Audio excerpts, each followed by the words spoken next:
All right. This is try 2.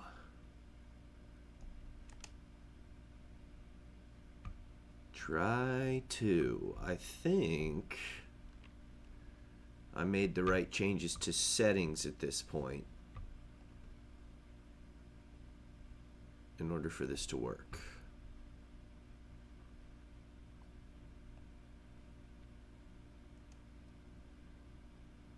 Ooh. Try 2. Oh. I made the right changes to settings at this point. Little too excited for myself for doing the absolute basics. Yeah! Thanks, Anna. I appreciate it. All right. So, yeah, this is just going to be a stream where, who knows, it'll probably just be me talking to myself most of the time, but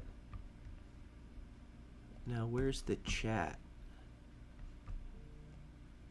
Sorry, now my chat on OBS is missing.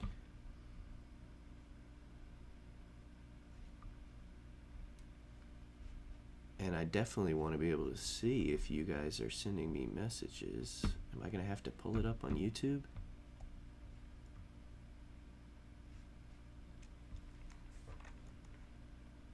Really? No. Sorry guys, I'm going to have to look this up real quick.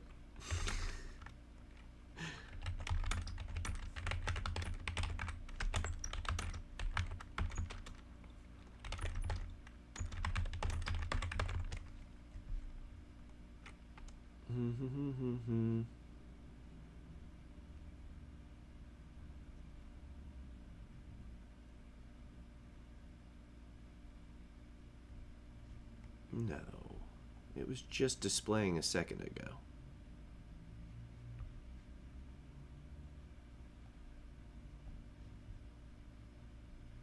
This is deeply annoying, friends.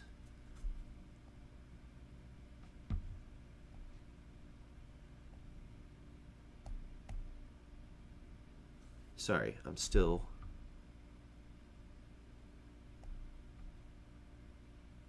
working this out. Never done this before, okay? Never. No.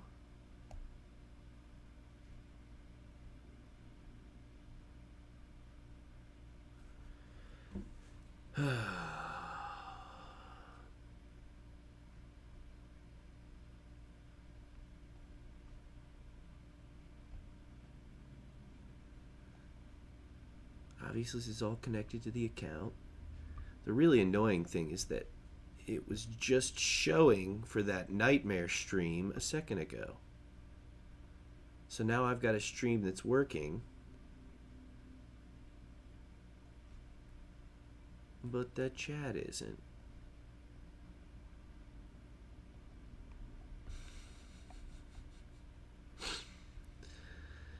Oh, this just kind of feels like my luck lately. Let's see. I'm going to figure it out. I'm going to figure it out. We'll figure it out. In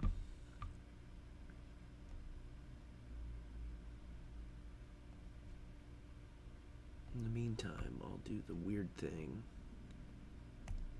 and pull up my own stream here.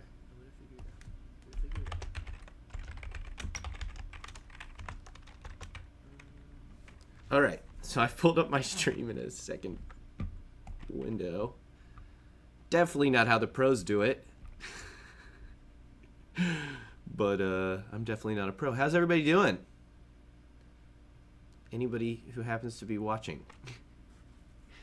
I hope you guys are having a nice Saturday. Look at that. There are people here. Loverly.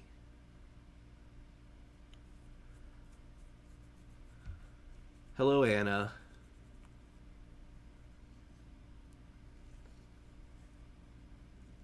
Hey.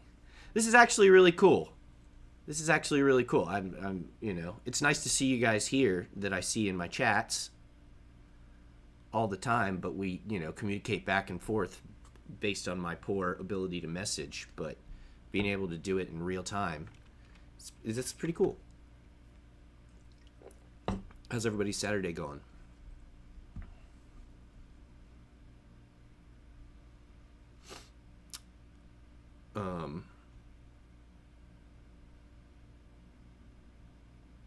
Having some breakfast? Nice. I guess this is my breakfast here. The classic Kentucky breakfast of Mountain Dew.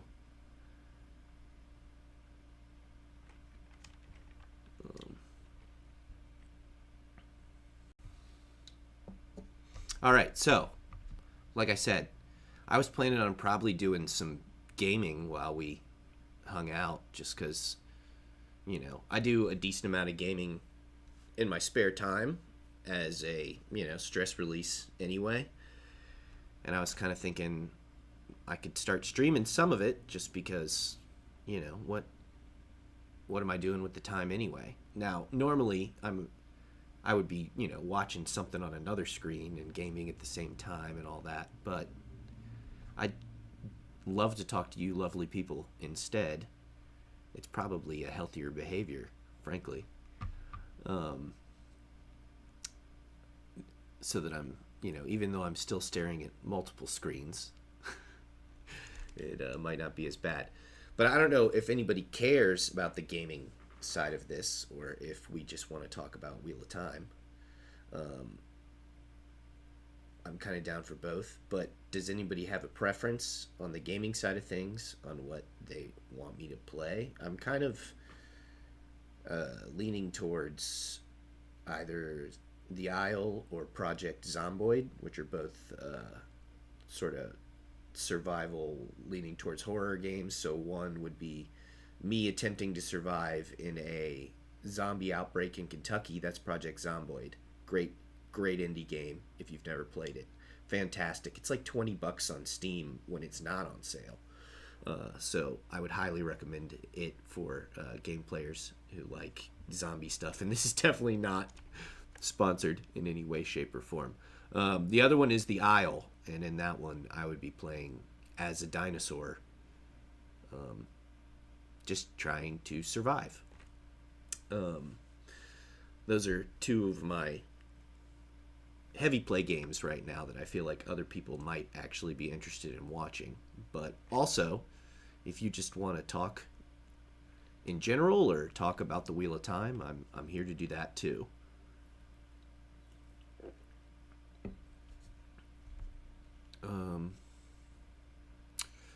But yeah, I might have to go ahead for make an executive decision. Let's see what the servers on the Isle look like right now. What's up, Vitor? So I've noticed that I'm definitely a bit ahead of the video, and so if I don't say hello to you right away, or know that I did say hello to you right away. It's just gonna take a minute.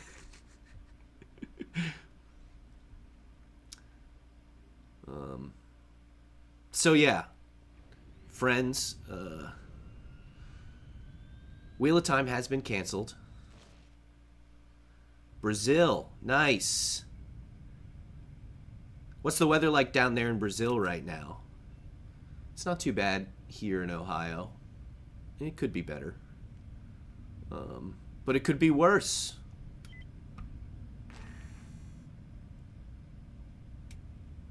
All right.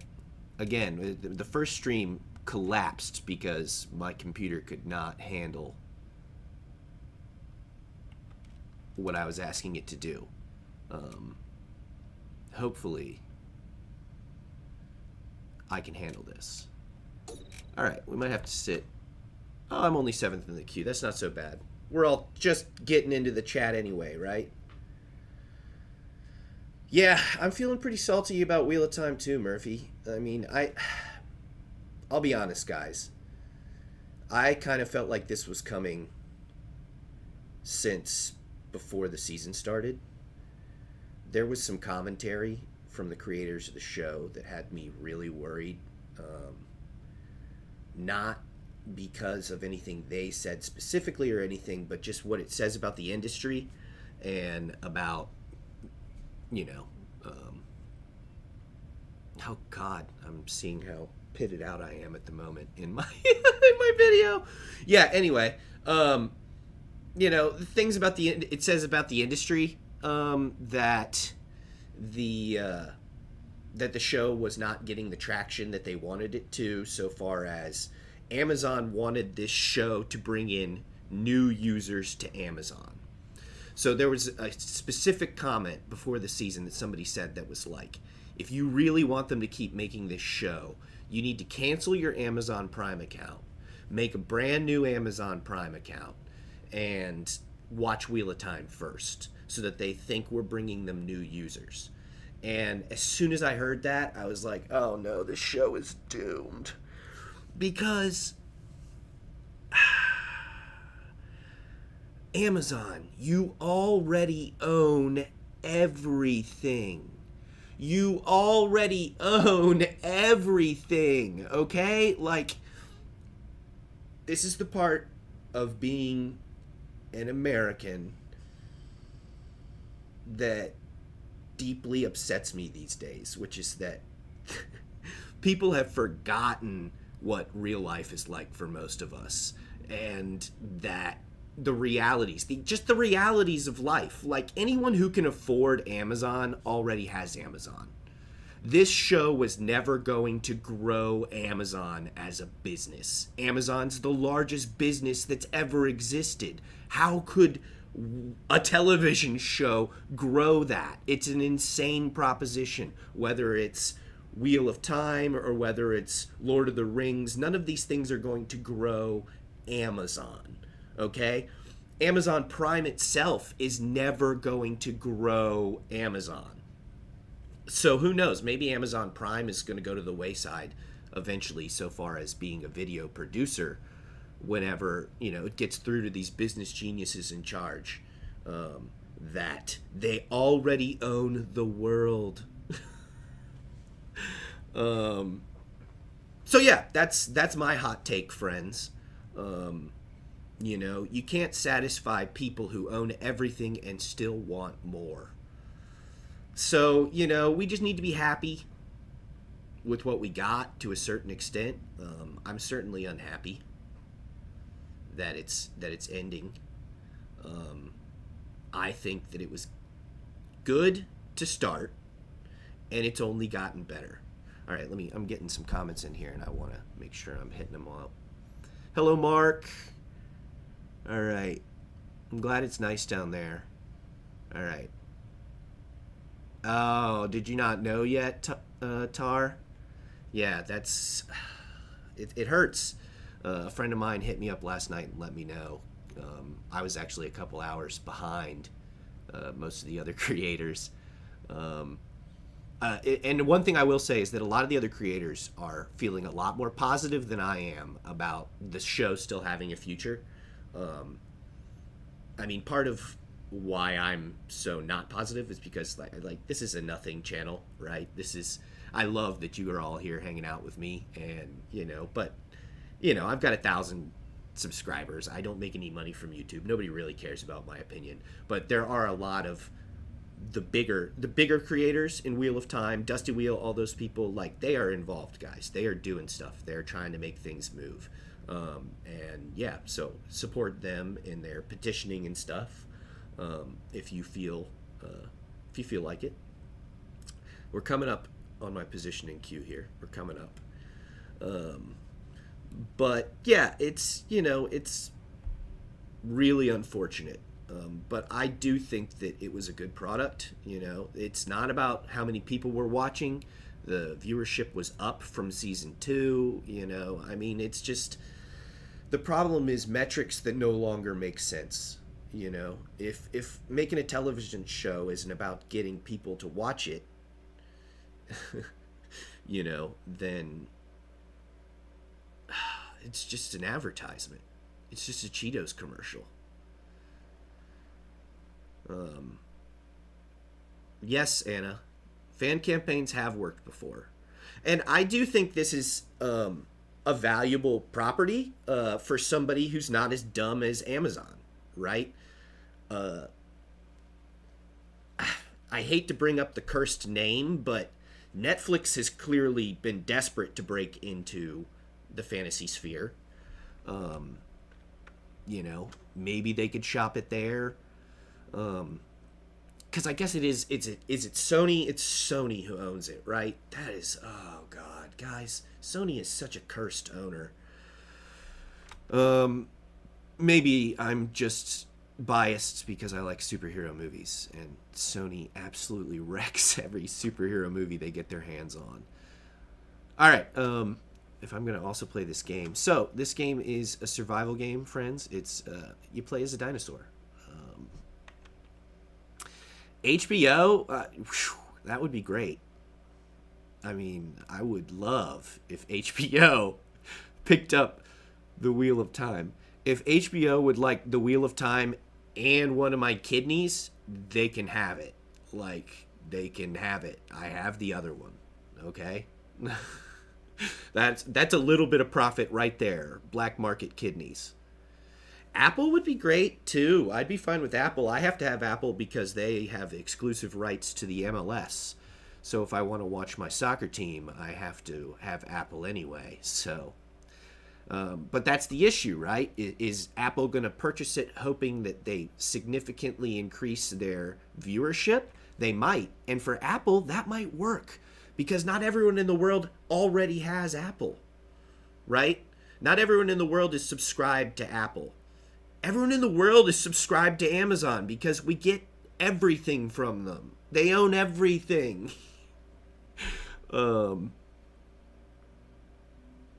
Yeah, I mean, exactly, Iris.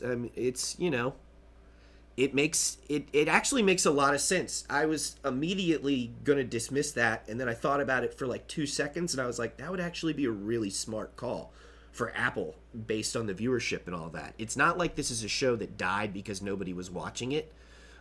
Like one of my other favorite shows, Arrested Development. Like, this show has viewership. It has a very dedicated fan base.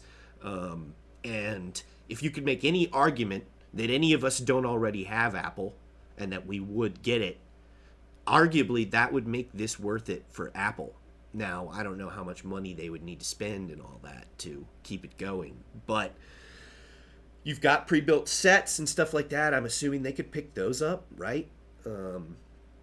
These are all assets that Amazon would want to sell anyway because otherwise it's just wasted potential.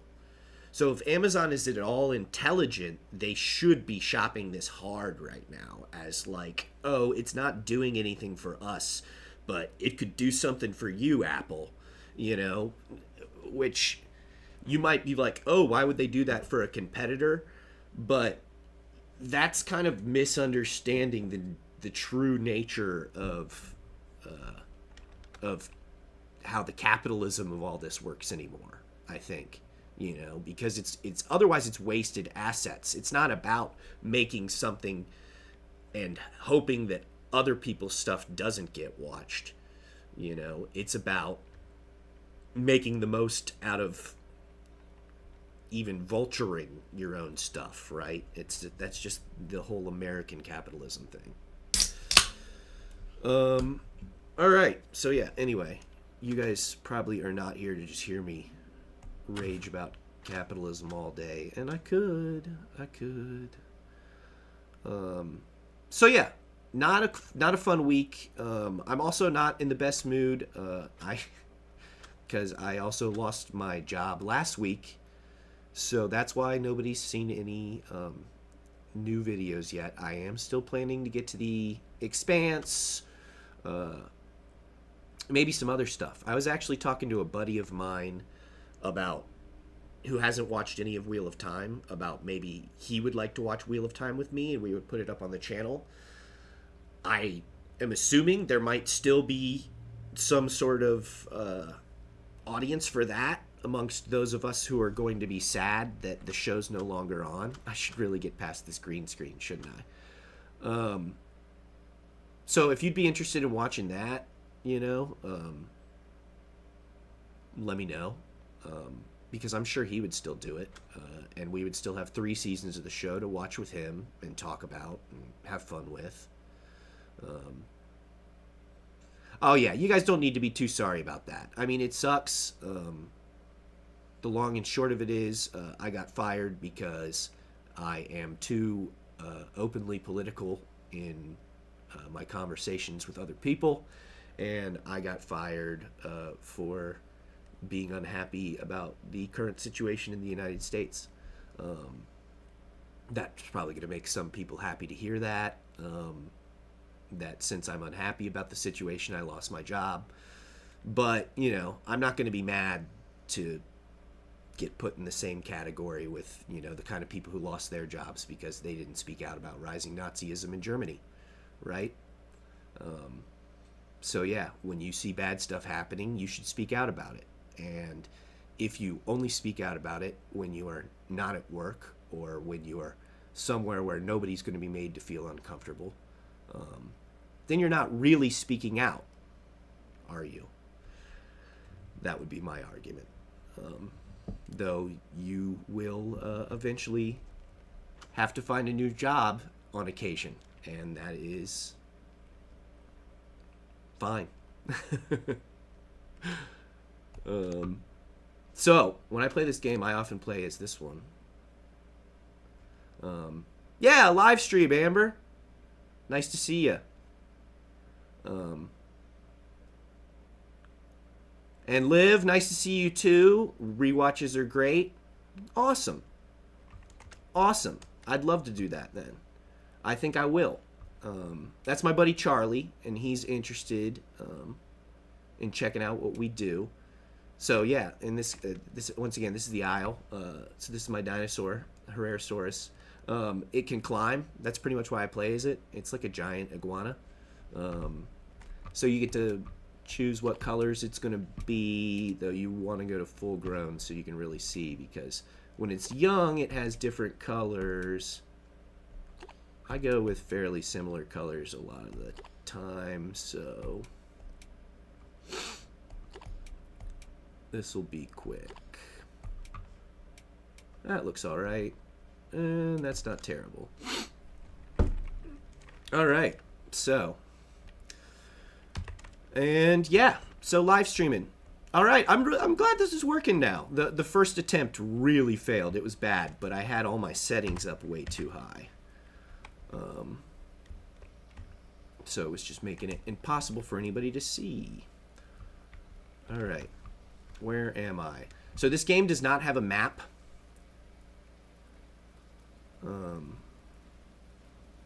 Yeah, I'm just so sad about that too, obviously. I mean, Wheel of Time, look, I can see where people had complaints about the show, because if you want to strictly compare show to books, I'm not going to make any argument that the show was better than the books. The show wasn't better than the books, but the show was good in its own right, and it was getting to be so different from the books that it's just like, why bother with the comparison? Everyone's being really upfront and honest. This is just an adaptation. This is just, this is just for fun. This is bonus Wheel of Time related content. Ooh, is that food down there on the shore? That might be a dead goat across the river. And if that's a dead goat across the river, I'd love to eat it, but it means getting across the river.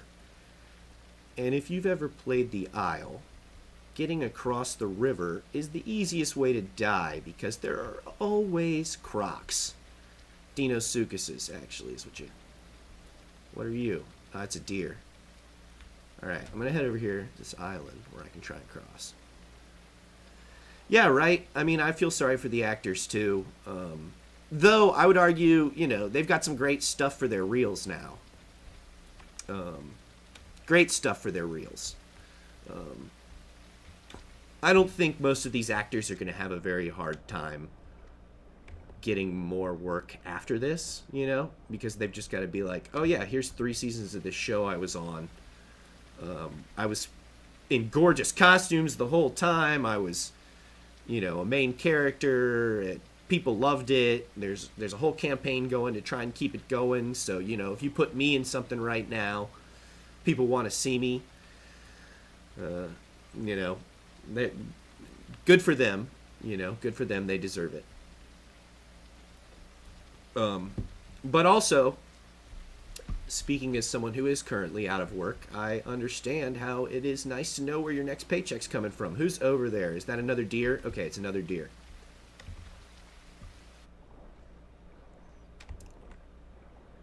Oh god. Oh god. Oh god. Croc's underwater.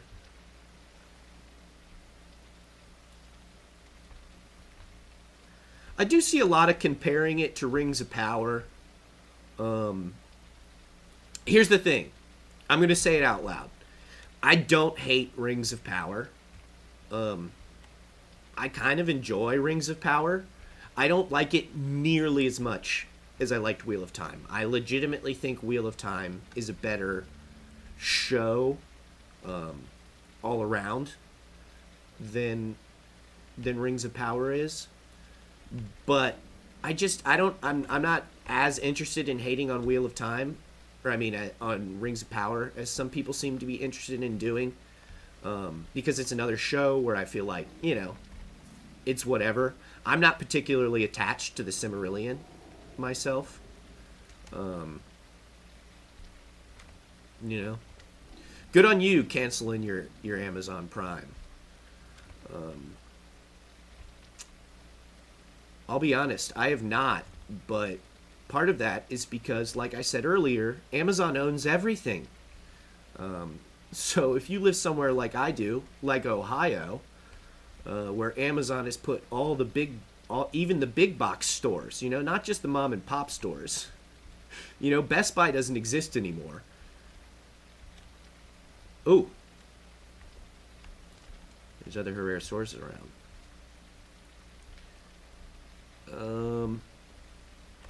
Oh, fish. I eat fish, guys. I eat fish.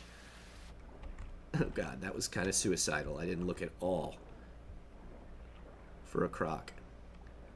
Come on, grab a fish. Get out of the freaking... You've got a fish. Get out of the water. All right. Yeah, so anyway, like I was saying, Rings of Power isn't great, but I'm all right with it. All right, let me catch up with the messages. This is going to be a bad game to be playing while I'm talking to people and reading messages. I'm going to get eaten pretty soon. It's all right. I play this game a lot, and I get eaten a lot. All right, let's see here.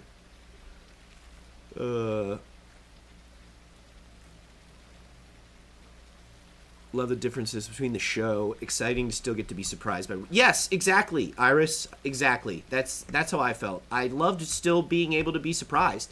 And they did manage to catch me by surprise a lot as a book reader, specifically because I was a book reader, There have been a lot of times in the past when I'm watching a TV show and I feel all smart because I call everything that happens before it happens. But the Wheel of Time was kind of interesting for me because since I already had a preconceived notion of what was going to happen, it actually made it easier for them to surprise me. Because all they had to do was do something different than the books, and I was blown out of the water every time. I can hear other dinosaurs, and I'm scared of them. Oh! It's a Herrerasaurus. Okay, it's another one of me, and we are not cannibals, so there's no reason for this person to kill me and eat me.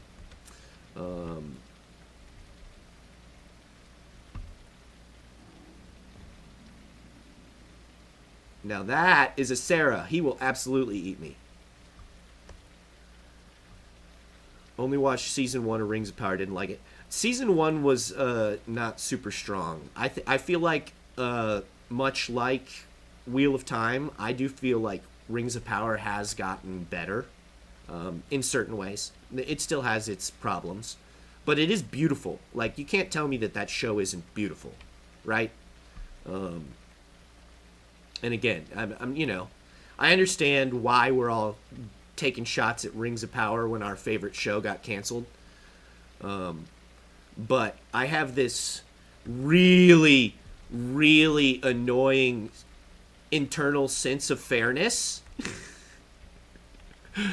where I anytime I want to shit on something somebody else likes in favor of what I like, I think to myself, now is this just because of how I actually feel, or is this just me being salty, right?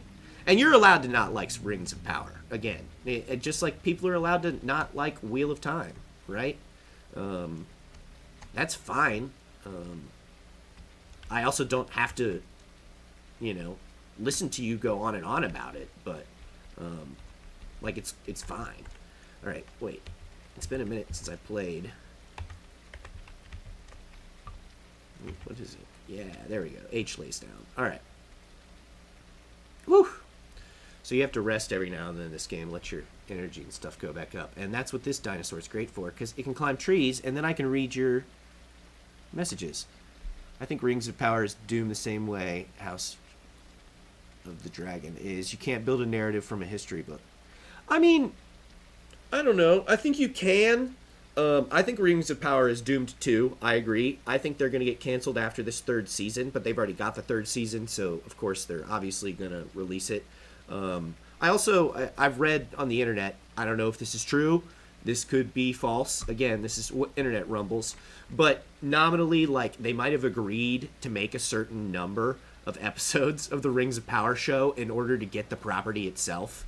Like, they might have guaranteed the Tolkien estate a certain amount of income, or that they would do a certain number of episodes, and they might just be meeting the contractual obligations at this point.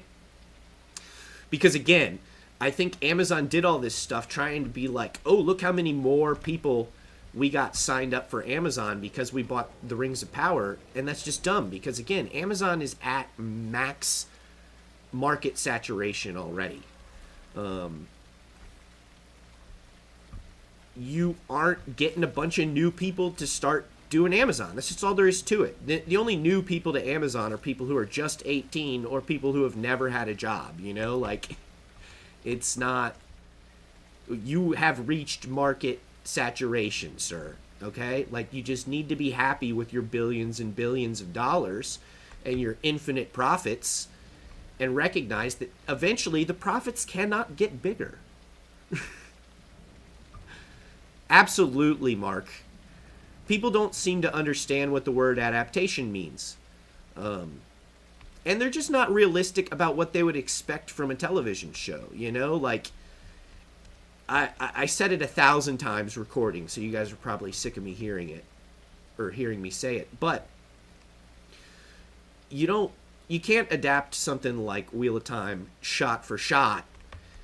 It's going to take 18 years, Like, those actors have lives. Like, you do not own them. The studio would like to think they own them a lot of the time, I think. But they don't actually own them. They're allowed to pursue other projects. They're allowed to have children, and their lives are going to happen over the amount of time it would take to make a show like The Wheel of Time, a shot-for-shot make. It's just crazy. Plus, you'd need 1,000+ characters. I mean, yeah.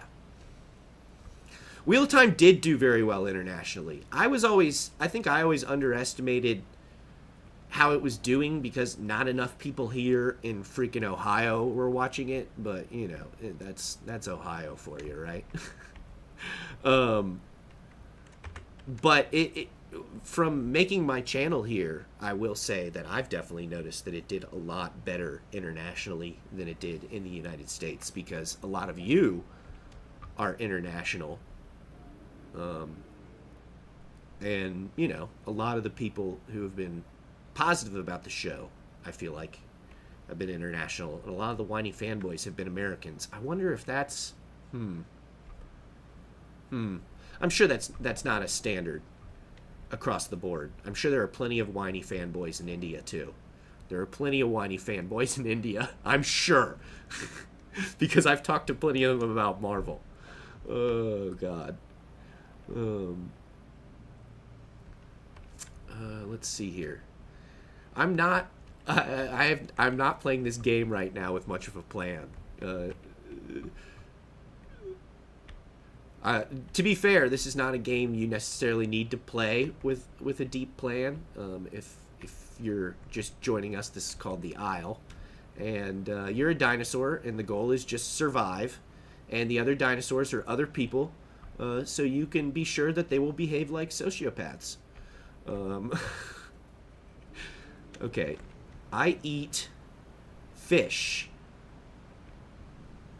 Oh, there's a skeleton right there on the bank, which says to me there's a croc in this water. There's always a croc in this water. Oh, this is a giant body, though. Hang on. I can eat from this body. And if the croc comes out, I will just run like hell. I don't know if this is part of my diet. So nominally, you're supposed to eat things that are part of your diet. But I'm very early in game right now, so just keep it... Oh, God! All right, so that's the Isle, friends. Oh, God. Oh, now I can read some messages again. Oh. Rings of Power is being sold to international TV channels. That's one way to make some money.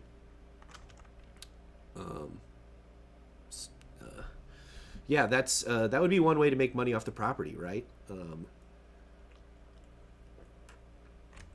I mean, smart. Wheel of Time, hopefully more. Enjoyed your reactions to the season. Keep up Wheel of Time content. Hey, well, yeah, thanks. I mean, it's, you know, I'm no genius for pointing out about Amazon. Like, it's just... What blows my mind is that all the people running this giant company nominally can't see this. Like, I'm a freaking unemployed pothead in Ohio, guys. I'll just say it. Like, this is not... This is not rocket science. I did not go to school for business, okay? I went to school for history. I did not go to school for business. All right, we'll make another Herrera-Sucus. I was playing that pretty bold. I was not... This game's really less about being bold, as I have been doing, and it's a little more about playing like a complete coward, which is normally how I would play, just try and survive. But I'm having fun talking to you guys, so... This is great, though. Yeah, I can't believe I've never done this before. Yeah, it scared the hell out of me, too. I've realized that lately I've been playing a lot of games that scare the hell out of me. You know, that getting an actual adrenaline jump from a video game is enjoyable and very controllable, right? I was not a roller coaster kid. Let's put it that way. All right. Yeah, so this game, it just drops you somewhere random on the island, and you got to be a freak like me who's played this game for hundreds of hours to basically know where you are almost immediately. I think I'm in the swamps based on the vegetation on the trees around me. Let's see if I can... I'm sniffing right now to see if I can smell water or food in any direction. That's what my thing around the top does there. Yeah, this is kind of a fun game to watch other people play. That's actually how I got into playing this game. Is I had been watching some people who made videos on YouTube about this game, and I was like, you know what, I'll give it a shot. All right, yeah, I'm definitely in the swamps. I want to go north then. All right. So, yeah. How's everybody else doing? Right? Hopefully everybody else is having a better week than I am, or better 2 weeks, I guess.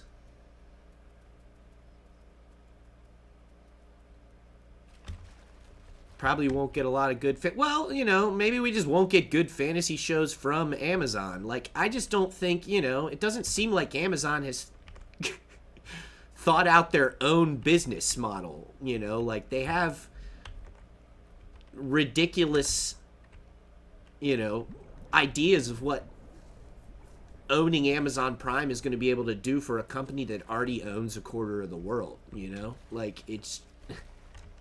You guys are Globocore. Like, you're not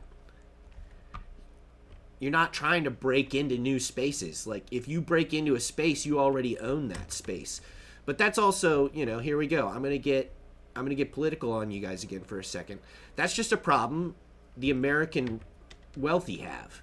The American wealthy don't understand that you have to limit your intake. Old world wealthy understand that they have to limit their intake because, you know, they can look at their family trees and go back to where some of y'all's ancestors cut the heads off of their ancestors for not limiting their intakes.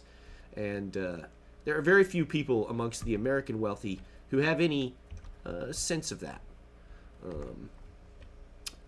And that's really all there is to it. Oh, wow. That was a glitch. I glitched right through that tree. Okay. I need to find some food. Absolutely a roller coaster kid, but I can't handle scary games at all. I do not like jump scares. Well, this game's not always jump scary, but it is occasionally jump scary. Because, yeah, if the other player is playing the game well, then yes, you do not know they're going to kill you until right before they kill you. But not everybody plays this game well. For example, me. I am not... I'm definitely not a pro gamer, guys. I've got a few games that I absolutely love, but I'm in no way a pro. Because I'm not a sweat. Because, you know, it's just a video game, right? I mean, if I die, I die. It's not like it's real life. Okay.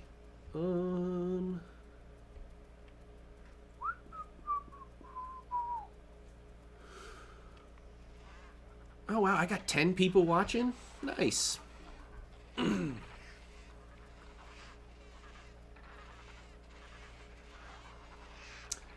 Those are not players. Those are some little pterodonish things that live in trees. And when you get too close to the tree they're in, they will swarm down and attack you. And they also make a bunch of noise, which lets everybody else in the area know there is a player going under that tree. So I want to make distance between myself and those, because when I ran under them, I let everybody here know where I was. And the fact that they're still shouting tells me somebody might have ran over there looking for me. Alright. Whew.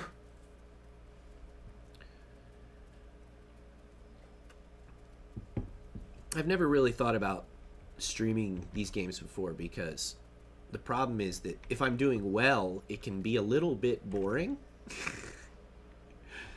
Ooh, food. Alright, so you see that thing up at the top of my screen there, the 3 points. That means my dinosaur is smelling food. So if I run in that direction, I should eventually find food.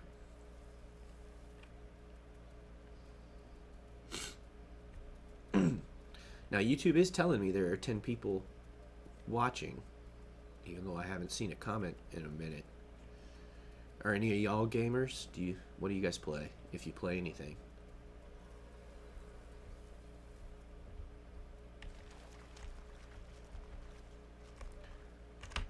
Where was this food? Where was this food? I stopped sniffing.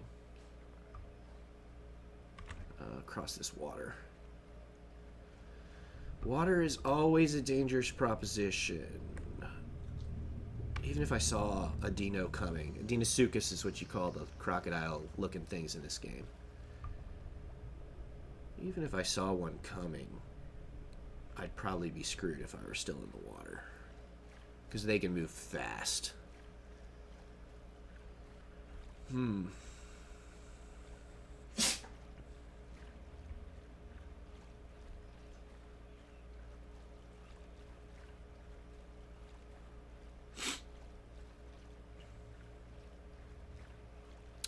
What's up, her?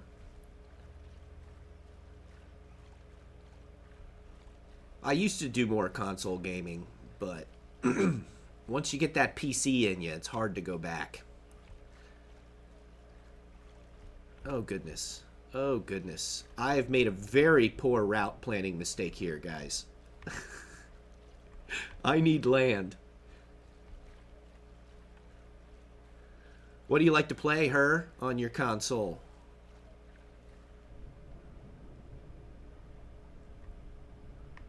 Tactical RPGs, my boy or girl. Sorry, I shouldn't assume.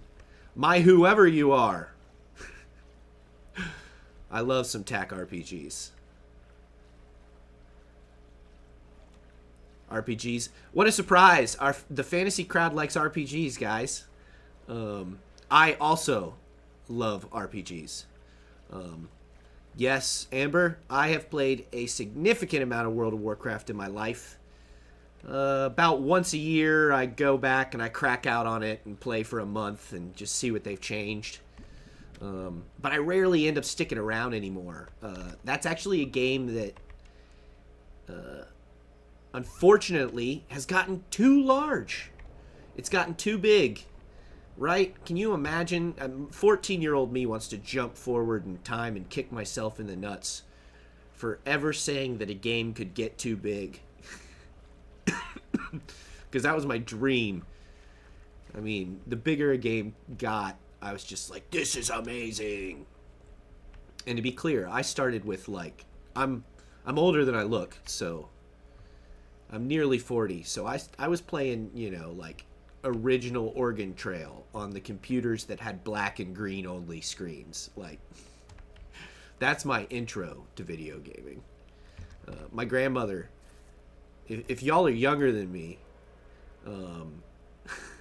my grandmother had a computer with floppy disks that were like this big, like no joke. Like you're gonna need to go and look it up in like a computer museum. Like, okay, well, I just got the server restart in 5 minutes announcement, which is unfortunate because the server restart takes about 20 minutes. So if I'm gonna do this, we're gonna have to at least switch games for a minute. I need to find somewhere safe to put my character first, though. Which, again, I love climbing. Was somebody chasing me? I thought I could hear somebody chasing me. Alright. Let me put myself over here on this branch and lay down. And you put your dinosaur to sleep, and that's how you safely log out. DOS Gaming, yep. Bisme knows what I'm talking about. Total War Warhammer. You know, I own, I think it's Total War Warhammer 2. I've only played a little bit of it. I've heard a lot on the internet that Total War Warhammer 3 is a significantly better game than 2 is. So I've never really invested a lot of time in it. Also, I used to be a big-time Total War, like, crackhead. Like, Total War was what I played all the time. And then I went from crack to heroin insofar as I started playing Crusader Kings 3. And let me tell you guys, oh boy, if you like tactical RPGs or tactical strategy games and you like RPG games, oh, Crusader Kings. The learning curve is enormous. Like, I literally had to sit down and, like, watch, like, hours of tutorial videos to learn to play Crusader Kings 3 when I had never played it. All right, we're going to switch to Project Zomboid, the other game I was talking about. Why not?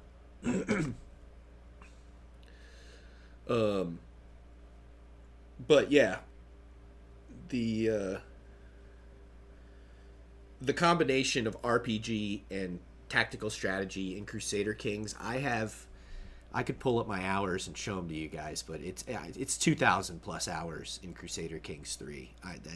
I understand how deeply sad it is to admit that, and I'm sure some of them were, you know, some of that's time when I like stood up and walked away from the computer or left and accidentally left the game on for a couple hours, I'm sure, but the significant majority of that is me actually playing. Oh, Final Fantasy 14, you know, Mark, sorry, I just saw that one. I never actually played Final Fantasy 14. Is that the online? Is 14 the online game? Because I did play that a little bit. I've tried most of the massive multiplayers out there. I started on Star Wars Galaxies, the original Star Wars Galaxies back in the day. That game, that was the best MMORPG that's ever existed. And then World of Warcraft came out and was so popular that they undercut the Star Wars Galaxies game to make it more like World of Warcraft, and unfortunately, that really hurt the game. All right, let's turn this sound down a little, just so I'm not competing with it, I think. All right, so this is a zombie sandbox, survival game set in Kentucky, which is funny because I grew up in Kentucky. And what you guys are about to watch me do is play on my custom settings that I've set up because I don't like to play this game as difficult as it normally is. It is a very difficult game to just drop into. And I like to crank the, I just, basically what I do is I make the zombies dumber, I leave the size of the hordes and stuff like that the same.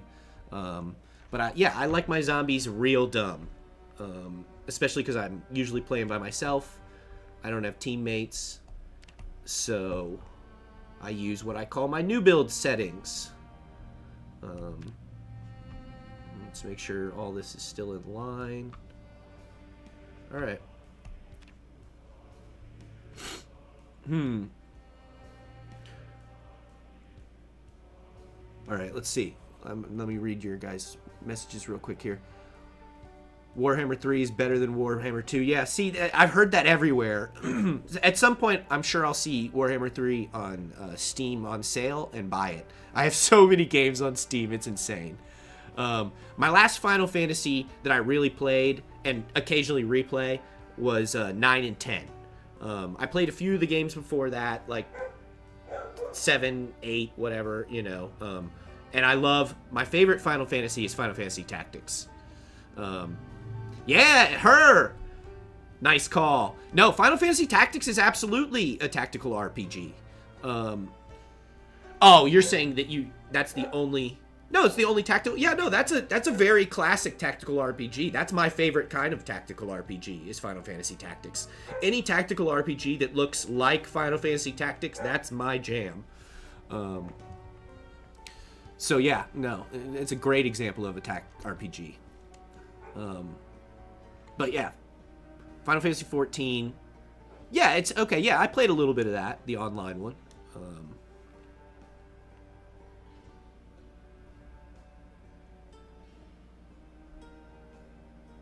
But you lived in Bowling Green for 4 years? So what, you were going to school there, I would assume? I mean, that's why you moved to Bowling Green for 4 years, right? You went to be what school is it in Bowling Green? Oh, geez. I know lots of people who went there. But yeah. Zomboid, have you played Left 4 Dead? Yeah, I played Left 4 Dead back in the day when it first came out. Yeah, exactly. Probably, you're probably roughly the same age as me. And then, yeah, EverQuest. EverQuest is one game I never actually played.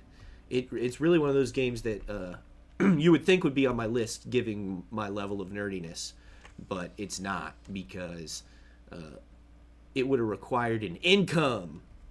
Games with monthly fees. It was very hard for me to get my parents on board with the games with monthly fees train when I was a kid / early teen. They were not on board with the fees system, which I understand, and now it's how everything works. And now that everything works that way, it is a nightmare. They weren't wrong in that. All right, so I'm making myself a burglar, and that means I'm going to be able to steal cars right off the bat. I kind of I like to do a little role play in this game where I make myself someone who just escaped from the prison. So I'm a guy who's in prison for burglary, for stealing cars.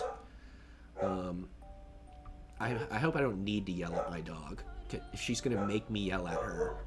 I make him brave because you usually got to be pretty brave to steal cars, in my opinion. Maybe not smart, which is why I also make him a slow reader, because little cheat here, since I'm playing by myself. Slow reader doesn't matter because I can just speed up time. I mean, it matters for how much time it eats up in game, I guess. So the good thing about this character creation system is that, you know, you start with a real low number of points. So any customization you do, you have to offset good things with bad things about your character, right? And make them easier to spot or harder to gain weight. And yeah, this is a game where, like, you have to maintain food, you have to eat, you have to drink and stuff like that. Keep your weight up if your character is, you know, if you want him to live. I'm hoping my dog's gonna just stop barking on her own here soon. Alright, guys, and so Kenny, this is a character. I don't know why. I made up this name at some point, Kenny Scroggins. So every time I play as Kenny Scroggins in my head, it's the Ballad of Kenny Scroggins.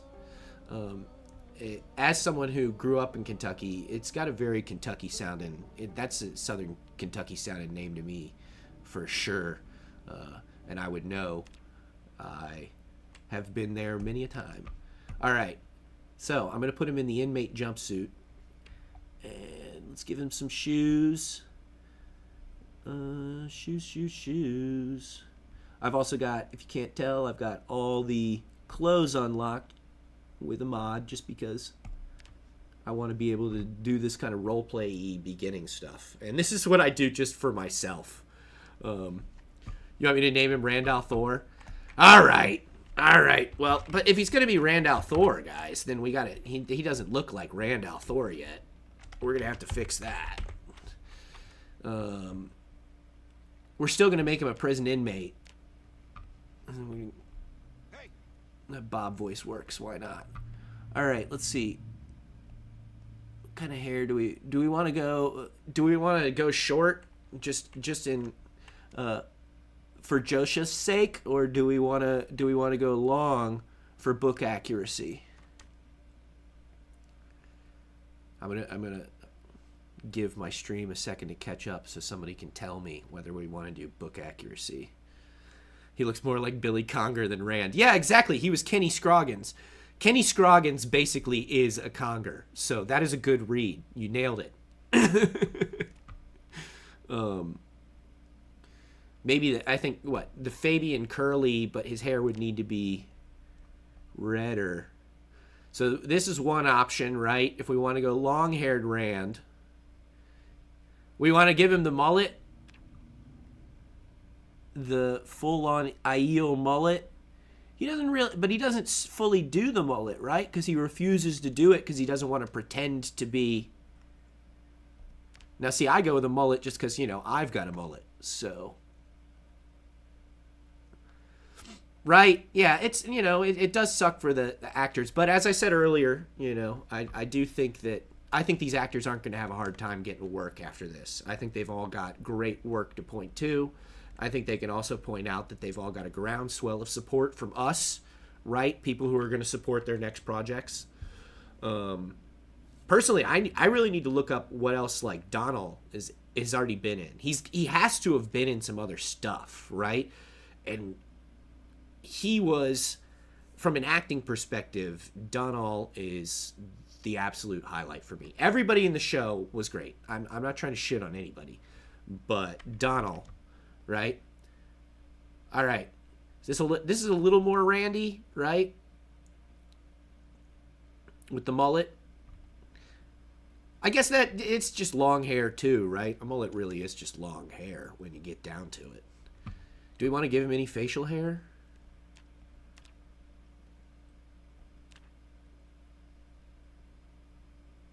Do we want bearded Rand? When he's gone mad in the river, it does kind of look like him in the river.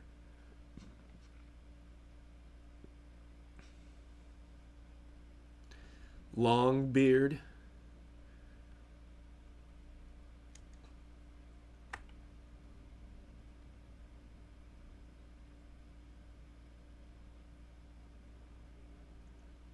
It's funny watching the chat to see just how far behind me the stream is. It's about 30 seconds. So when I'm doing stuff like this, I definitely have to learn to pedal water a little better while I'm waiting for you guys to catch up. Oh, guys, I apologize if I'm making gross noises.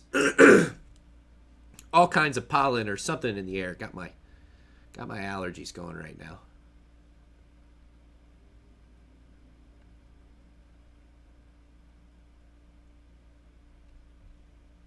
Oh, thank you, her. I appreciate that. That's cool. Oh, the Illionaire beard, the Honest Abe. We'll give him an Illionaire beard just for funsies. A little shout out. We could make him Rand Doman. There is no option for ship captain, unfortunately. I might have to just go ahead with the executive decision. Long-haired Rand with Doman's beard, for funsies. I think my beard grows in as time goes on in the game anyway. If I survive that long, which I probably won't anyway.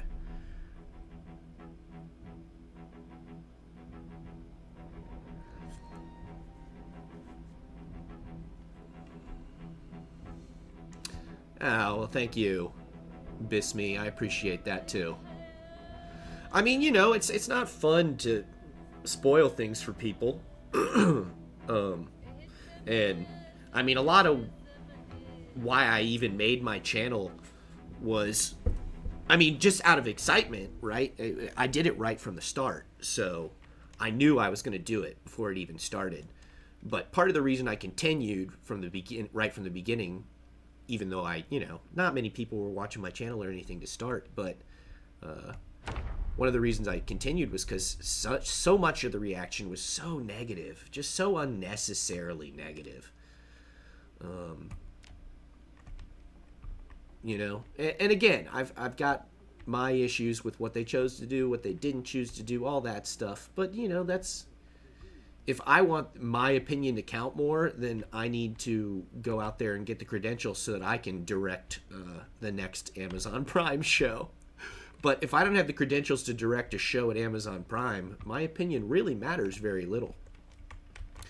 Oh, all right. So if we're going to role play this as the recent jail escapee, I just got to run across town to the jail real quick. Luckily, I'm a weirdo who knows his way around different fake towns. So I know right where I'm going. Season 4, episode 4 of season 3. Episode 4 of season 3. That's what? That's the glass columns, right? That is an amazing episode. That's, what's funny is that's so many of people's, we got a crashed ambulance here. Okay, we got zombies standing around it, but there's almost always a big, yes, a trauma bag. Oh, I got a trauma bag. Oh no, wait, if I'm role playing, I can't take the trauma bag because I'm not to the jail yet. Oh, me and my role playing rules. Oh, and I'm going to drop the pistol and all the pistol ammunition they start me with, because if I just broke out of prison, I'm not going to have a gun on me. Oh gosh, I was so excited for a second there. All right. Yeah, no. As I was starting to say, the glass columns, a lot of the people who are watching the show who have not read the books, it's funny because their level of investment very much matches up with where mine was as a book reader, okay? I loved the first couple books of The Wheel of Time. Now, of course, I read them as a very young teenage boy. So I was basically in the exact right pocket for, an average, basic, point A to point B fantasy story, right? I was exactly who you want to sell that to. You got swords, you got monsters, you got a hero that needs to be somewhere. I'm who you want to sell that book to, okay? When I was, 13, 14, I was an obsessive reader too. And so that's when I started reading The Wheel of Time. And I loved those books right off the bat. But going back and rereading the books as many times as I have, especially rereading them as an adult, it's very easy to see how those are well done examples of that kind of book, but they are the most basic of standard fantasy fare. If the books never achieved a higher level than they did in the first two books, it would be a fine fantasy series. But it's not until Shadow Rising that the books really take off and become their own thing, and the world really explodes so far as the knowledge that a reader has, the functional knowledge a reader has to even read what had already been written, right? So going back and rereading the first two books, you can see that Robert Jordan had a lot of this stuff in mind, and a lot of it he didn't. A lot of it he didn't have in mind. He changed stuff as he wrote the books. People know that. People know that he retcons stuff on his own because he's allowed to, because he's making it all up. In the same way with, people on the show were allowed to change things. It was an adaptation. All right, we're coming up on the jail. This fog has actually been very helpful so far as getting me here without a bunch of zombies seeing me. All right, so the jail is usually stuffed full of zombies. Stuffed. All right, let me see. Let's see if I can find somewhere to hide for a second and read your guys' comments. Get caught up. Okay, I'll be able to hide behind one of these cars. Okay, my character's a little bit tired anyway. Let me sit down, catch my breath. All right. As a book reader, liked your reactions.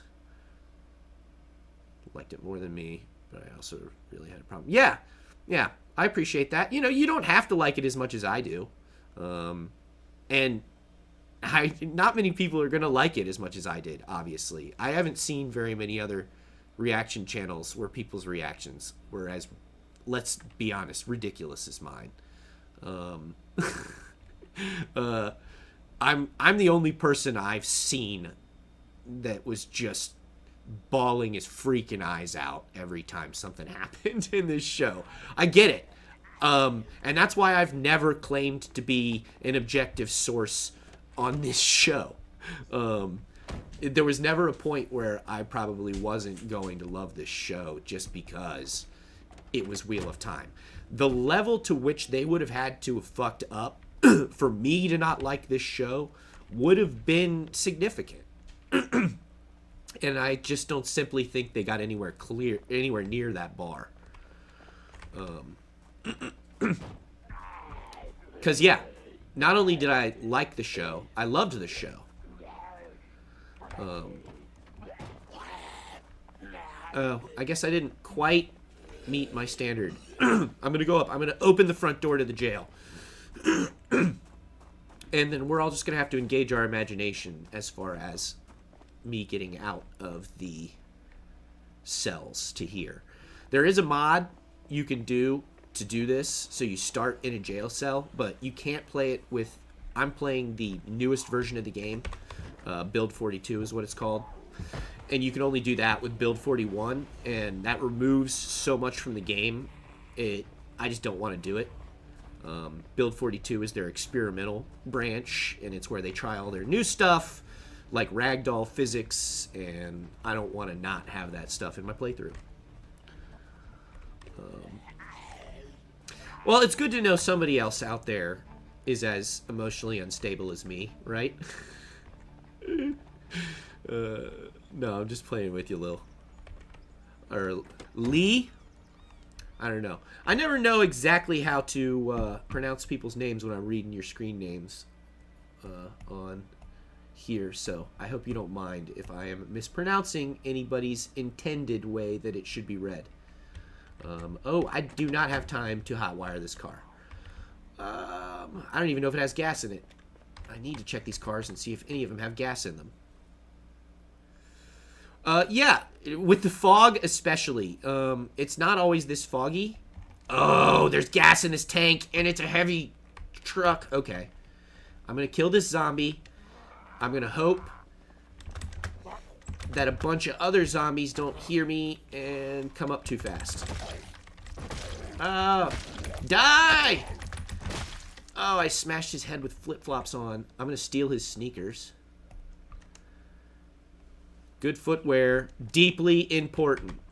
But I started myself with flip-flops because that's what you wear in jail. Alright, now V to pull up my menu. Hotwire.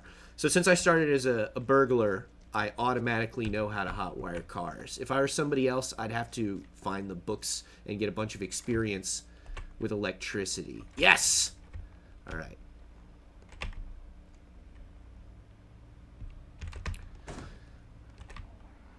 It's not that hard to change, Lee. I mean, I changed the name of this channel in the run of this show. If you guys remember, you probably don't, because most of you were not my followers at that point. But my first few videos, you will see that my name for the channel was Elephant Rhino Enterprises, which is the imaginary. Oh God! Oh God! Oh God! Get through him! Get through him! Get through him! Oh no! Go backwards!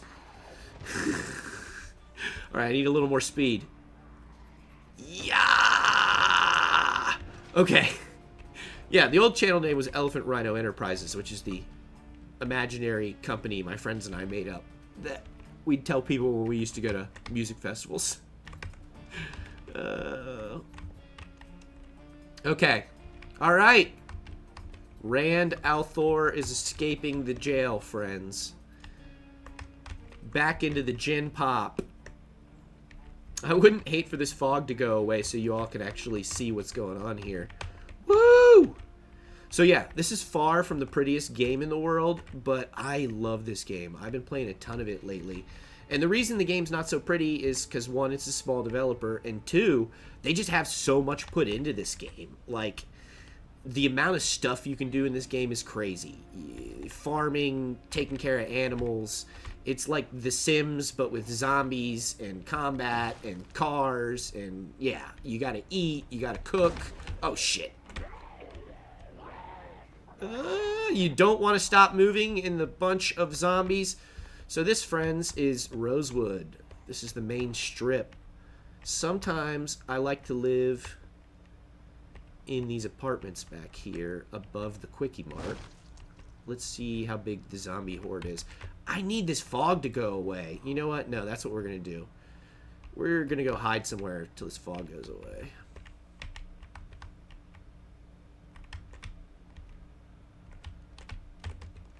Ooh. Rand is not a great driver, alright? But to be fair, he's from a fantasy world. He's not supposed to know how to drive. I gotta turn my car off or it'll run out of gas. That was almost a noob mistake right there. Oh, yes, they left their door unlocked. I love this house, okay? If you play Project Zomboid, I'm just gonna say it. I love this house. It's in the bottom corner of this subdivision.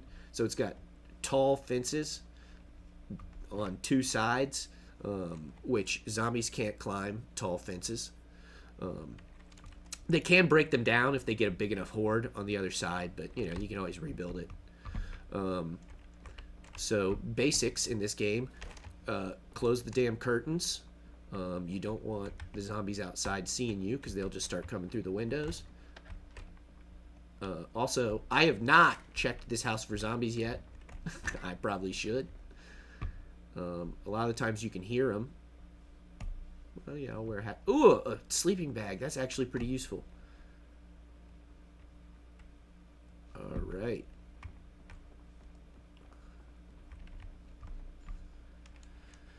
So, I'm trying to keep an eye on the chat. If anybody's got any questions or, again, just wants to chat about Wheel of Time or favorite characters, or if you got questions about, you know, where... No, I don't want to answer questions about where stuff was going because not everybody's going to want to hear spoilers, and so unfortunately I can't do that part. But I would have. Oh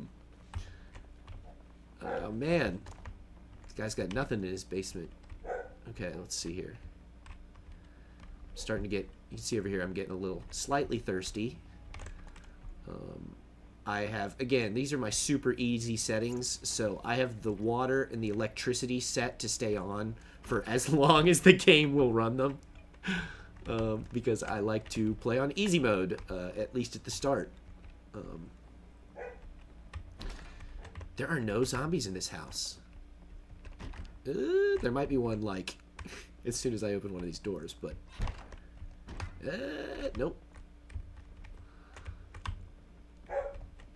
Oh my god, I got so lucky. There's no zombies in this house. Like I said, this is one of my favorite houses to bunker down in the game. Because it's protected on two sides. So it gives you a really good spot to bunker down for the early game, find the items you need, get boards over the windows so zombies can't just come through. Let's see what kind of clothes we got here. Rand does not need a bra.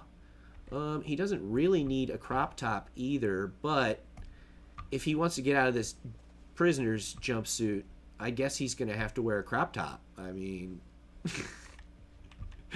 this is one of the reasons, if I'm not role-playing like a prisoner, I like to start my characters off naked so that you just have to end up finding whatever clothes you find to start. It's just a little bit of amusement. No. I mean, if you'd like to pop out, then you're welcome to. Obviously, I am not holding you captive here. But no, I'm not doing any spoiler chat. I'm not doing it. Not today. Maybe I'll do that another day, right? This is just my first stream. And like I said, we're just casually hanging out here. If you guys are willing to sit around and talk to me while I just play video games that I would have been doing anyway, like, awesome. Look at that. I've even got a key to the house. I don't have to keep breaking in. Yeah, I guess I could wear the shirt. Fine. I'll wear a shirt. I tend to take off my extra layers of clothing because I don't want to overheat. Who's your favorite character and why is it Varen? Well, you already nailed it. I mean, I've always heard Alana being hated in the books but loved in the show. I loved her. You know what? Alana in the show, I loved her. But I also love Alana's character in the books. And to be clear, when I say that, I love Alana's character in the books because she's a lot more mysterious than the Alana in the show. So the Alana in the show is just sort of kind of an open ally, right? The Alana in the books is just much more questionable. You are very, very deep in the books before you can be sure that Alana is someone we can trust at any level. Because, again, that might be an overstatement on my part. She might not ever be someone that is actually 100% trustworthy. Again, no spoilers, but it's just how beautifully her character is written, right? Because, and again, and when I say that, that doesn't mean like, oh, she's a dark friend or she's not a dark friend, because people do not have to be dark friends to be untrustworthy. There are a lot of people in these books who are bad people who do bad things, or, you know, good people who do bad things, or bad people who do good things, and they don't necessarily do them because they are cartoonishly evil or good, or, you know, it's just that people are complicated. And Robert Jordan understood that. You know, as someone who had seen an extremely complicated war zone, if you're not aware, I mean, Robert Jordan is not his real name. We could all be calling him by his real name right now. But I tend to call him Robert Jordan just because it's so embedded in my brain. Because, again, I didn't know his name wasn't Robert Jordan for a very long time. Because I was just some kid reading his books. There's a really great retrospective on his life done by a gentleman who knows him. I have the audiobook, so I don't have the book to grab and show you right now. But it's yeah, it's called like the World of the Wheel of Time or whatever. But it's a really great way to get to know him as a person, like his background and all that. If you're someone who really loves these books and you'd like to get more insight into Robert Jordan as a person, so that you can then look at how that affected his writing, right? Because there's all the jokey stuff, like, oh, Robert Jordan wanted to spank girls. You know, that's what a lot of people who read these books like to say about Robert Jordan's psyche after reading these books. But if you know more about him, about his experiences in war and things like that, it actually makes a lot of the point of views in the books significantly more interesting. Because he doesn't just write war as glorious or anything like that, right? His real name's Rigby, right? And he was a professor of physics, and he knew a lot about military history, but he was like a full-on physics genius. In addition to, having a great deal of knowledge about the military and all that. What I'm doing right now in this game, I'm just looking for basic supplies. There are things you need, like a screwdriver and a hammer. And they could be almost anywhere in these people's houses. Ooh, somebody cooked some pizza and then got eaten by zombies before they could eat it. Lucky for me.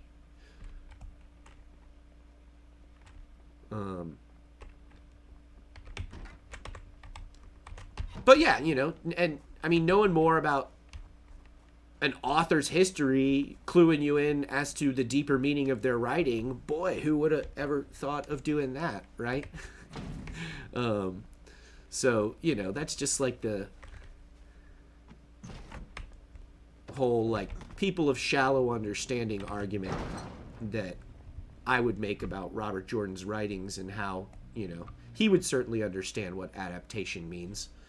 And either way, my point I always go back to is Robert Jordan wouldn't give a shit as long as they pay Harriet. Right? Do you want Robert Jordan's widow to get paid or not? I'm cool with her getting paid.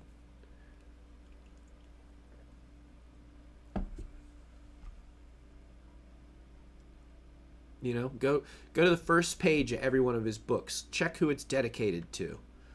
It's not you. It's not me. No, it's Harriet.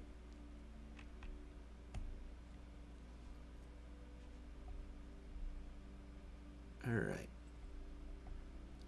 When did I put on Long John's bottoms? I definitely don't need those right now. I don't need to keep carrying my flip-flops.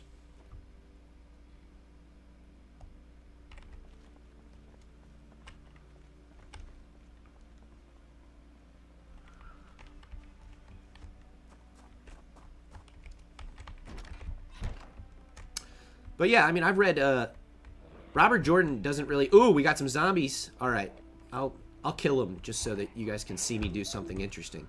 Oh, a red pen, yes. That's good for writing on my map.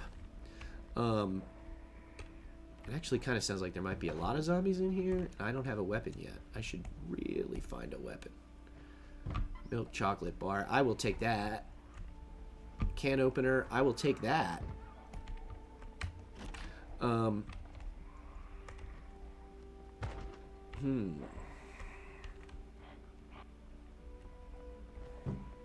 But yeah.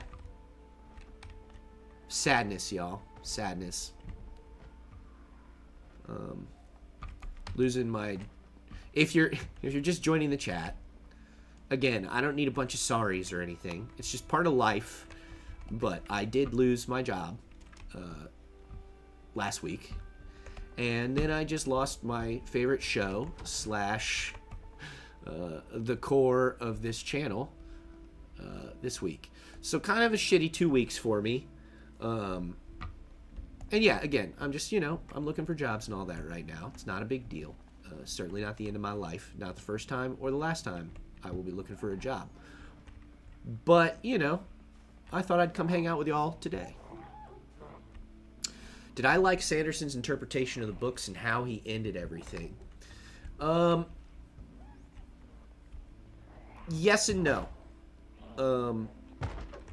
Yes, insofar as I did like those books. I read them through. I finished them. I was very, very happy to get a conclusion, right? If you are... your favorite writer dies before finishing the series you've been reading your entire life. So, obviously, getting any conclusion to that is going to be better than no conclusion. It's like the Firefly movie, right? There are a lot of problems people have with the Firefly movie. And I know I'm jumping around between topics here, but I just feel like this is one of those things that is very well known in pop culture. But, I'm very glad we have the Firefly movie because it gives us some sense of closure, some idea of where the story was going, that kind of stuff. So, in the same way, I am very happy that the Sanderson books exist. But if I'm being 100% honest, I do love those music cues when like a zombie pops up. If I'm being 100% honest, I do not love Sanderson's writing in the same way that I love Robert Jordan's writing.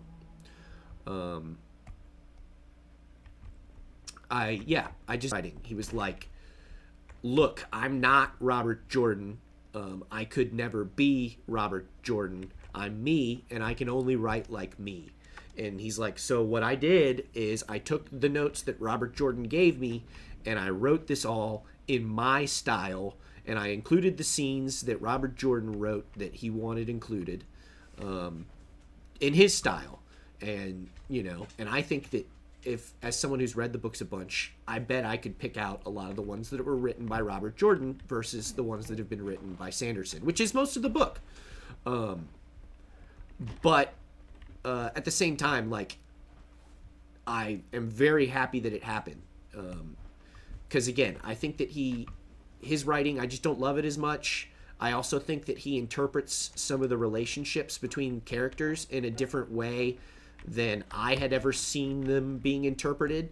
So again, it was like, that was my first time ever seeing what I viewed essentially as an adaptation of Robert Jordan's work. If you think that Sanderson's work is anything other than an adaptation, I think you are doing Robert Jordan a disservice. And you're doing Brandon Sanderson a disservice because, again, he's not Robert Jordan. He can't be Robert Jordan. And so you just have to accept that he's him and that he wrote it in the way that he would write it. And yeah, again, I'm very happy to have all the information included in his books. I just don't love his writing style. I also tried reading his other series because a lot of people do really love him. And I was like, maybe I'm the one who's wrong. So I went and tried to read Stormlight Archive. Oh, God. And I think I gave up on that book in like 6 chapters. I don't think I even cracked it. Like, I barely got into it. It just very much, something about his writing, I don't love it. I can't fault anybody who does love it, obviously. But there's something about it that does not turn me on. And I say that with all the respect in the world, because obviously I am not a person with any qualifications to say whether or not Brandon Sanderson is a great writer. Obviously he's a great writer, or, all these people wouldn't love his work, right? But it doesn't speak to me in the same way that Robert Jordan's work does. Did I watch Andor? Oh, yes.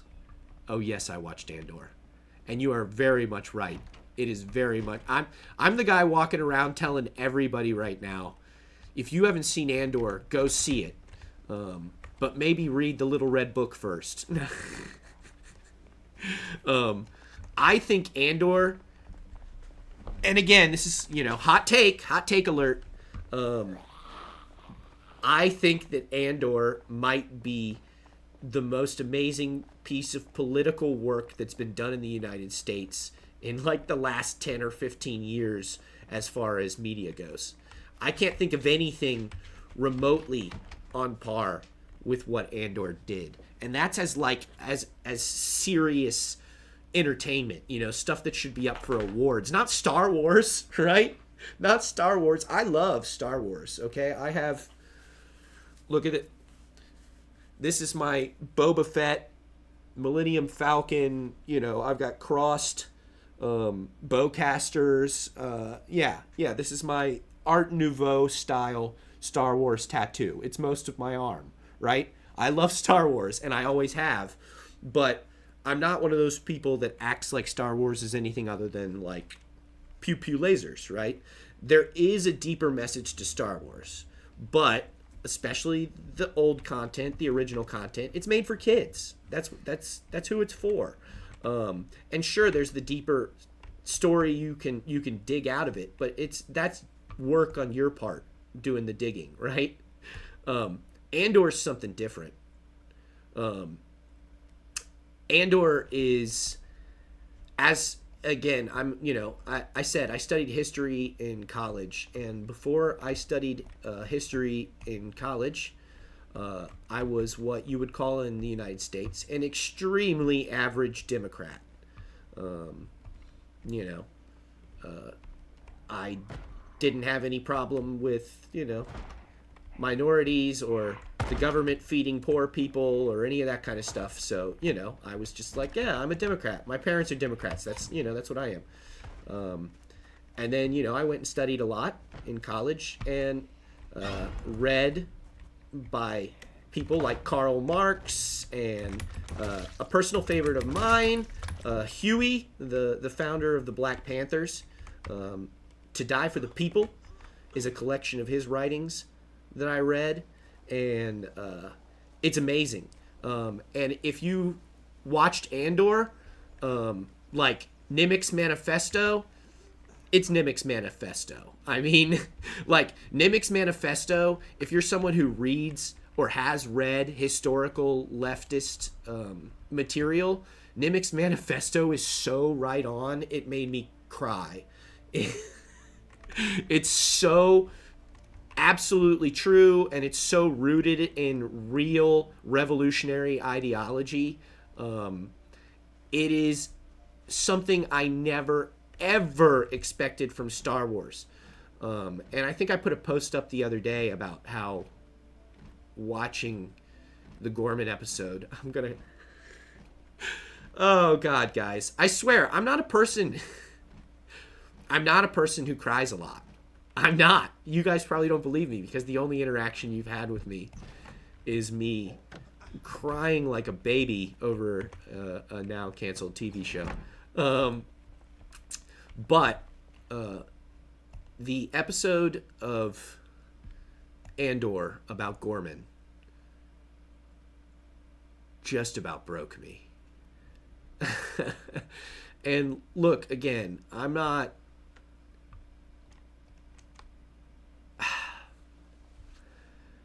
I will talk about politics because I think everybody should. I think it's a normal thing. I think that acting like it's not a normal thing to talk about politics is a weird thing. The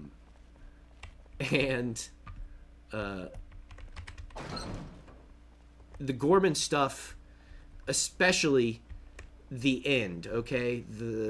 In my head, I refer to it as the last call from Gorman. I don't know what you want to call it.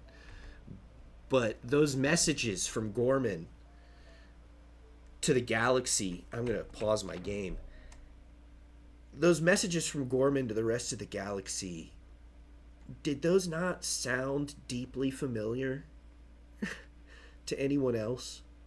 Like, if you're on TikTok, which I'm not, because again, I'm older than I look, but I know plenty of people who are on TikTok who share what they see on TikTok. And if you're on TikTok, then you have been listening to messages from Gorman for the last 2 years, if not more. Because, again, if anyone's watching and they haven't put the pieces together yet, I'm talking about Gaza. Um, and I know that there will be people who watch this who aren't going to be happy that I have an opinion on that or whatever, but it's just a fact. It's just a fact. I broke down watching that episode because the messages from Gorman sound like Gaza. They sound just like Gaza. Just people desperately begging the rest of the galaxy, or in our case, the world, to let them live. And sure, there's always going to be bad actors that a government can stir up and point to as the reason for their atrocities. But that's the thing. Everyone else has to be conscious of that and not watch the imperial propaganda and just accept it for what it is. And yeah, saying this out loud at work is why I lost my job. So, you know what? I'm sure as hell going to say it on my YouTube channel that 7 people is watching. Yeah, I'm going to say it. But yes, I watched Andor. I thought it was magnificent. I thought it transcended Star Wars by such a degree that it's maybe ruined Star Wars for me. It's going to be real hard going forward to love other Star Wars stuff as much as I have in the past, I feel like. And I've liked all the Star Wars stuff, to be clear. I'm not one of those guys who's like, yeah, I hated The Acolyte. I thought The Acolyte was actually pretty good. I enjoyed that. I thought it was very different. I liked that they took a chance and did something different. I thought it was a beautiful show. And I thought a few of the actors in it were doing a really great job. I'm sad we won't get more of that. But at the same time, like, that show was nothing on Andor. It was nothing on Andor. Nothing Star Wars has ever done touches Andor. You know? And I sort of felt that way a little bit when Rogue One first came out. I was like, wow, this is so adult. This is so beyond anything Star Wars has ever shown us before. You know, they were like, they killed everybody, you know? Oh, so sorry, spoilers. Jesus. If you haven't seen Rogue One, I am very sorry. But yeah, that's the spoiler. Everybody dies at the end. And now, if you're someone who's studied revolution and revolutionaries and history, then you know that is often the end of a lot of revolutions. Everybody dies. There are usually a couple of failed revolutions before there's a successful revolution. That is something I can tell you as a historian. I'm just running circles in this game because you guys got me started.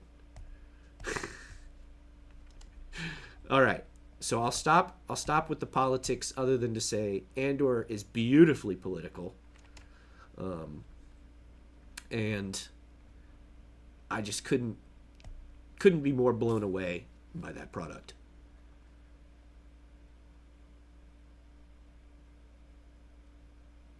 Hey, Star Wars plus anti-fascist tattoo on the same arm. I don't know that I'm Andor, but I will say that, you know, I try to keep the real life rebels that I appreciate in my thoughts, you know.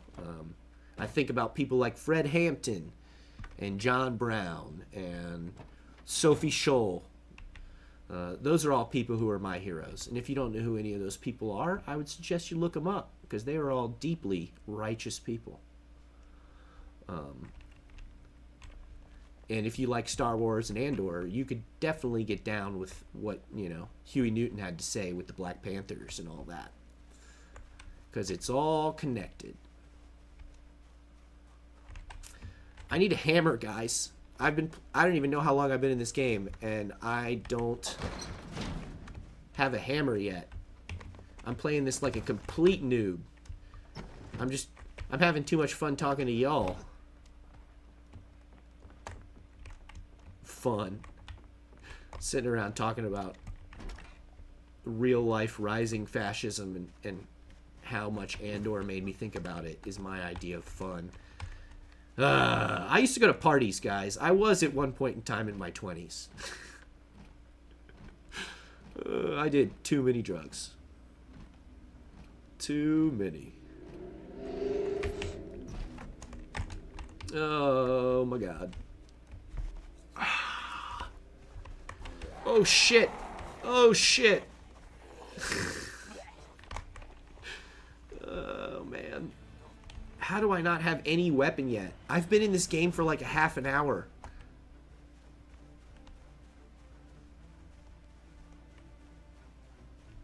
Oh, y'all haven't watched Andor yet? Absolutely watch Andor. I'm sorry if I didn't give you any... I don't think I said anything that was too spoilery, other than which episode absolutely tore my heart out. But, again, Andor is one of the best things I've seen on television in 10 years. It's better...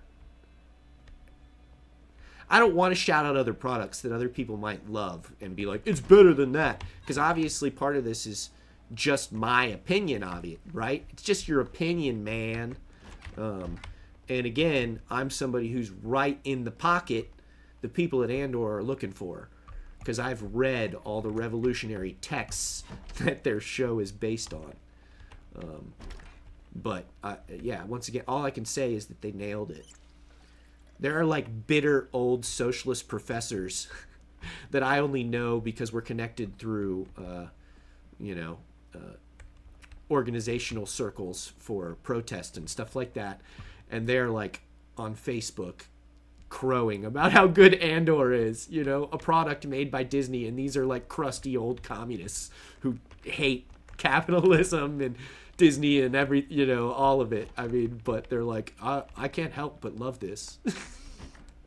And I'm sure there are other, communists and socialists who take themselves much too seriously, who are like, that's propaganda that's going to make you think the wrong stuff. And, they'll bring up the two situations. I just removed the curtains instead of closed them.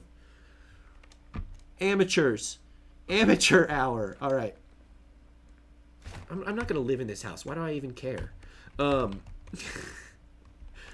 Yeah, but again, it's fantastic show. I couldn't recommend it higher if you haven't watched it yet. Couldn't recommend it higher. Ooh, work boots. Invaluable, my friends. Oh, a good pair of work boots.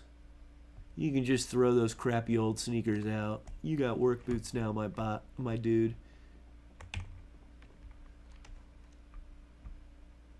That's how you know a show is good. The academics get on board. I think you're onto something there. It's definitely a thinker's show. If you're someone who likes Star Wars because pew pew lasers, it might not be your show. And that's fine. Again, if that's the reason you like Star Wars, pew pew lasers, that's fine. Okay? You're allowed to just like the pew pew lasers. And be like, I love the Empire because their suits look cool. Like, that's fine. But the real artistic roots of this thing are rooted in revolution and, the Vietnam War and anti-fascism. And if you don't have a good understanding of those things, I can see how that would fly right over your head. And you're just going to focus on the Space Wizard parts. Or if you're a child, because like I said, everything Star Wars up to Andor is just pew-pew Space Wizards, right? It's mainly made for children, but adults can make something out of it if they've got the sticks to rub together in their own head. But on the other hand, Andor is explicitly something, it's very adult. It takes a certain understanding of history and politics, in my opinion, to really get everything that you can get out of that show. And I think most people probably do have that level of understanding. I feel like most people a lot of the time try to pretend like they don't understand things quite as well as they do because it makes it more comfortable.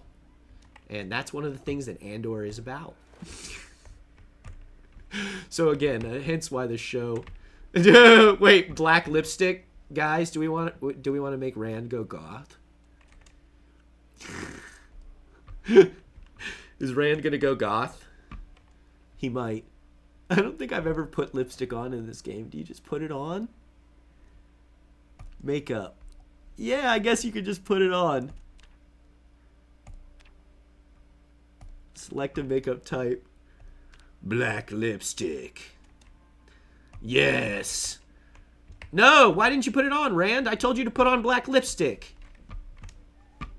We're doing this. There are zombies actively trying to break into this house, and I'm fooling around with his makeup. On his lips. Oh, I gotta click apply. That's what I did. Black lipstick, apply. Look, his show just got canceled. He's allowed to go goth if he wants to, alright? It's not a phase, Mom. They canceled my show, Mom! They canceled my show, and now my soul is darkness. Darkness is his friend. Oh, if your dad's a bitter old socialist, absolutely get him to watch Andor. I'm trying to get my parents to watch it, and my dad's definitely going to be the stick in the mud about that. Because if I like try to have an experience with my mom, she'll just like go along with it because she's like, yes, my son wants me in his life, you know, because she's a good mom. My dad, on the other hand, it's very hard, even though I am approaching 40, to get him to take my opinion seriously sometimes. And I can understand why when the opinion is, Dad, this new Star Wars show is the most political thing I've ever seen. I'm sure my dad just thinks that I'm not as smart as I think I am when I say that to him. But god damn. Oh, I forgot I had a meat cleaver, guys. Right, well, unfortunately for this zombie, I do have a meat cleaver. Wow, that is the toughest was that 7 hits? That was some Last of Us pedophile stuff. Woo! Alright, who's behind this door? Back up! Back up!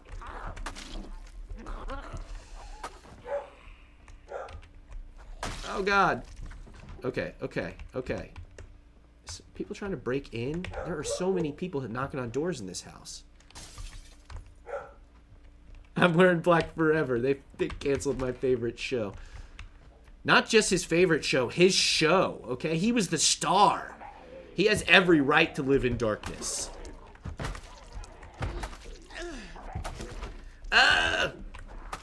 Oh god. Oh, I'm starting to get tired. Oh god. Oh, and I'm really hungry. I've been doing a really bad job paying attention to stuff. For something, I did something that made the symbols on the side smaller. I'm gonna have to figure out how to fix that because I'm not noticing them in time. Oh my god, I'm tired. I'm sleepy. I'm tired. I'm hungry. I'm panicked. And I'm overloaded. Guys, I am playing this game like a complete jackass. Just to be clear, anybody watching who knows how to play this game, who's saying that to themselves, you're right. I am currently playing this game like a complete jackass. Whew. Okay. Can't hide in that closet. Trapped in the closet. Then I pulled out my knife. Okay, nobody in there. They would have attacked me by now. Where's the knife? Okay. Pain pills? Pain pills! Alright.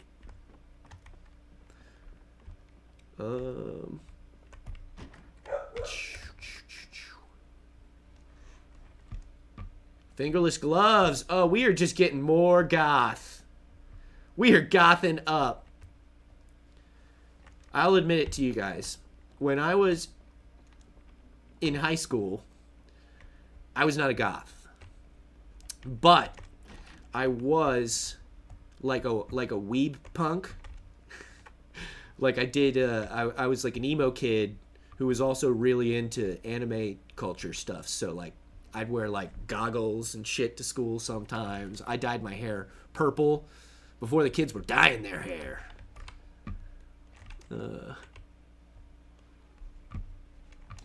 Oh god, again, I'm playing this game like an asshole. I need to find somewhere to sleep.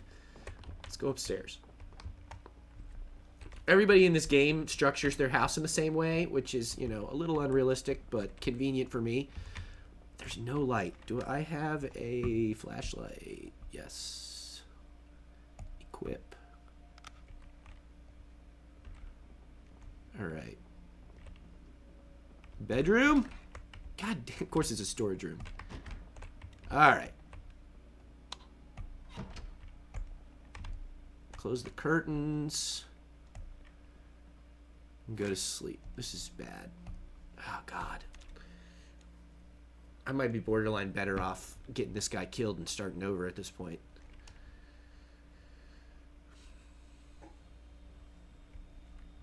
Every once in a while, I just gotta look down in the corner, make sure somebody's watching me, so I know I'm not just talking to myself. That's definitely the weird part about streaming. Do I want any of these movies? No, they're not skill movies.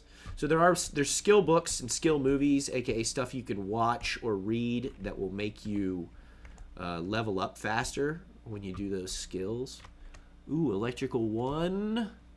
So, like, I can't read Electrical 3 because I don't have the knowledge of Electrical 1 and Electrical 2 yet. So these are not going to be much good to me at the moment unless they're a level 1 book. 3 level 1 books, though. That's not bad. I am overburdened, though, and I need to eat. And I don't think... Oh, I do. I have chicken on me.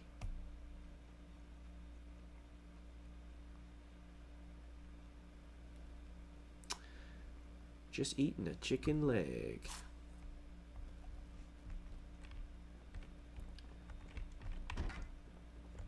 And anybody that has just recently joined us, we're just kind of hanging out, talking about, well, whatever, really, but most specifically the cancellation to Wheel of Time. So I'm currently playing Project Zomboid as our buddy Randall Thor. He has gone a little bit goth. He just found out his show was canceled. So, he's not very happy. Though the unhappiness notifier isn't over here, so he's getting it together. I'm still using this. I swear, I'm better at playing this game when I'm not talking to you guys. I promise. Not that I don't want to be talking to you guys, or I wouldn't be here, but I am too full to eat more right now. So I can't eat to open up space. Oh, I don't want to drop that Desert Eagle, but I also definitely don't want to use it anytime soon. Guns are so noisy. They bring so many zombies, and I do not have a fortified house. So I'm going to do it. I'm going to drop the Desert Eagle. It just weighs too much. I don't have a backpack because this has been an extremely unlucky run so far. I have one. I've looted like 5 houses, and I have a butcher knife.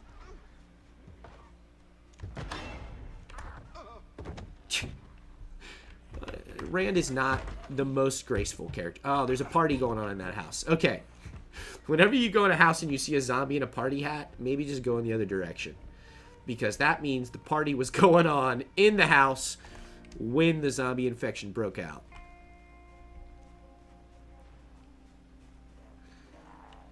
Get him to the top of a mountain. I don't know if there are there any mountains in Zomboid? I don't know of a mountain in Zomboid to take him to. I could take him to the mall. I could take him... I made him a car thief, too, and we didn't make him Matt. Now I'm mad at myself, guys. Now I'm mad at myself. This should really be Matt. Because if we were Matt, we could also be Lucky. Friggin'. Oh, goddamn. Back up. Back up. Oh, I keep forgetting I have my knife. Things you would never forget in a zombie scenario. Alright. I'm not wearing a watch yet. See, I'll put this watch on, and then look, now I got the time and date and stuff over here. Alright. Let's see. Let's see if this car has any gas in it. Oh, wait, I have a car with gas in it already. Where should I go?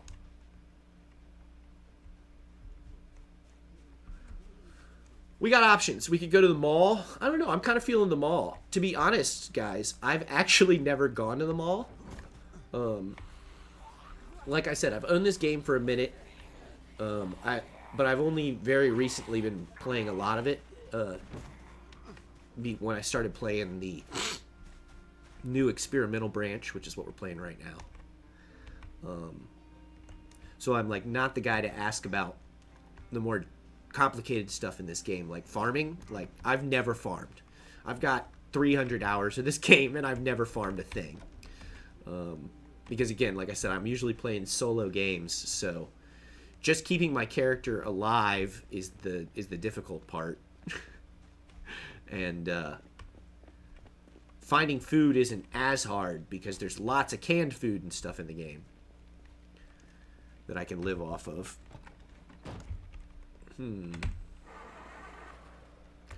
Alright, I already jumped this car, so since it's been hot wired, sometimes it takes a couple of tries.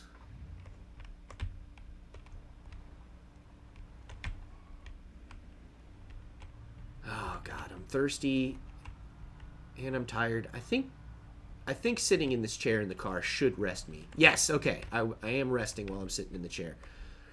But I need water. I really need like a water bottle or a canteen or something like that that I can carry with me rather than having to find a sink every time I need a drink. And like I said, I've got super easy settings on right now. This is kind of ridiculous I'm doing this poorly. So I'm going to laugh every time I hit a zombie with my car for a while because they just added ragdoll physics to the game. So that's brand new to me. Like hitting somebody with your car and they actually like react to it in a semi-realistic way. All right. That was actually really dumb what I just did there because I wanted to show you guys the ragdoll physics and I pulled that bunch of zombies and I really, really wanted to loot this building of its cheap, fatty foods real quick. So candy doesn't provide you with much nutrition, obviously, but it will fill you up some, and it gives you a happiness boost. Because, yeah, eating candy makes you happy, if you've never noticed. Ooh, I got a burrito and a corn dog. Oh, yeah. Let's see if there's any maps over here I want. Ooh, a map of all of Riverside. I will take that. So the in-game map, you can start with like a full map, but I usually start with my map fogged out, and then it just fills in as you go. And then if you have a pencil or a pen or whatever, you can make marks on it, right? Like, oh, if my base is here and I don't want myself to forget, or I hid something somewhere or something like that. I'm just talking to you guys with the zombies walking into this. I'm playing this round like dog water. All right.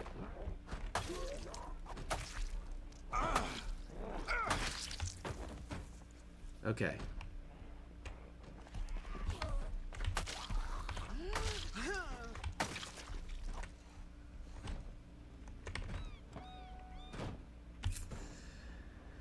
All right.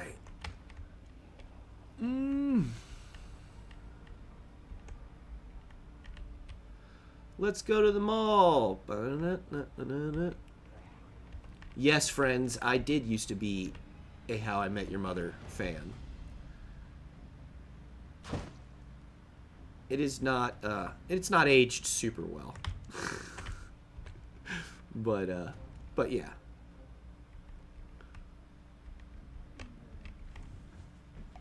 Okay. Now, as I said, I do know that I know this game decently well, depending on where I am on the map, because the map is pretty enormous. All that area I was just playing in was only one little town, and there's like, I don't know, 9 of them on the map or whatever, and a lot of country and blah blah blah in between. Like, this is that whole other town that I got a map of, and yeah, it's all full of zombies. Less out here in the country because I have it stacked where the zombies are most likely to show up in population centers, because that just makes sense, right? That's real life. Oh man, I am very overloaded and I'm dehydrated. And I don't really... Oh crap, I think I went the wrong way. Oh! So I'll go ahead and admit, I have crash damage fully off, 100% off, because I suck at driving in this game. And that's normally how I die. If I don't turn car crash damage completely off, even if I just set it at the lowest level, I kill myself in car crashes over and over and over again. Yeah, like I said, I'm not a pro, all right? I'm just here.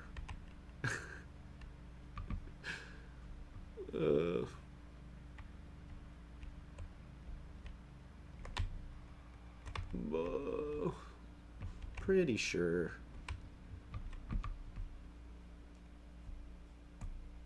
Oh, hang on a sec. I'm trying to.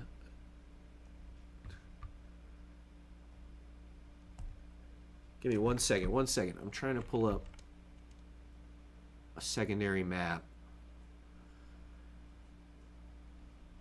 so that I'm not wasting all y'all's time too much. Okay, okay. Why didn't you just start with your map all the way revealed if you want to check a secondary map, Kevin? 'Cause that's just how the settings are, all right? A lot of the time, I want to play with fog. Sometimes I want to cheat. That's why I have 2 screens.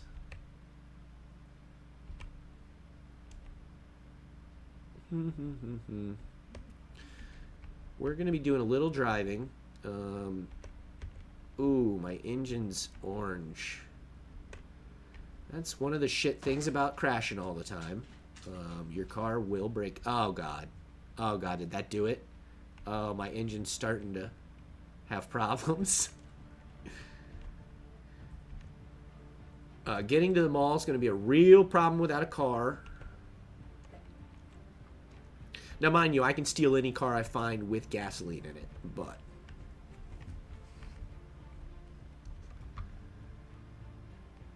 a lot of cars don't have any gas in them right now.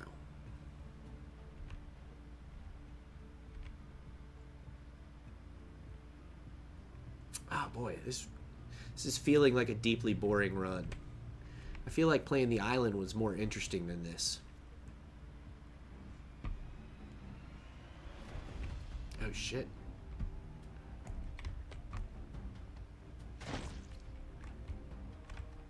Alright.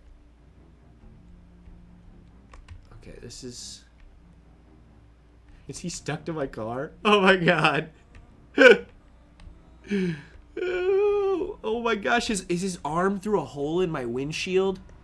That is brilliant. Like I said, it's far from the prettiest game in the world, but the work that these people put into this game really impresses me.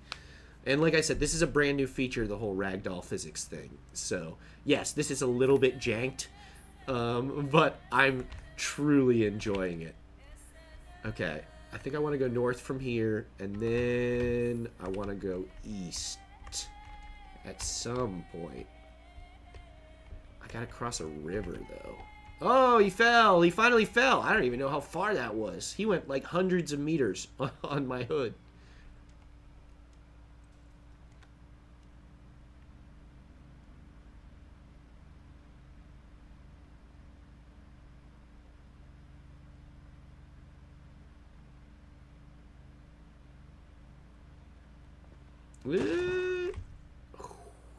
Is this the way to the mall?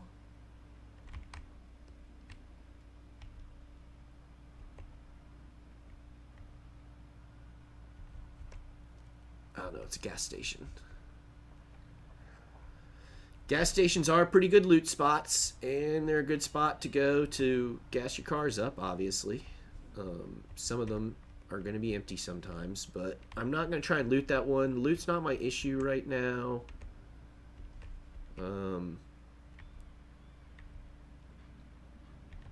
I'd like to get somewhere... Oh, God. I'd like to get somewhere where I can camp.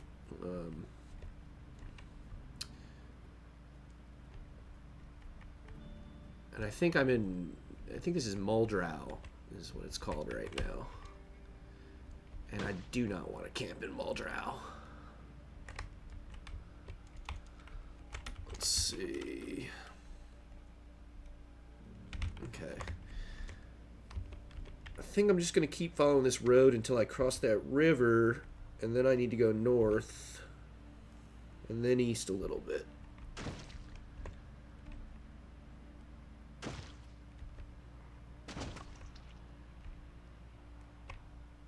Oh my god. Oh no, oh no, oh no. Oh, my engine's really starting to struggle. I might have to steal another car here coming up.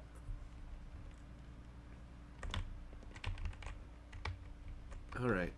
Alright. There's not too many people here. Let's check these cars. No, there's too many people. There's too many people. I just don't have any good weapons either. Oh, that's... I'm complaining about not finding a weapon, and I went and left Rosewood without even going to the fire station. Yeah, I'm playing this like an asshole.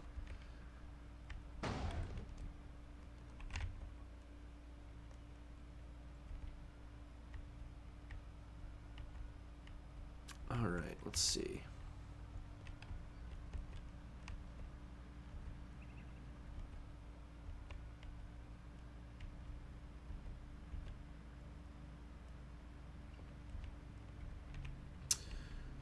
I don't know. If anybody's got any questions or anything for me.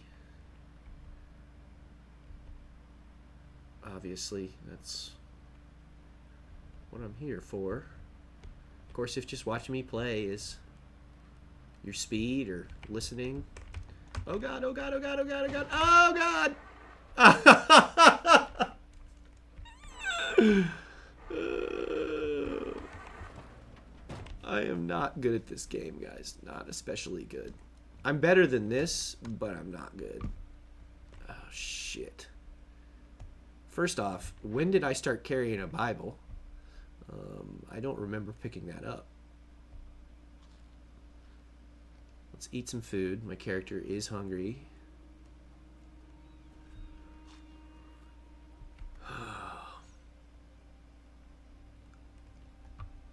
I wouldn't mind switching back over to the Isle, frankly. I was kind of just waiting for the servers to reset. And yeah, I'm loving... I just don't feel like this is as interesting of a watch. Are you guys enjoying watching me play as Rand, or was the dinosaur game better?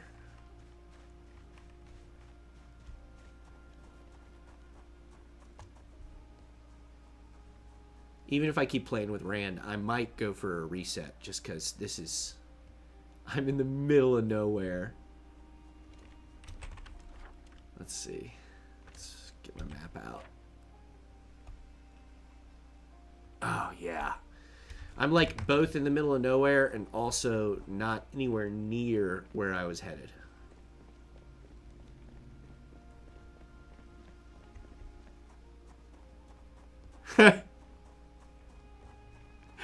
Well, Ath likes watching me crash, so if that's the only vote, that's the only vote.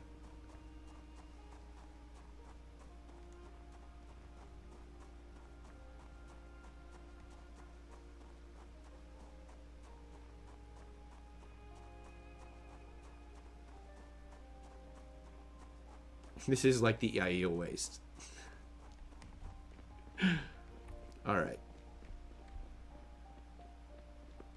This is so... It's just nothing.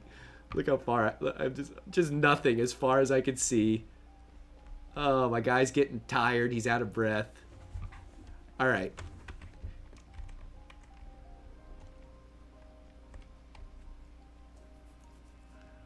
Great.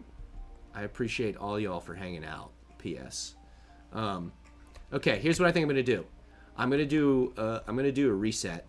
But first, I'm gonna pop off real quick. I'm gonna go to the bathroom. So I'm gonna pop up another screen here real quick, and I'll be right back because my bathroom's literally over my shoulder. And then yeah, I'll come back and we'll start a new character. All right, so just give me just a minute. I'm not going to turn the stream off. I will turn my mic off.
All right.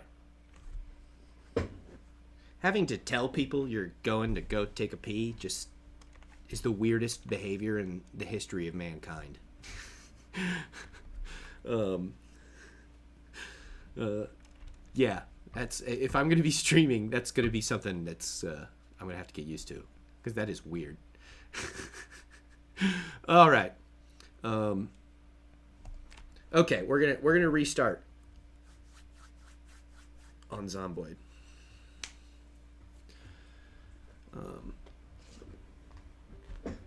Just listening. It's fascinating to me that there are, even 9 people in the world that just enjoy listening to my voice talk about nothing. But I appreciate it. Y'all. All right, let's re-solo this, okay? So we're gonna, we'll just use my custom settings because we all saw how painful it was even with my custom settings before. We're going to start in Rosewood, which is the town I know the best. I'm going to turn off nutrition just to make it even a little easier for me to... Oh, wait, that's what it is. New build. I need a new build on. All right. I could turn on vehicle damage again if you guys wanted to watch me crash cars and die over and over. No, I'm just kidding. All right, so if we're making a new character, my question is this: do we want it to be? Do I play Battle Brothers? Yes, I play Battle Brothers. I haven't played. It's probably been a month or two since I've played, but that is a fantastic game. Though it's like this game. Like you better be okay with losing, in my opinion. I mean, maybe I'm one of those. You go to the reviews for games, and there's always those guys who are like, "This game's too easy," and I'm like, "The game seems pretty hard to me." Maybe I'm the dumb one, but also, like, I'm not trying to be challenged that hard when I'm playing a video game because a video game's supposed to be like, disconnecting me from that part of my brain that the struggle of everyday life is my challenge mode. I don't need a challenge mode in a video game. The video game's supposed to be fun, and I understand why people need a challenge mode, but I do not. Do we want to go with Car Thief again? If we go with Car Thief again, I kind of feel like maybe we should be playing Matt Cawthon instead of Randall Thor.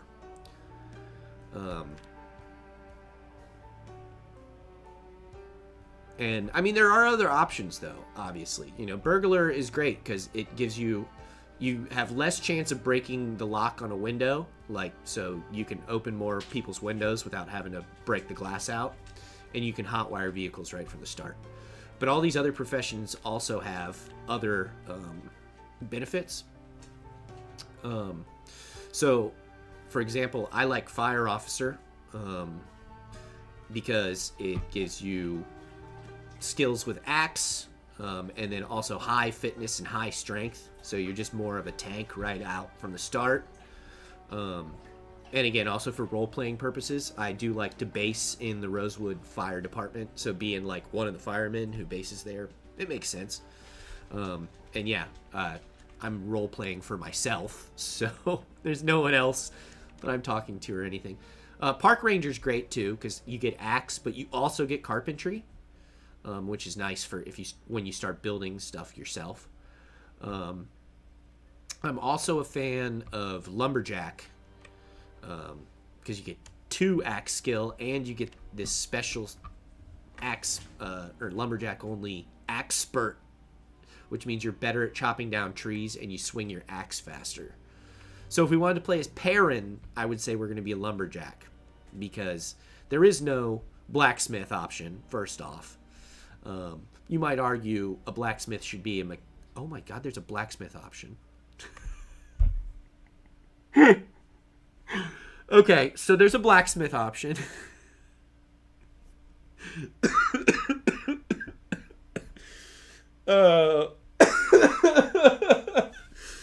This is just if you guys haven't noticed yet, I am a person who is occasionally confidently wrong. I am occasionally confidently wrong about something that I profess to know something about. And that's just something that you got to know about yourself, right? That's just something you got to know about yourself. So I guess I could make a Perrin character and make him a blacksmith.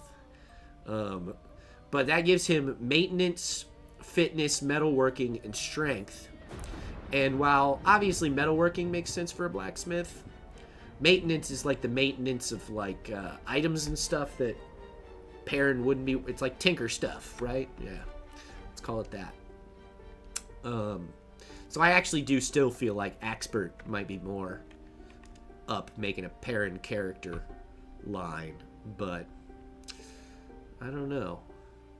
I can't decide. Rand, Matt, or Perrin? Who are we making? And if I were going to make Rand, what profession would I really pick for Rand? I mean, I guess maybe I'd make him a police officer, and that is absolutely not shade cast at Rand, but just because it increases his range damage, and when I think of Rand, I think of him channeling and how dangerous that is, so making him better at using guns would make sense. No, wait. Oh, duh. I'm so dumb. Rand would be the soldier. Where's the soldier? It's not in Alpha Beta. There it is. Veteran. So veterans get the desensitized trait where they don't panic because they're so used to violence. Yeah, that'd be Rand for sure. Oh. Now the question is Rand, Matt, or Perrin. I will take the first vote that I see in the chat. I understand most of y'all are just listening, and that's fine. But whoever feels like putting a vote into chat on which of our three, or I could make a Nynaeve or an Egwene. We would just have to decide what they were good at. Nynaeve would be good at healing, so that would be kind of lame because you'd want to make a Nynaeve character when you're playing with other players, and then obviously you're just going to be the doctor and provide first aid. Egwene.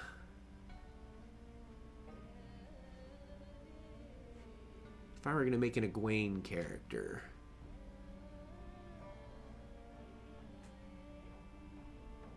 it's a good question.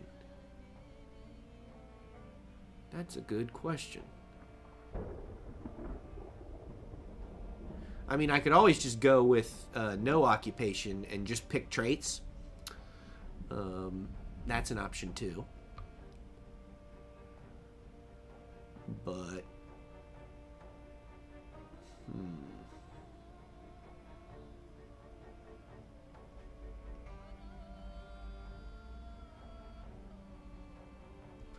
you know what? I'm going with burglar. We're going to make Matt.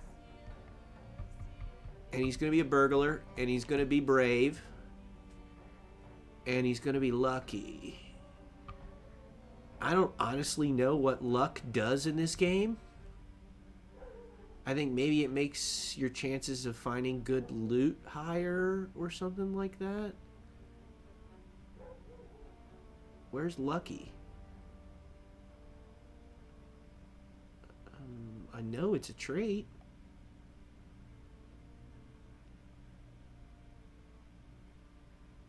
Am I crazy? Because unlucky's a trait. So why wouldn't lucky be a trait?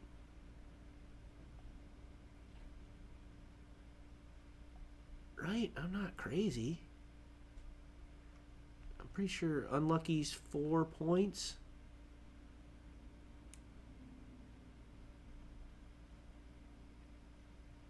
Am I losing my mind?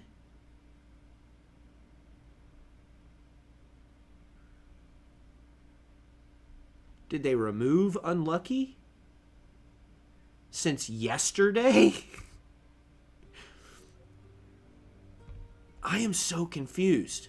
Wait, didn't I put unlucky on my prison break? No. No, those are my super characters. This is extremely confusing to me.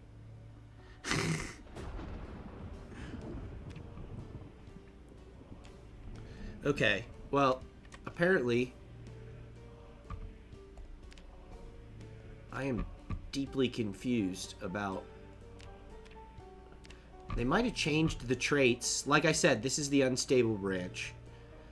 So they might have literally updated since I last played and removed some of these traits, because I know unlucky was a trait literally yesterday. I was playing yesterday. It's not...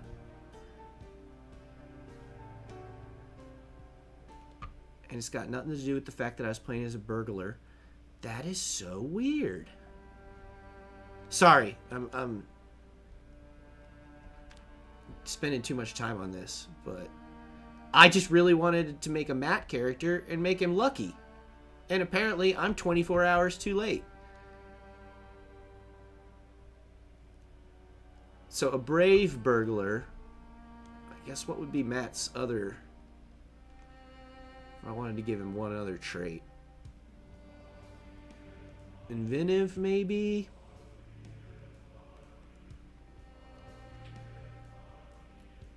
I wouldn't call him an adrenaline junkie. He gets pulled into this stuff. +1 long blunt for baseball player for his quarterstaff background. That's possible. Inconspicuous, less likely to be spotted by zombies. No, Matt's not very inconspicuous. Runner. Just a good old runner. See, blacksmith knowledge. Yes. So Perrin would be an axeman with blacksmith knowledge.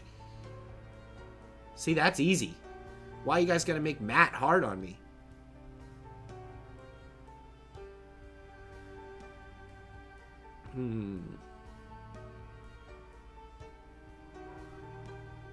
Hunter's worth 8 whole points, though. I don't want to give him Hunter.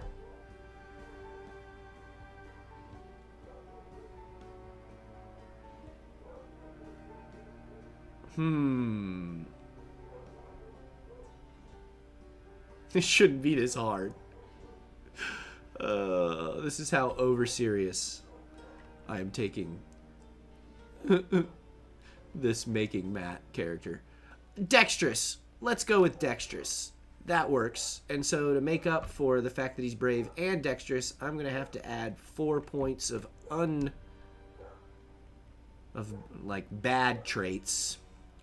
Oh, Matt's a shit reader, so we can add slow reader. And ooh, we'll add we could add hearty appetite for when he got his healing. He did have a hearty appetite for some time, and that's 6 points of... I could just take away slow reader, or I could add another 2-pointer. Do I want another 2-pointer? I don't particularly want any of these other 2-pointers, so I'll just remove slow reader. Is there a Saldean wife trait? Oh, what would that one be? Like you find her and she stabs you instead of the zombies. Um, I am as I've said before, I'm a big fan of Fail. I think Kenny Scroggins is actually a decent build point for Matt too. So let's no facial hair. We will give him stubble though, because it does say that Matt's always like semi-shaven. He's always rumpled in the books. And he has brownish hair. And we could just go with I mean, the mullet is a very classic look for a medieval looking character, right? Ooh, the bouffant kind of looks matty. That sort of looks like Matt, doesn't it? Good old Kentucky bouffant mullet. I think this developer is from like England or Sweden or something, and so it is so deeply funny to me that they've decided to make a game about Kentucky, about a zombie infection in Kentucky. Because, yeah, like I said, I grew up in Kentucky. Alright. We're putting his full name, by the way. His name is Matrim. Matrim Cawthon. And outfit-wise... You know what? Yeah, we can just start him naked, because I don't particularly need him to have... Or wait, maybe a hat? Where's a hat? Let's find a... If we want something to be Matty, it's going to be a hattie, right? And we didn't even get there. You can have antlers. I didn't even know that. Alright, baseball cap, baseball cap. No, I'm looking for Indiana Jones hat. Looking for an Indiana Jones style flat hat. Not a fedora, not a boonie either. Not really. A cowboy hat's a little more like it. We might have to deal with a cowboy hat. Oh, actually, the hide hat is kind of... It's not pretty enough, but it's more of like a kind of medieval look to it.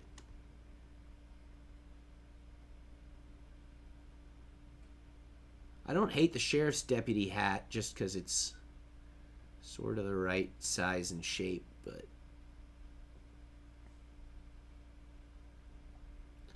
we got helmets, we got... Damn, I've never messed around with some of this stuff myself. This is new to me too.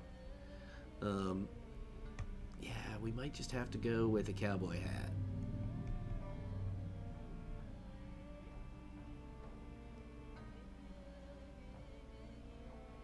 Cowboy hat it is. It's...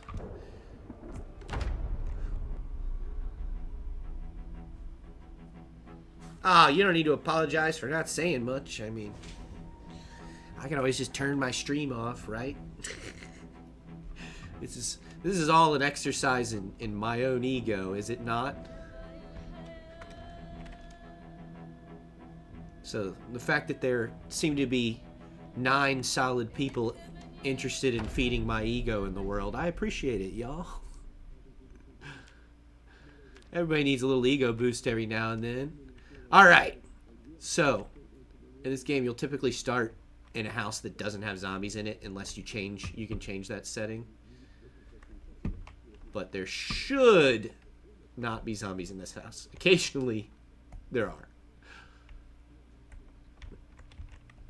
Alright, a rolling pin is not a great weapon, but it'll work for starters.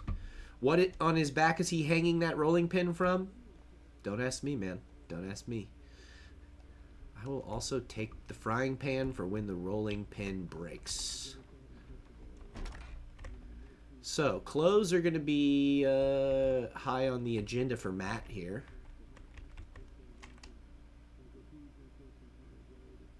Who's your team, Amber? I know you said you were watching football, and I'm going to assume you mean football, what the rest of the world calls football, and you in fact mean soccer, especially since you just said the score is 1-0, and you can't get that score in American football.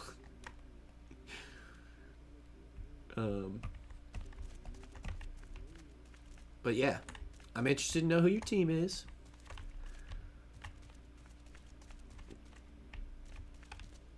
If you're interested in who my team is, in the MLS, that would be FC Cincinnati, because I do live here in Cincinnati.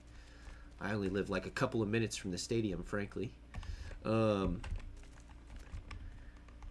if we're talking Premier League, it is West Ham. Irons, irons, irons.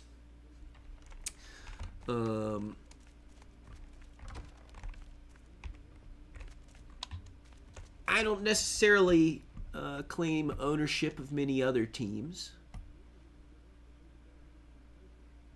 Arsenal in the Women's Champions League final. Nice. Sounds like the Arsenal women's team's doing a little better than the Arsenal men's team, huh? I just bought, for Mother's Day, I just bought my my mother and I tickets to go see the U.S. women's national team playing against the Irish national team here in Cincinnati next month. That ought to be pretty cool because, yeah, the U.S. women's team are a bunch of badasses. I have never... Actually, I did go to a U.S. men's team game once in, like, the 90s. But, yeah, they need to get their shit together if they want me to spend my money on their tickets.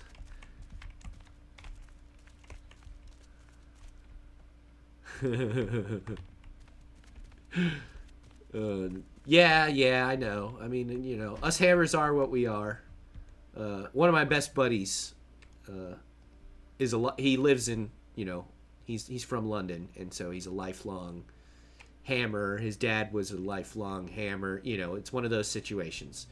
So I was not really in the driver's seat when it came to getting to pick who my team was going to be, but I'm all right with that because, you know, when you do that, you end up picking a team that's too good, and then, you know, where's the fun in rooting for the Yankees? And I've been to a couple of West Ham games myself over there in London, and boy, it's always interesting at a West Ham game. I'll tell you that. Their ultras are an interesting group of cats, especially if you can meet any of the older guys. I was sitting behind a couple of guys at a Hammers game one time, and we were in like the ultra section, like right behind the goal, because my buddy Graham is a badass, and there's a couple of the geezers sitting in front of us, right? And these dudes were,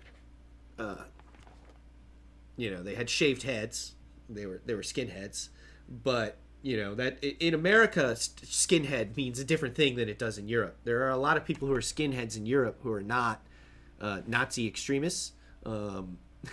In America, if you're a skinhead, you're almost always a Nazi extremist. But there are a decent amount of skinheads in the West Ham fandom. And these guys sitting in front of us were a couple of skinheads, and they had the hammers tattooed on the back of their head so that anyone walking behind them could see they were a West Ham fan. And then they also had the hammers tattooed across their knuckles, so that if they were punching you in the face, all you'd be seeing is the hammers over and over again. Oh, a couple of true lunatics. Nice guys to me, you know. I was another Hammers fan. But they were telling me stories about what the games were like in the 1970s. And they sound interesting. Because, again, this is someone who... I'm watching this as an American. So I come from a very different culture so far as what we are and aren't allowed to do. And let me tell you, when it comes to the amount of freedom that people are granted, I have never seen more freedom granted to anyone than I have British people at a soccer game. they let you guys act like complete lunatics. I was at a game where West Ham beat Chelsea one time, and they weren't supposed to. It was like towards the end of the season. It was just some spoiler game, you know? It wasn't like Chelsea needed to win. They were like winning the season, and then West Ham won, and then a riot started right there in the stadium that I was just watching happen. I was at a West Ham Burnley game where all the West Ham fans started climbing up on top of each other like something from a zombie movie, trying to get up to the box where the ownership was. So yeah, I've been to a couple of really interesting West Ham experiences. Wouldn't trade him for anything.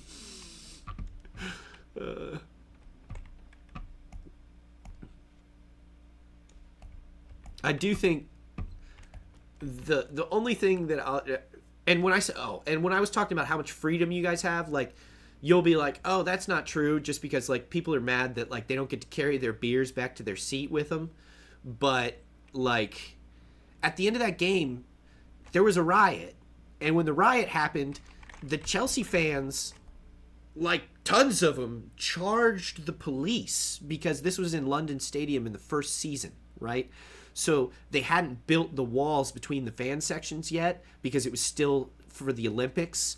And when you build a stadium in England, you build walls so the fans physically can't get to each other. And they hadn't been able to build them yet because the Olympics had just ended or whatever. And so they just had lines of police officers standing where these walls would be, like shoulder to shoulder. And the Chelsea fans charged the police in a manner that would get you shot dead in the United States of America. Oh my God. If you charge the police like that here, I'm just saying. I've been there when the police kicked a bunch of people's asses here in this country, and it was because we were standing there with signs. You can't rush the police in America. No. Not unless you are very ready to die. But I watched hundreds of people do it at that game, and the police were just like, yeah, this is normal. That was wild to me. I mean, there would have been 50 people dead if that had happened in America. Oh.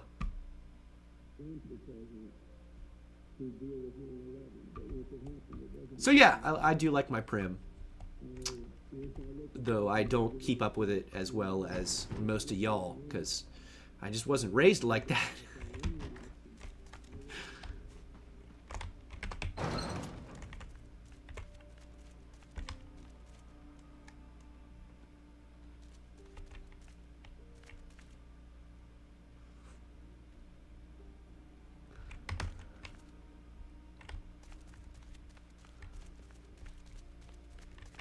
Yeah, I mean, on the idea of it being a lot more sanitized now, I mean, I'm sure it probably is, and let me tell you, it's still pretty crazy. And I go to, I've been to lots of sports here in the United States. I've been to lots of, I would have told you before I ever went to a Premier League game, I would have told you like, oh yeah, the NFL's comparable to the Premier League. I'm sure that the games are very similar. They are not. You guys are so much more invested in those games than the average NFL fan is. And to be clear, NFL fans do occasionally like beat each other to death. But yeah, it is nothing on the fandom of European soccer. Nothing. It's just not comparable. I've been to both, and you cannot compare sports fandom in America to, soccer hooliganism abroad. There is no comparable thing here. It just doesn't exist.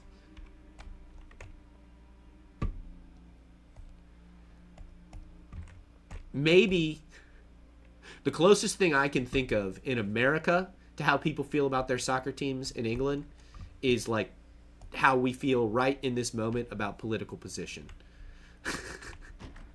I feel the way about, my political enemies the way that European football fans feel about fans of other teams. It is truly hilarious. Whereas you guys are very hands-off about your political opinions, in my experience. You're just like, yeah, you got to let people.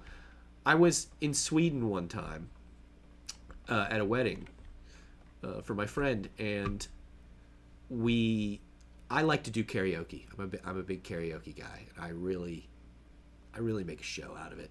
I'll be honest. It's a whole rehearsed act, guys. And so my friend, I ended up going out for the bachelor event night, before the night before the wedding, and we ended up doing karaoke, and mine went quite well. And so the bride wanted to do karaoke before we left town, so we were staying in Stockholm, and we were like, okay, well, let's just look up the nearest karaoke bar. And we did. It was just some place called like the Rock Bar or whatever, right? And it's near the touristy part of town because we're staying in the old town. So let's go to this bar and do some karaoke and make my friend Frida happy. And so we go to this bar, and the first thing I noticed is that the people there were what I would call a normal level of tattooed. But I would say that because I'm an American. People aren't as big on tattoos in Sweden as they are in America anymore, that's for sure. But yeah, I was like, oh, these are my people, right? Because everybody here's got tattoos. And we're hanging out in this bar for a while, and I'm getting what I kind of feel like are some weird looks. But number one, I know I'm out of place. I know that Europeans can tell I don't belong when I am somewhere. And I'm just sort of writing it off as that, right? Now I do prominently have this tattoo already. And as the night goes on, it gets to be time for karaoke. And they call up the first two guys to do karaoke, and they're like, oh, these guys are coming up and they're going to sing something by Rammstein. And I was like, Rammstein, yay! If you're a child of the 90s, you know some Rammstein. And then the guys got up on stage, and they were literally in like neo-Nazi costumes, outfits, I want to call them costumes because they're so ridiculous, with their little black bow tie and their black button-up shirt and their little flat top fucking fascist hat. Oh God. But literally these two guys in these Nazi outfits come out on stage and start doing Rammstein, and that's the moment that I'm pretty drunk and whatever, and I'm in a foreign country, and this is when I realized that I'm in a Nazi bar. I'm in a Nazi karaoke bar in Stockholm. I do not cohabitate with Nazis, and it's not a belief I have. I don't believe that they deserve any respect or anything. I don't think they deserve anything. And so then I started to get a little rambunctious, and the whole point of this story, why it originally popped into my head, was how the Swedish guys I was with, I was like, you guys, these are Nazis. Like, we're in a bar with a bunch of Nazis. And they're like, well, yeah, but everybody's allowed to have their opinion. And that is very much the outlook I've gotten from most of the Europeans I've known in my life, is that, people are allowed to have their opinions. And, I on the face of that, I want to agree. I really do. But there are certain people who I think you just cannot tolerate. And so, yes, I did have to be removed from said bar. For the safety of myself and all involved. Yeah, right? Awkward is the very least of it.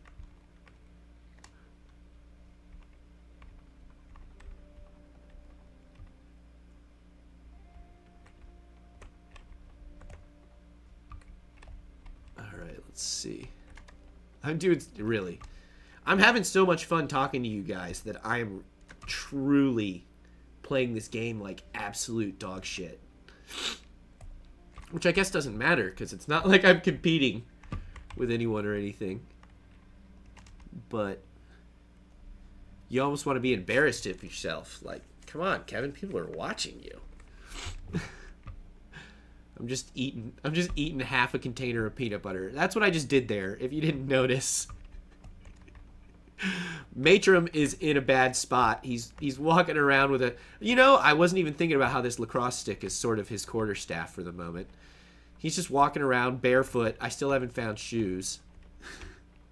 I really could use some shoes. Getting a foot injury is bad. All right, I need to drop some weight. This heavy-duty flashlight's going to have to go. The frying pan's going to have to go. Oh, I changed out of Matt's hat for a hat with protection. And you know what? That's just not right. That's ruining the role play. We're gonna lose the protection. I don't need it. Okay, Matt, let's go find you some shoes, my guy. Let's run off through the... Oh, God, he's tired. Okay, I am not running anywhere. All right, I'm going to sit in this chair and just let Matt rest for a minute.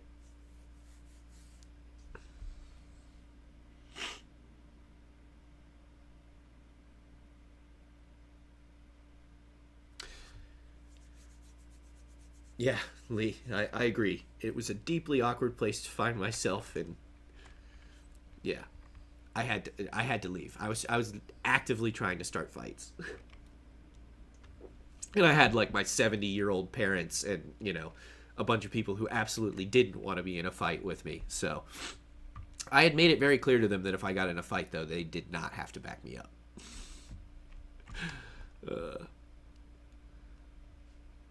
I'll get my ass kicked somewhere with social health care. That's all right. Okay, peckish and slightly thirsty. And I'm a little hurt. Why am I a little hurt? Just minor body damage. Okay, that's probably because I'm carrying too much. Yeah, I'm carrying 17 pounds, and I'd only be comfortable with 12. I really need to find a bag. If I can find a bag... Oh, yeah. This game is basically like Sims 1 if you dropped zombies into it. Down to, like, you can move the furniture around in your house, and you can paint the walls, and you could build a house. I mean, you can do all kinds of stuff. This game is essentially, just a stripped down Sims. Oh, God. This is going to be the problem with this hat. This hat's going to be falling off all the freaking time. And I'm going back for it, because I'm Matt. Grab the hat.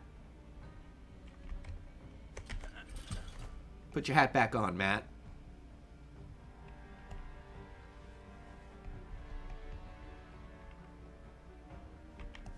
All right. Yeah, I think that's kind of why I love this game.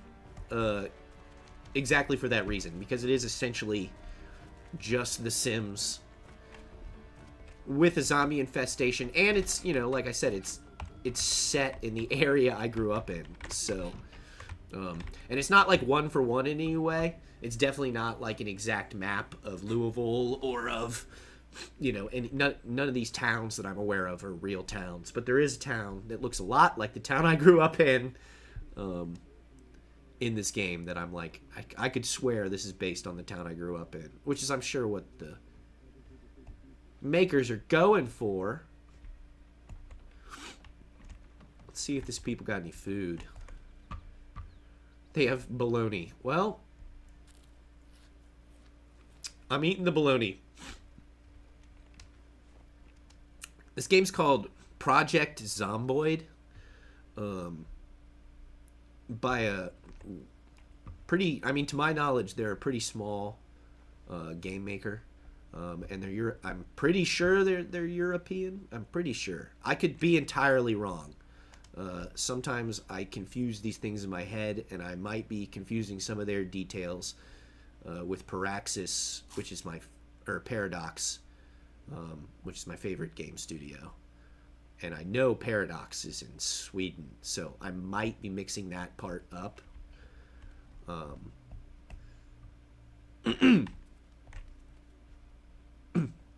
But some of the the terminology and the language in this game at times, they'll call things terminology that I'm like, a European wrote that. Like nobody in America would say that. Certainly not Kentucky. All right. Oh boy. Oh, broken glass all over there. Woo, good thing I didn't walk in. So yeah, again, I don't have any shoes yet. I really need a pair of shoes. The easiest way to get a pair of shoes is going to be to kill a zombie and take their shoes. But if I get lucky, there will be shoes somewhere in this house. Ooh, a gun case with what in it?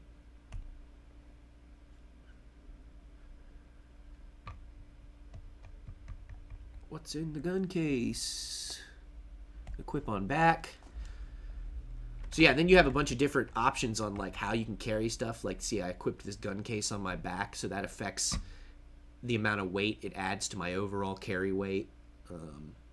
Makes it a little bit lower if I'm wearing it as a bag.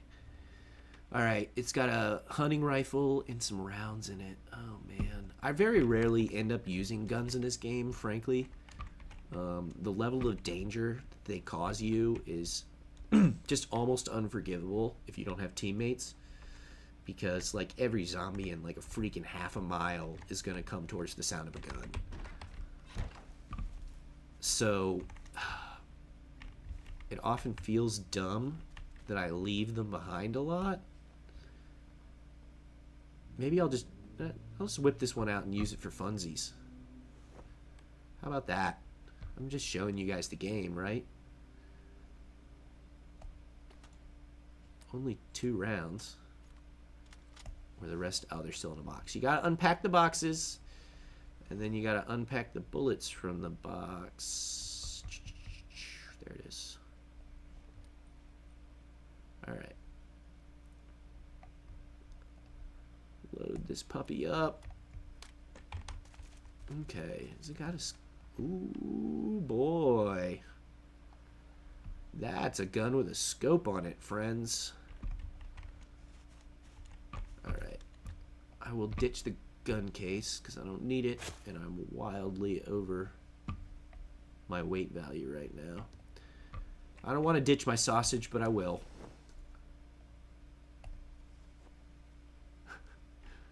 Alright. That's one of those things like taint that I know it makes me childish, but even the word sausage makes me giggle a little bit. Of course it's a food. Alright. Oh god. Matt, you are not very graceful. Oh god. I'm like I'm gonna shoot this gun and I don't even have any shoes on yet. What am I doing? Let me stick the gun on my back again real quick.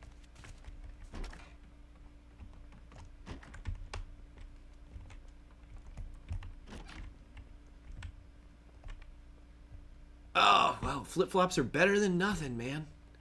Jeez.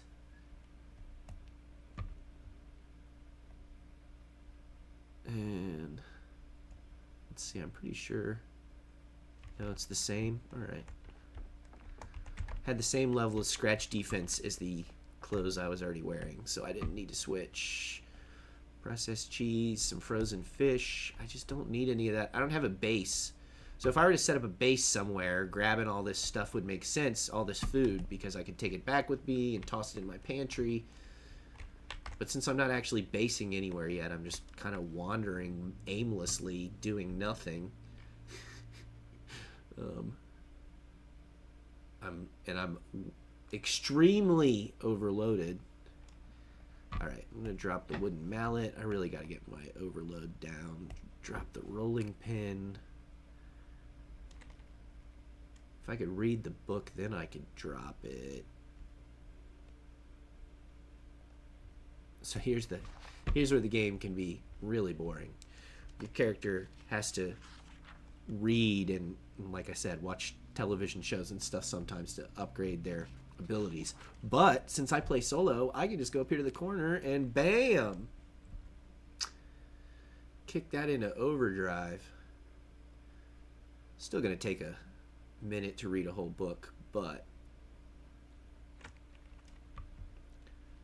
at least I don't have zombies banging on the window or anything. I can read this book real quick and then drop it. I don't need to carry it anymore once I've read it.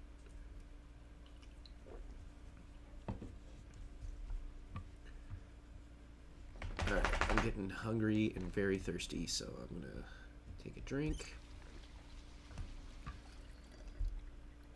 I'll go ahead and eat this person's processed cheese. Why not? They left it for me. It's not very much food, though, so I'm going to also eat this cucumber.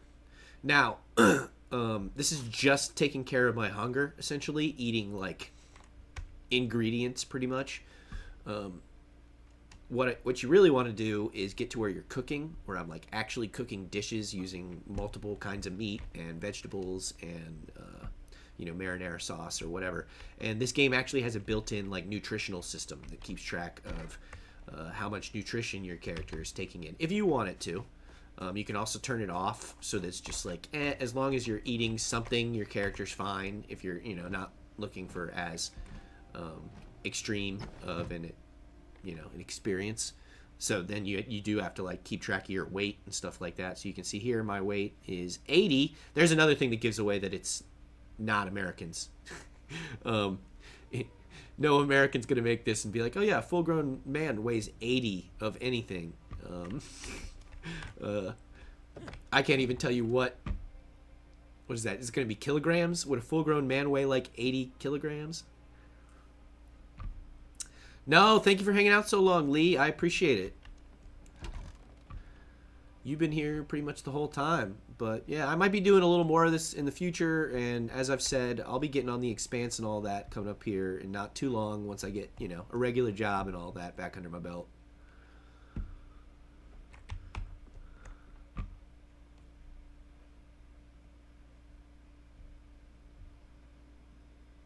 You as well. May you always find water and shade.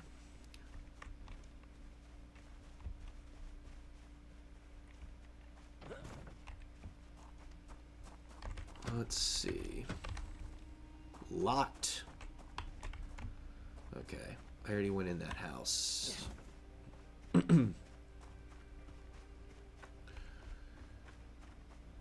Better shoes would be... Oh! An important upgrade at this point.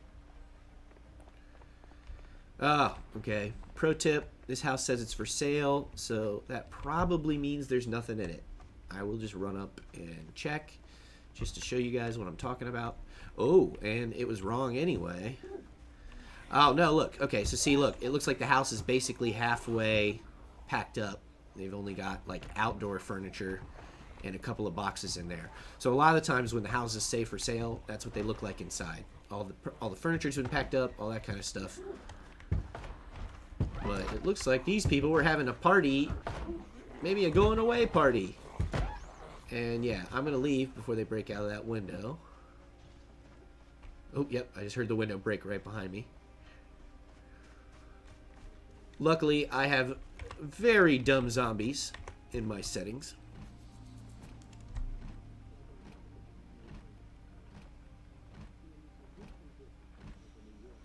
Yeah, you're right. I always could make some videos about the books, couldn't I? And like I said, I think, I think my one buddy said he would do some reaction to the ones that already exist with me. And, I don't have to let them canceling the show stop me from doing that. So, I'm sure that my viewership numbers wouldn't be as high for a show that's already been canceled. But, that's not really that important to me because, yeah, I'm not a professional. I'm not making money doing this. I'm just hanging out with you guys because I've enjoyed hanging out with you guys. And, this has been an enjoyable community to form, so why just let it go away for no reason? But I figure I might be doing a little more stuff like this going forward, just because, for starters, I do play a lot of video games. So if I'm going to spend a Saturday playing video games all day, I could stream it and hang out with you guys too. Oh, this is not cool. How many is it? Listen to me. I was all like, oh, these dumb zombies, and then they followed me exactly where I went.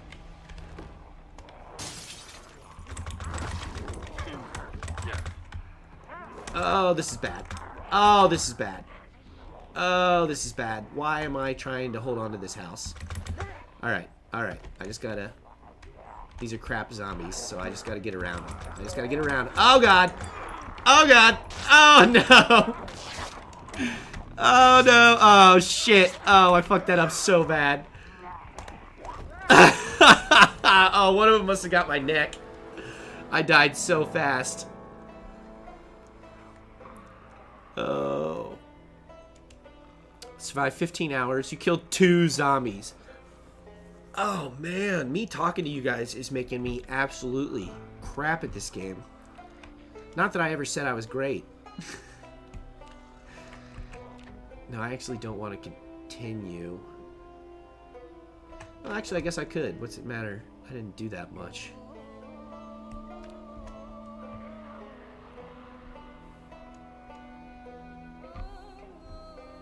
Alright.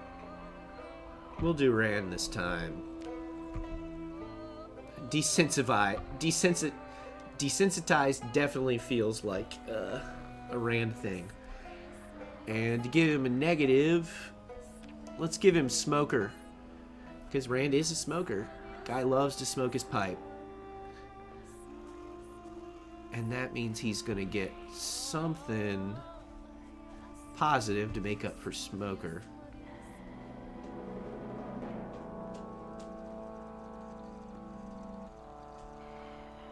Wakeful. Yeah, that works. Rand does not sleep well. All right.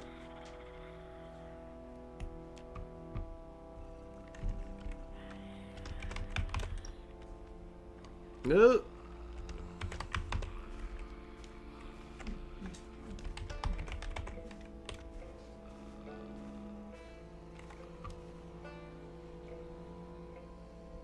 All right, let's see here.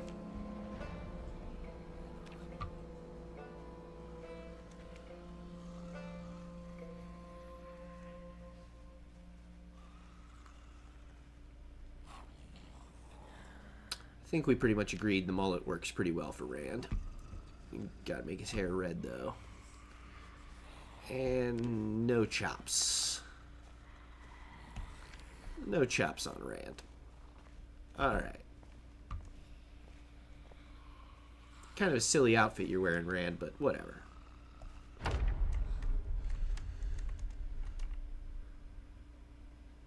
Yeah, right? I mean, if you're growing up in the Two Rivers and you're not smoking, what are you even doing? Like, at the very least, the economy depends on you smoking, sir. Get smoking. I mean, I'm from Kentucky, okay? I know what it's like to be from somewhere that the economy only exists for tobacco. Arguably, the place where I grew up is, you know, now, it's not. I know that the Two Rivers is supposed to be based on where Robert Jordan grew up, which is in the Carolinas.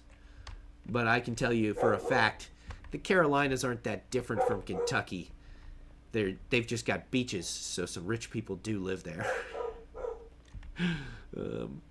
Not a ton of rich folk move into Kentucky.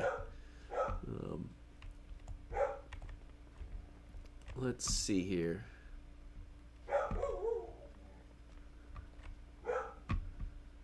Yeah, and when I say rich, I mean rich. I mean, like, their kids don't go to school with your kids, you know?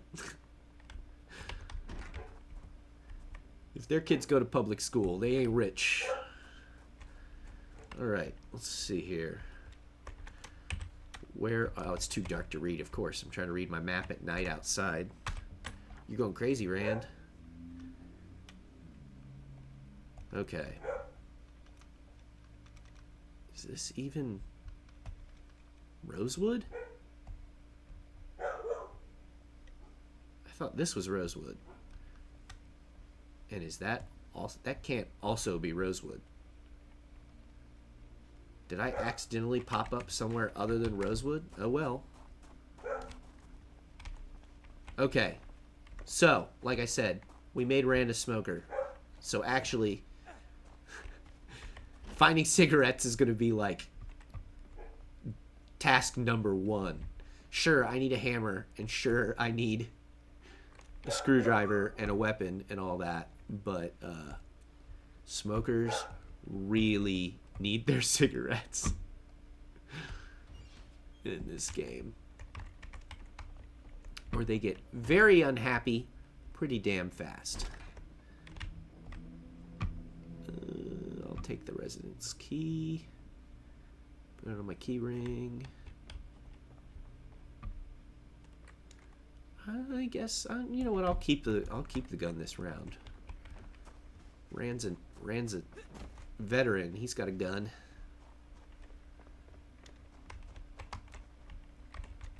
Alright.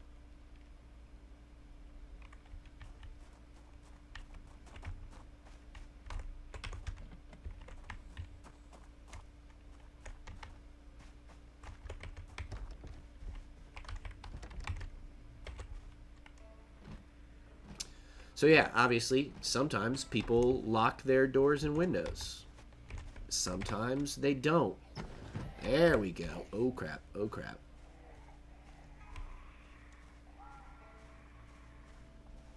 I swear I heard a zombie like right in my ear.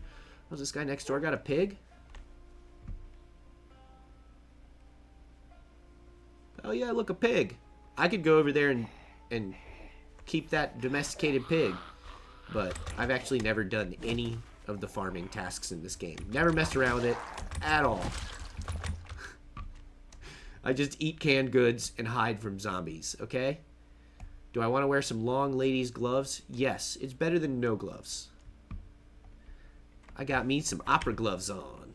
Oh no, don't shut the window. Open the window again. And climb through. Sometimes you biff the controls in this game because it's like, oh, you press E once to open the window, and then you hold E to climb through, and stuff like that. You don't hold it long enough or whatever. No, wait. I did not mean to equip a magazine as a secondary weapon. That was not intentional. Unequip. Alright.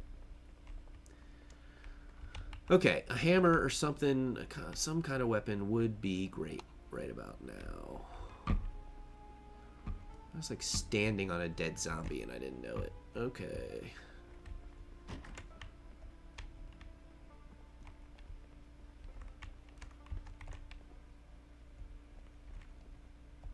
Ooh, we got some stew here.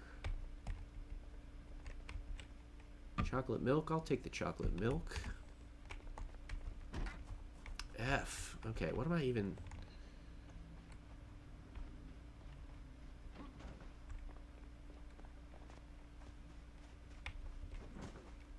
Basic tools, I guess. Basic tools is what I'm looking for.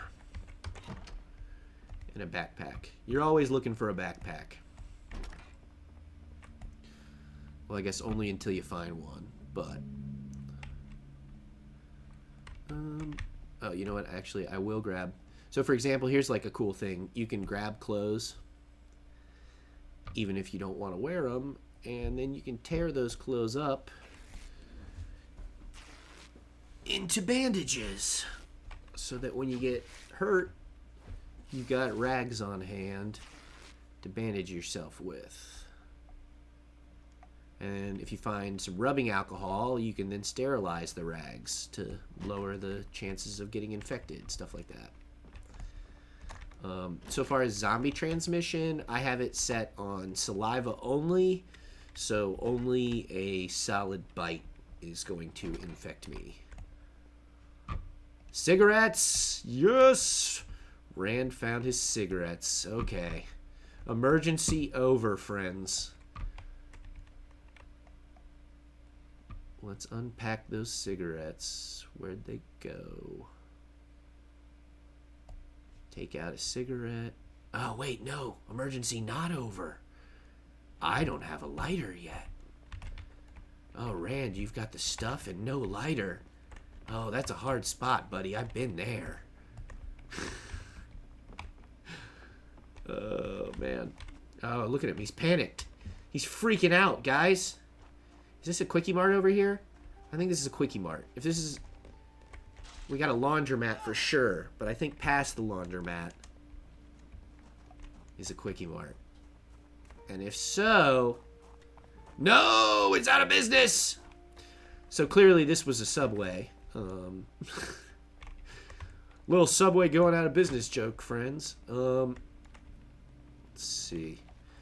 Alright, so no lighter in the Subway. I guess I can try the laundromat for a lighter. They locked the laundromat? The coin-operated laundromat got locked in the middle of this emergency?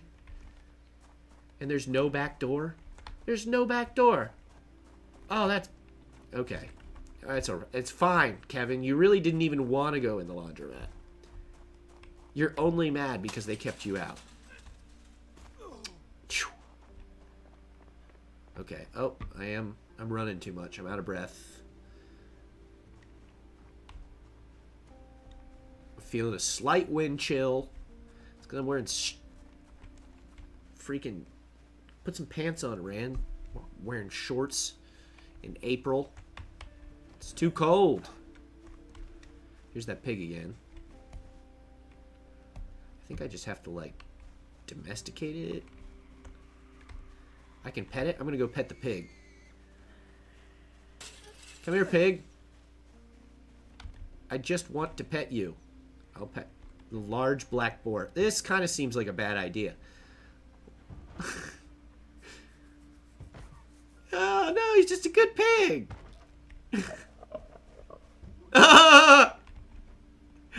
Listen to him. Did you hear him? He made pig noises at me. I'm going to pet him again because I so enjoyed him oinking at me. Oh, he's not going to oink this time? That's cool. All right, what about the pink one? Come here. Come here, pink pig. I want to pet you. Zombies coming out of this building. No, I'm trying to pet you. You are making this so much harder than it needs to be.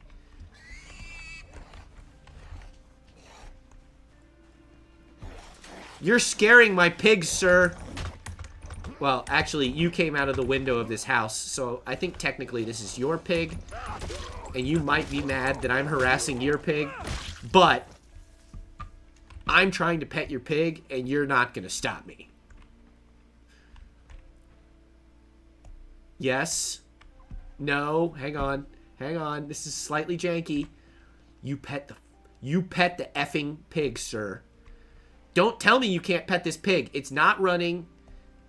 Oh, I'm furious. Why is my character refusing to pet the pig? I'm going to pet the other pig again out of anger. This is an angry pig pet. I did. I ran after the pig, okay? I know that's probably not a good idea. But even once it stopped moving, look, pink pig right here, not moving. I could very clearly scratch this pig's ass. Ah, broken. What a shit game. I'm logging off. All right, pigs. I'm gonna leave your container open. You're free now. I've liberated these pigs. And people say I don't like pigs.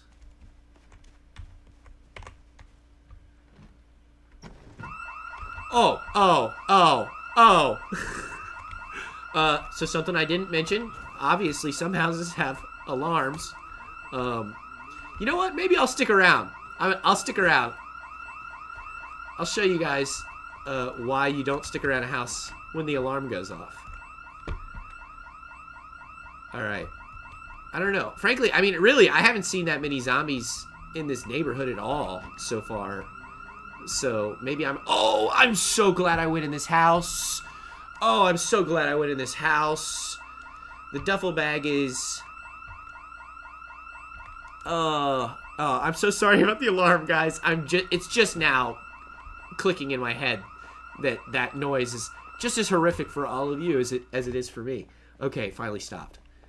Oh my god. Sorry. I'm so sorry about that sound. So sorry. If the number of watchers doesn't drop to 0 while that plays, I'll be impressed. Okay, I got a duffel bag. Equip on back. The built-in flashlight I think you're seeing, Alondra, is actually my field of vision. So that's how wide my character is currently able to see. So anything outside of that is like, there could be a zombie just outside of that to my right, and I wouldn't know he was there other than by sound. Yeah. Look at that! I tried to hang out and show you guys. So this is, wherever I am, has an extremely low zombie population count right now. I've killed that one guy, and I just set off a house alarm, and I'm not seeing a single other zombie. That's legit crazy. So this must just be like a grouping of houses. Oh, there we go. Here we go. They're coming from the farm across the street. See, they do come from far off. But yeah, there's clearly just not a very high zombie population in whatever this subdivision I'm in. And that idiot just walked right past me. See, but look. Oh, see, now up the road. Yeah, see, okay. So they are coming, but yeah, there's just not very many of them in this town, apparently. I don't know. Is this Muldrow? I really don't know what I did. Maybe it gave me a random starting spot because I made a second character. I don't know. People who knew more about this game could tell you, I guess, but it definitely dropped me somewhere I'm not super familiar with. Okay, so having this bag is a godsend. This is how you play the game. Let me do a little changing stuff around. So anything I put in the bag, the duffel bag has 18 pounds worth of, or 18 whatever the weight thing is, worth of carrying space, and it reduces my carrying weight for me, for the stuff I put in it. It's like 60%. So anything I put in that bag weighs 60% less than before I put it in there, so far as my overall weight, and that is huge for being able to carry a significant amount of loot at any given time. I really don't need my ID card, but it doesn't really weigh enough for me to care. I'll put the bologna in my bag. Who's behind? See that? Oh god, oh god. And that's why you gotta pay attention to your line of sight. That zombie was very close to me, and I didn't know until I heard it through my left headphone. Okay. Again, very few zombies here. This is kind of cool. Ooh, I really like this fence. This fenced-in outdoor area. Oh, no, of course that door's locked. Okay, let's see if there's another open door on another side of this house, because this is a good setup. Okay, first off, let's just take care of this. One zombie at the difficulty I'm playing at should not be in any way challenging. Like I said, I've super dumbed down the zombies in this run just because I'm not looking for a big-ass challenge.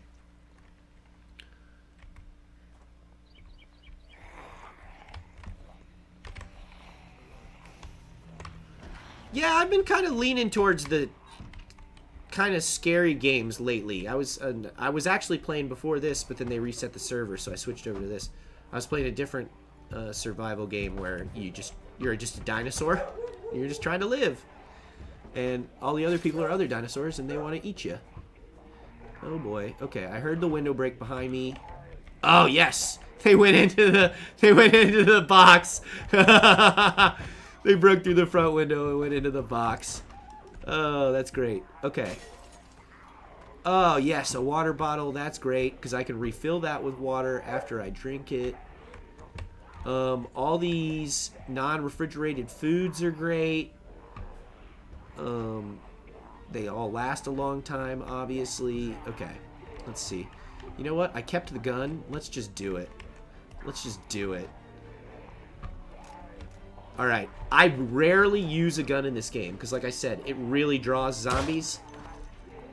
But frankly, I probably need to get practicing to get better. So,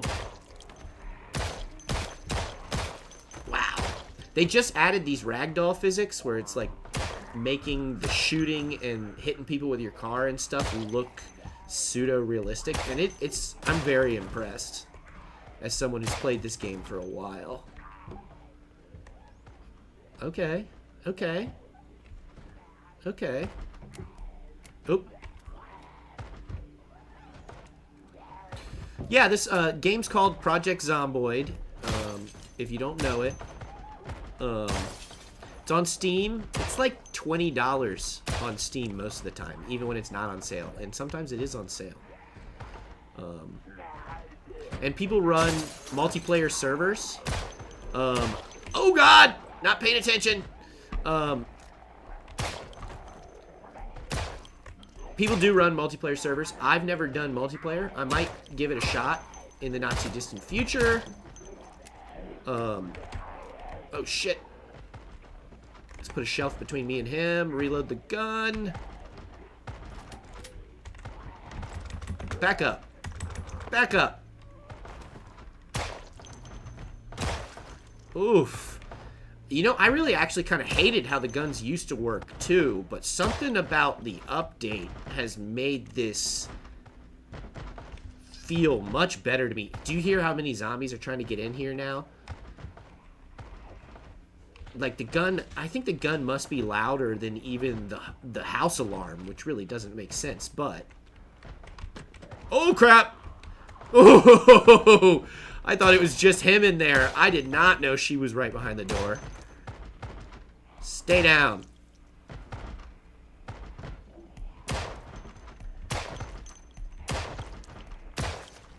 Alright, alright, alright. Oh, Rand, you are an animal. Oh, yeah, Steam is for PC. I don't think Zomboid is on PlayStation at all. Again, like I said, it's a kind of smaller developer, from what I've ever been able to tell. And, yeah, I think support for consoles would probably be a lot for them. But maybe not, because like I said, as you can see, it's definitely a very, I'd call it a fairly stripped down game. They aren't working real hard to make it look too pretty or anything like that. You know, it looks like The Sims 1 or something. But that's because the depth of what you can do in the game is really impressive. The options on what you can craft and what you can, you know... I'm an extremely basic player of this game so far as, like, I don't do a lot of crafting. I don't do a lot of building because I'm just, like, I die before I can even get to, you know. So, I'm usually just, you know, I still have yet to live 100 days in this game without dying, no matter how easy I put the difficulty. Because the problem with putting the difficulty low is then you get too bold. Ooh! Like that. Like that moment. Like when I assumed that guy was dead and he was not. And then I let him sneak up behind me. Woo! Alright, let's see. I don't think any of these people are probably going to have any loot that I want particularly. There might be maps behind the desk though. I do want to check that. Oh, I'm just going hog wild using up ammo. Because this is the gun they just give you at the beginning. And I usually just discard it. Because I don't think it's fun to just have a gun at the beginning. But you know what? I'm kind of having fun with it right now. Look at that. Well, so much for I did originally go in there thinking I might make this into a base, but somebody tore down the gate I originally liked, and they've broken out all the windows, so I'm definitely not bothering to fix that. You aren't dead yet! Really? No, he's dead. He's dead. Okay. I'm gonna take your keys. You got a car key? Nope. Because I don't really need a car key because I'm a burglar, so I can hotwire cars.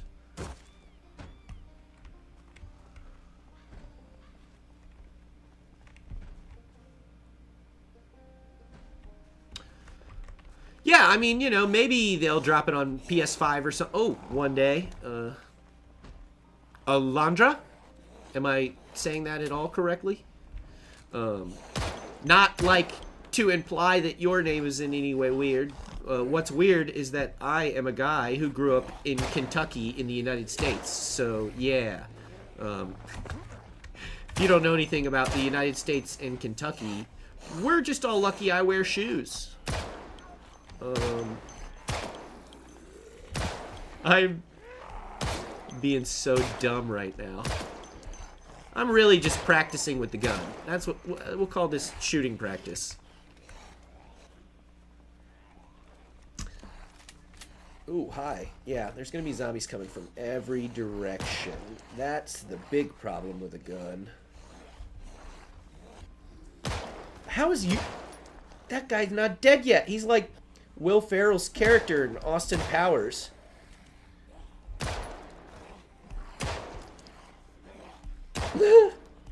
Again, if I'm like smiling like a psychopath while I do this, guys, it's because they just added these ragdoll physics effects and they're kind of hilarious. Awesome. They're awesome, but also hilarious.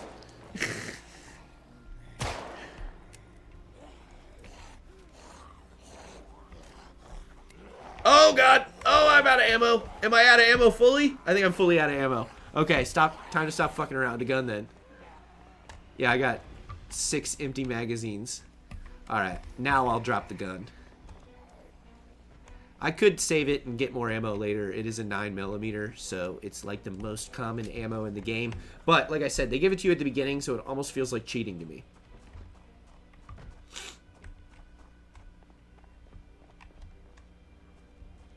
Oh, okay, yeah, you know Texas. If you know Texas, then, you know, you ain't that unfamiliar with Kentucky. You know, Texas is Kentucky with more money. Because they got, you know, oil. They got that oil. That Texas tea. Oh, this is a cool house. This is an interesting... Oh! Oh, God! I really need to pick up a weapon. Oh, man. Okay. This is a cool floor plan layout. There's not a ton of floor plan layouts in this game. So every once in a while, you find a house that's actually kind of original. And it's like, this is dope. I kind of want to just make this into my character's house just because it's different. But then I went and got blood all over the walls and floor. Now, you can clean that up. I could go find some bleach and, you know, some rat... Oh, god damn it! Oh! Shit, I'm injured. What about... How injured? Okay, just scratched. Alright, shut the door. Shut the door. We're ready for this. We're ready for this. We tore up rags. Alright, apply a bandage. Yes! If I could find a machete, that would be beautiful. I would love a butcher's knife, frankly, right now. Alright. I'm gonna climb out the window. Screw this house! I don't like it anymore. There's too many zombies in it. Alright, really, going through people's garages is a good melee weapon thing. I do not just want to use a plank of wood.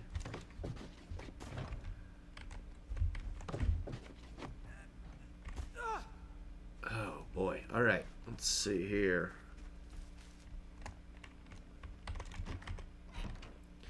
Yeah, let me just say, if you used to live in the United States and you no longer do, to some degree, I am jealous of you. Now, the degree to which I am jealous of you definitely depends on whether or not you are currently in El Salvador. of not your own volition. I'm not that jealous of those guys. But yeah, I would love to not be living here anymore. Ooh, an ammunition box. It's only got ammunition in it though, and I don't have any guns at the moment, so the metal pipe's an alright find though. We've got a metal pipe now. That is certainly better than nothing.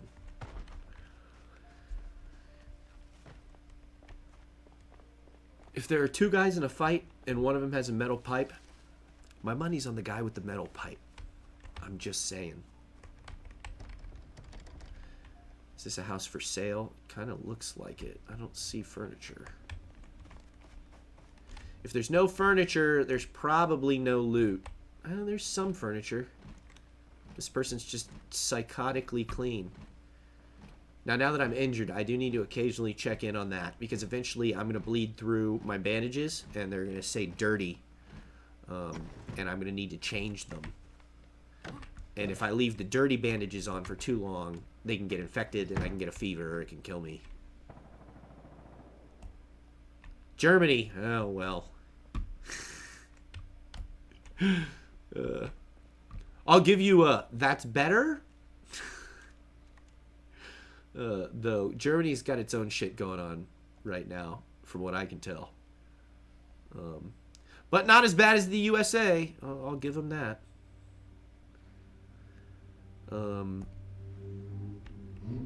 Alright. My character is currently tired, so here's what we're going to do. We're going to watch an episode of this TV show on VHS. So I put the VHS in there and press play. Do. There we go. My character will sit down on the couch, and you can see his boredom's going down, and then his unhappiness will also go down. So yeah, like I said, this is just The Sims, really, in certain ways. Hey, thanks for hanging out, Ath. Nice talking to you. I appreciate you hanging out for so long. And yeah, I'll be getting on The Expanse as soon as I got, time on my hands and I don't feel like I'm being completely irresponsible. I can write this off as like, you were going to play video games anyway, right? You don't have to do 8 hours of editing afterwards.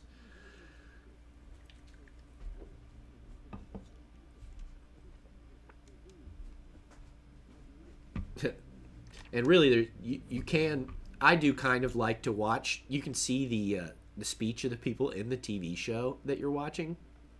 So you can read these, like, fake scripts that are, they're kind of hilarious, in my opinion, because they're usually just making fun of some particular television show, or, like, this one, this was Ballin' Coolin' High, right? That I was just watching. Yeah, so this one's called Ballin' Coolin' High, and if you're my age, you might know a show called Saved by the Bell. And Ballin' Coolin' High in this game is definitely just Saved by the Bell. And the reason I'm 100% sure of that is because I have found the tape in this game that's the episode of Saved by the Bell when she gets addicted to caffeine pills. And they, like, use a quote in the little script for the TV show in the game that's, like, a play on the quote from the TV show, from Saved by the Bell, and it's just so funny. It's lots of people have seen that one because I think it's a TikTok or whatever, the I'm so alive or whatever it is, So yeah, there's that, and then there's like famous movie titles and stuff, but then they just change them a little bit. And then if you pay attention to what is being said in the movie in there, it's usually actually something from that movie. It's funny. The people who made this game, I mean, it's a real extreme labor of love. They did not need to do that, but that's the little stuff in this game that I really enjoy. As the yes! Oh, yes! 2 claw hammers and a screwdriver. Oh, now we're cooking with gas, friends. Okay. Okay, I need the screwdriver too. Alright, I could do something constructive now. I could actually have a goal now. Eat that burrito. I'm going to eat a burrito. This says I'm at my breaking point because I'm so sad. Oh, shit! That's it! Oh, cigarettes! I need it. I forgot I was looking for a lighter, guys. I forgot I was looking for a lighter. Oh, damn it. Rand's going to get, like, suicidal here in a minute if he doesn't have a cigarette. Oh, no. Okay. Well, I definitely... I want the painkillers. Yes, it was a sitcom. Yeah. So they have, like, multiple different... Like, in this show, they have, like, comic books and they have, you know, TV shows on VHS and stuff like that. And they're all referential to, you know, something real. And, yeah, I don't know. I just think that's funny. I'm a big fan of referential humor. If you guys watch my videos, you should probably know that because I can't help but put Arrested Development clips in every 42 seconds. Do I want to kill the zombie behind this door? Yeah, why not? Let's give this wooden or this metal pipe a try. Oh, you're just gonna fall down? You're gonna make it too easy for me, guy. Like I said, one zombie at a time should never really be a problem unless I absolutely don't see them coming.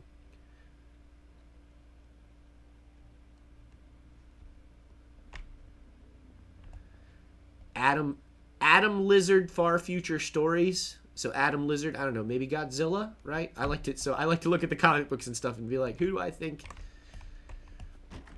they're making fun of with this comic book? Like they've got one that's called like She-Behemoth, and it's like, well, that's She-Hulk, obviously.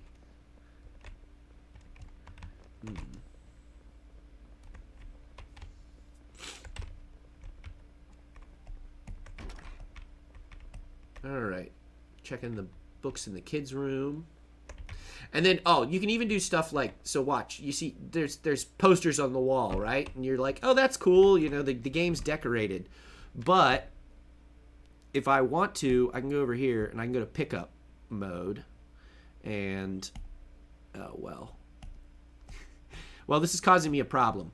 But see, it's trying to pick up the bookshelf, which is in front of this poster. But if I had the skill to pick up this bookshelf first, I could take this poster off the wall and go hang it somewhere else, right? Or any other hanging painting or, you know, just a piece of furniture. So, yeah, here, this chair, all right? I don't need any special tool or skill in order to pick up the chair. So, look, I just told him to pick up the chair, and there you go. It picked up the chair, transferred it to my inventory, right? Now, the problem with picking up furniture is that it's heavy. You know, 7 pounds is a lot when you can only carry 12 pounds.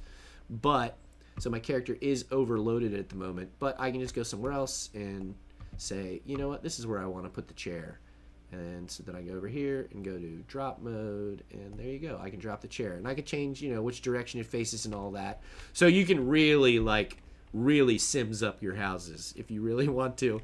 And I do that. Like, when I'm playing this game alone for hours and days, and if I get a base where, you know, I've got the base built up so that it has defenses and stuff, I start bringing back, you know, video game systems and TVs and, you know, all that kind of stuff. Outfit my base like the Foot Clan from the live action Ninja Turtles movie, if you've ever seen that. That's pretty much what I'm shooting for in a base.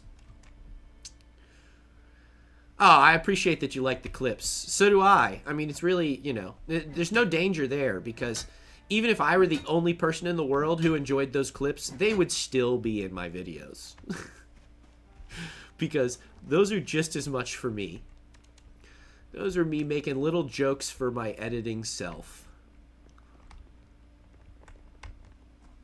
Alright. That was not a bad house to loot. Again, I'm playing pretty randomly right now. I am not playing with a very appreciative strategy. Oh my god, Rand is gonna cry. He's gonna cry because he wants a cigarette so bad.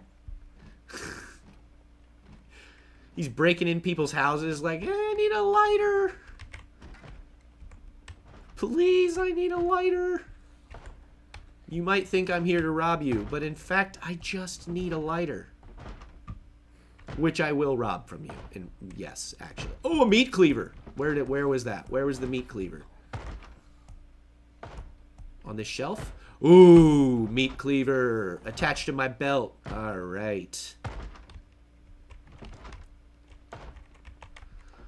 Let's give this meat cleaver a little warm up. Ow. Oh. Keep your blood in the laundry room, sir. It'll make it easier to clean up. Oh, he's dead. I'm swinging at a dead man. He didn't even have anything I wanted. Now I feel bad. Okay, well, the current t-shirt I'm wearing has a hole in it where they tore through, so let's go ahead and replace that. Oh, dirty bandage. That reminded me. I'm like, why do I have a hole in my shirt? Oh, yeah, because I'm wearing a bandage. All right. Put a different rag on because I'm still scratched. Hasn't totally closed yet. But it wasn't infected. I didn't leave my dirty bandages on too long. I have a bad habit of doing that. Little bit of pothead brain. I let my shit get infected. Right? That is the danger with cigarettes, isn't it? I'm going to eat a Twinkie. Now, obviously, they called it a Plonky in-game, but we know it's a Twinkie. Let's eat this Twinkie. That's going to make him a little happier. Just a little, though. Not very much. I don't think painkillers make you happier, but I'm going to take some all the same because I think they make me happier. So why wouldn't they make Rand happier? Let's see. Ooh, I should probably refill my water while I'm here too. So now that I have a water bottle, I can refill my water bottle at sinks whenever I have a clean water source. Eventually the water is going to shut off and I'm going to have to start boiling my water before I can drink it. Or using water purification tablets or whatever other way I can find.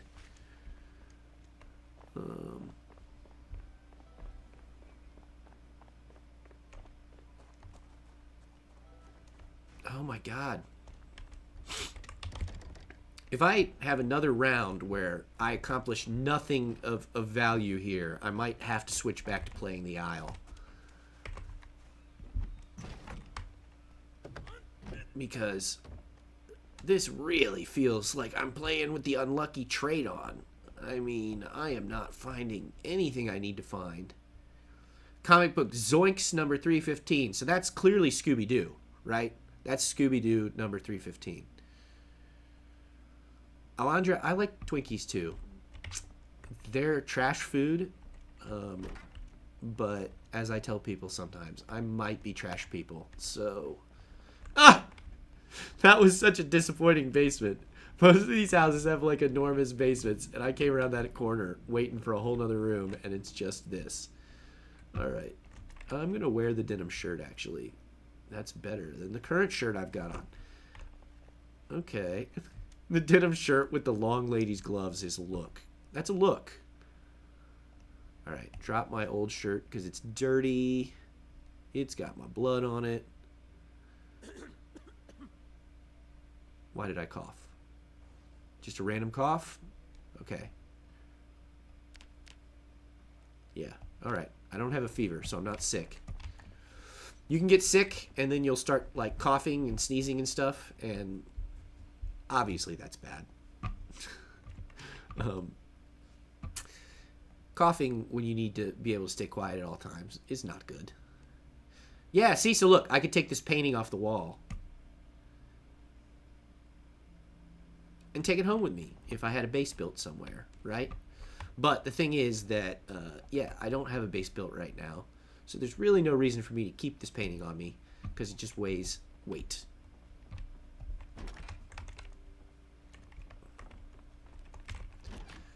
Okay, it would be great if I could just find a... Oh, well. Well, Rand, let's self-medicate in a slightly different way. Open up your beer here. Just slam it. Just drink the whole thing, man. You deserve it. Yes, trash food makes us happy. Exactly. And that's why I'm having him eat all this trash food in-game, because it does make you happy in-game. And it's got fat in it, so when you've got nutrition turned on in this game, it actually can help to have some, you know, shitty fatty foods on hand. So here's a fun part of this game that I enjoy, which is that you'll find brochures for stuff. And it's like, oh, come to the Louisville State University, right? And then it shows you where it is on your map, which your map starts out all grayed out, right? You have to actually explore yourself, or you find these brochures and then they just reveal different things that you might be interested in going to on the map for you. And I just think that's a cool feature so far as driving, you know, storylines or whatever. If you're doing RPG play in this, you know, you might be like, oh, now we know where the university is. Or you just, you know, you might want to know where the university is because you've got good maintenance skill and you need the level 3 book, and colleges are a good place to go for the high level books. Shit, I need a lighter.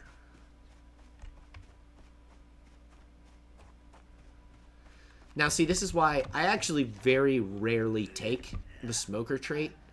When I'm watching other people play this game on YouTube, a lot of people seem to take the smoker trait because I think it feels like it doesn't have a large downside because it doesn't terribly affect your stats, right? It's not a negative stat thing.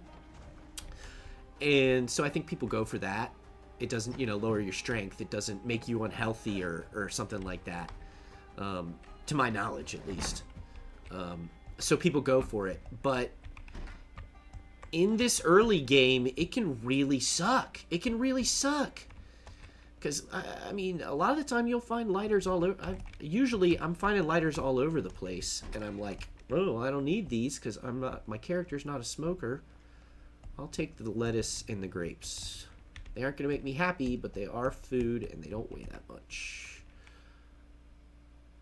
Queen Thenora of Lemuria. I don't even have a guess on whose comic book that's supposed to be. We got a flyer for the gas station in Riverside. Yeah, you know what? I'll read that. Let's just get that location on the map. How far am I? Oh, I'm real far from it. I'm pretty far from it, yeah. Definitely closer gas stations than that. Bad place to advertise that fossil, guys. Come on.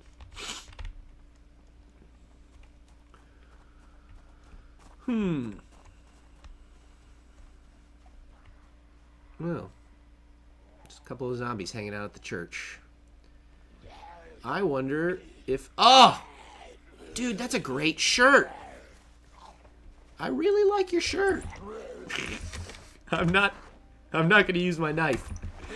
I'm going to kill this zombie without using my knife because I want to take his shirt.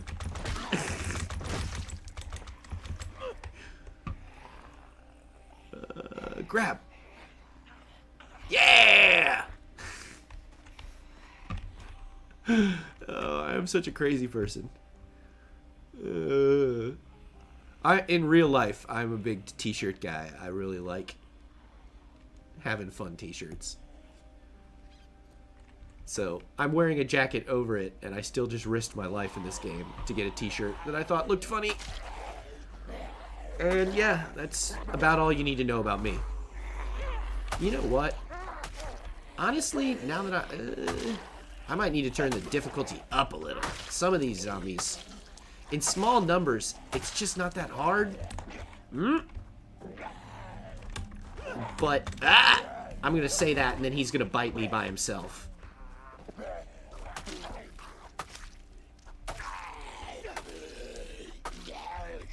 Alright. Yeah, he's done. Alright. Nothing useful? Nah.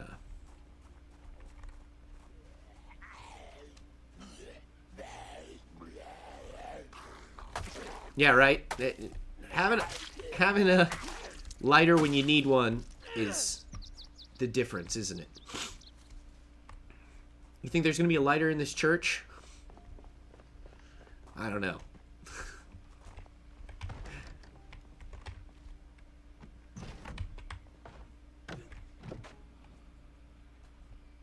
All right.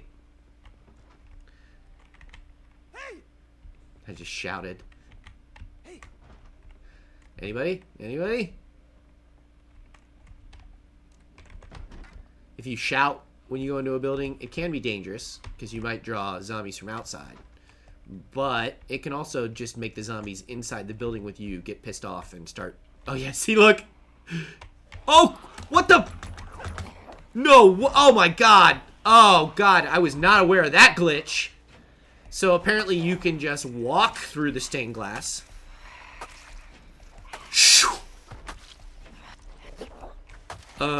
Okay, I know that now. Oh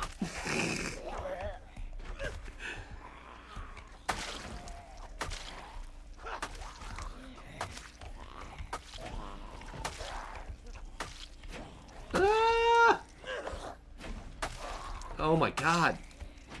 Hit somebody in the head, dude. You're gonna be exhausted. Oh, okay, stomp, stomp, stomp, stomp. No, damn it. Yes! Ugh! Okay. It got a little hairier than it should have.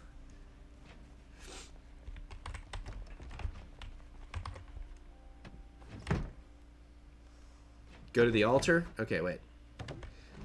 The only thing you gotta remember is that I'm seeing your messages significantly after you're seeing me go in places, probably. About 30, 40 seconds ahead, I seem to be. Here's the altar. No lighter. You know, really, there should be a lighter in here for, like, candles, right? Churches have candles. Sunstar Motel. How to use a generator. Ooh, that's actually useful. Oh, commercial auto. Wait, is that the mall? Is this going to show me the location of the mall? Yes. Okay, friends. So that just showed me where the mall is. Or roughly where the mall is. It says it's the location of a crepe place near the mall.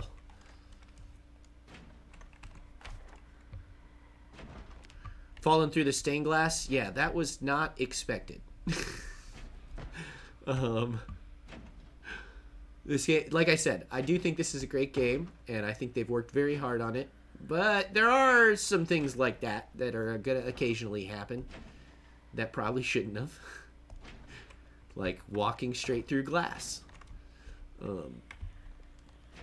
My character is... Oh, God! You back up, lady. Back up. Oh, God, I had no idea anybody was in that closet. Woo! Just die already. Ugh. That took forever. I don't... How's this knife doing? It's probably almost broken. Oh, no. 75% looking condition? That's great. Okay, this must have been a brand new butcher's knife when I found it. All right, well, there's nothing in this church. There's nothing in this church. What about upstairs? There's an upstairs? How do I get up? Okay, here we go. Oh, no, wait. I already went up there, didn't I?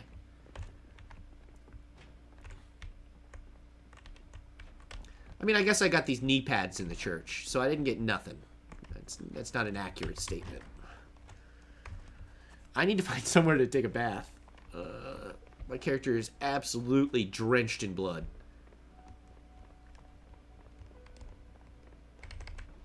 Yeah, right? That is dumb, because no candles. Though, that, you know, depending on what kind of church it is, they might not use any candles. I know Catholics are real big on their candles, but a lot of Protestant churches in the United States of America are not going to have candles This is so dumb. Oh, God. Okay, a smart person would have stopped opening that window when the zombie showed up on the other side. I instead decided to open it up and let him jump out and almost kill me. Woo! Pick my knife back up. Oh, man, that was not my prettiest moment. Okay. We're alive. He's not. That's all that really matters. Now. Okay, we got a shower. Do I have any soap on me? I don't know that I have any soap on me. Oh, I do have soap. Good. You were thinking earlier, Kevin. All right, I'm going to shut the door. And then I'm going to take a shower. Is it super realistic? Does he get undressed and all that? No. You could do that yourself if you're really invested in the role play.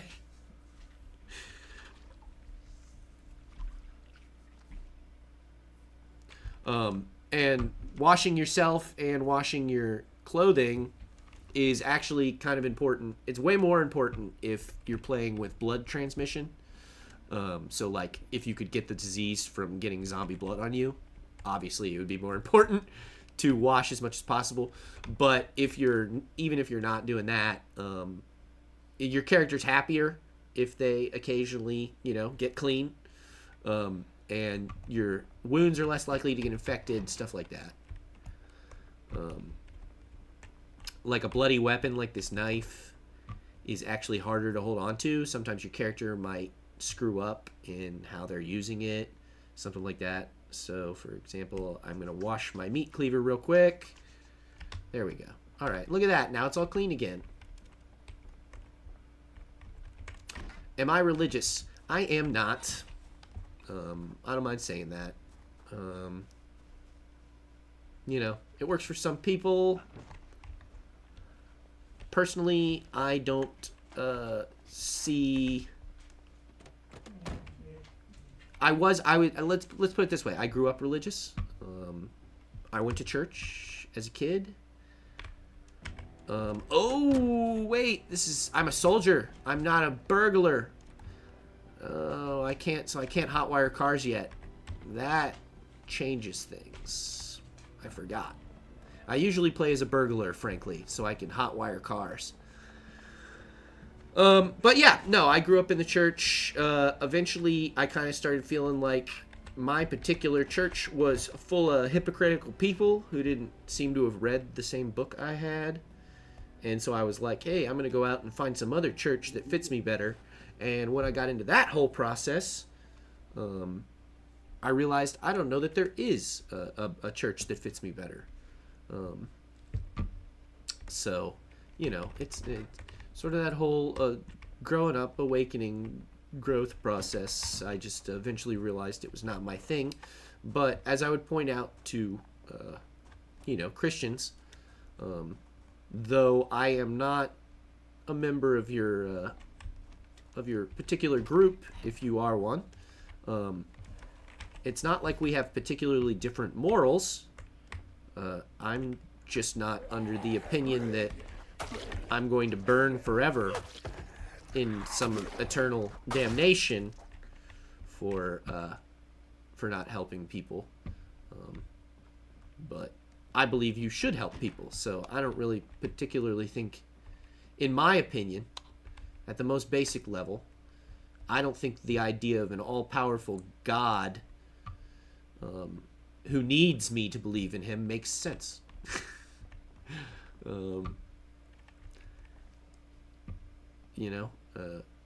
He probably doesn't need my help if he's in charge of everything.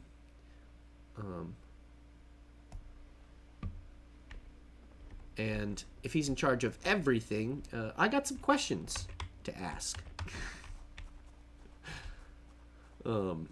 Because, yeah, there's a lot of really awful stuff that happens in the world that nominally a being with an infinite amount of power could take care of.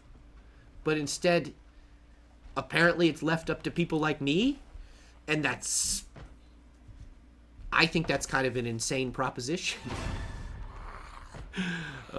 It's kind of wild, you know. Let's bring it back to Wheel of Time real quick, and I think it's very interesting how in Wheel of Time, you know, there's the creator, right? So these concepts, there is a dark one, right? And the dark one's basically the devil, right? That's we can say that, but there's also nominally in Wheel of Time, there's the creator.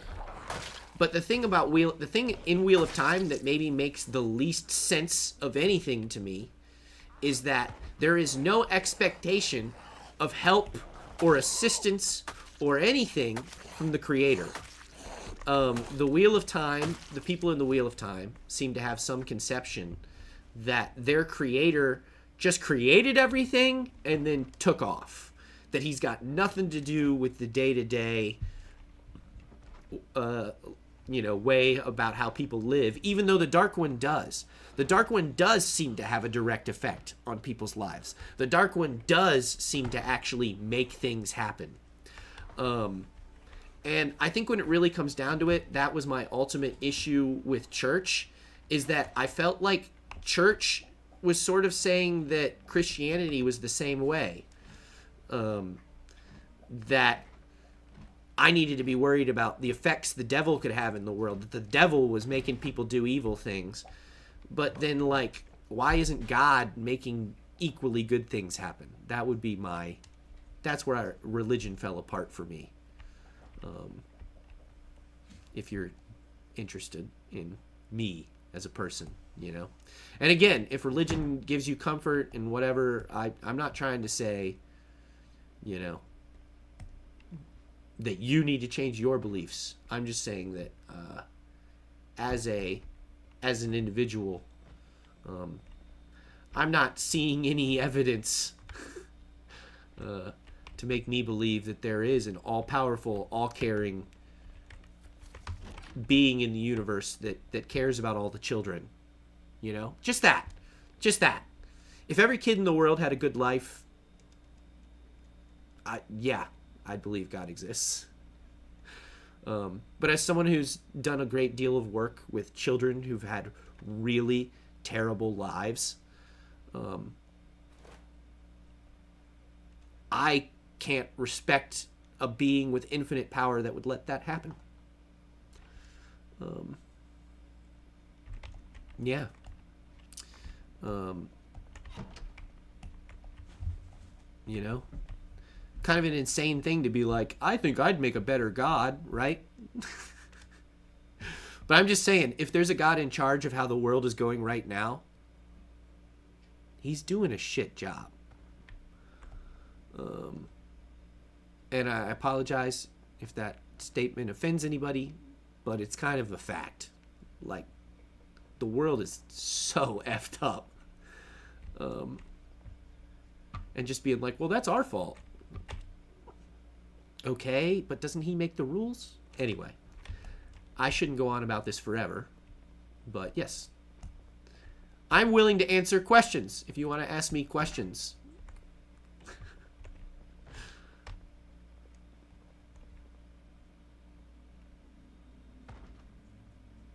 Exactly. Yeah, I hear you, Alondra.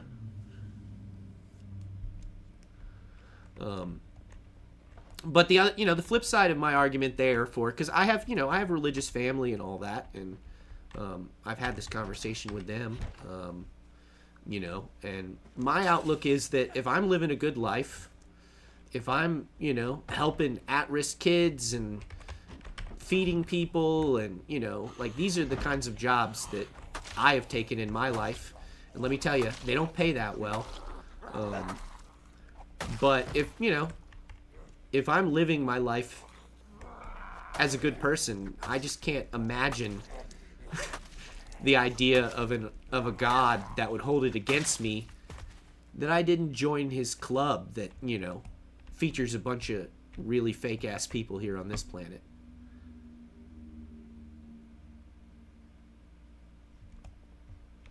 you know. And I know some Christians who, they take it seriously. They're actually Christians. They're, they do good works. They help people. But if I knew as many people doing that as I do people who call themselves Christians, I would live in a very different country. Oh my God, where are the lighters? Alondra, you'd be better at this game than I am. Rand is agitated. He has a racing heart and confused thoughts.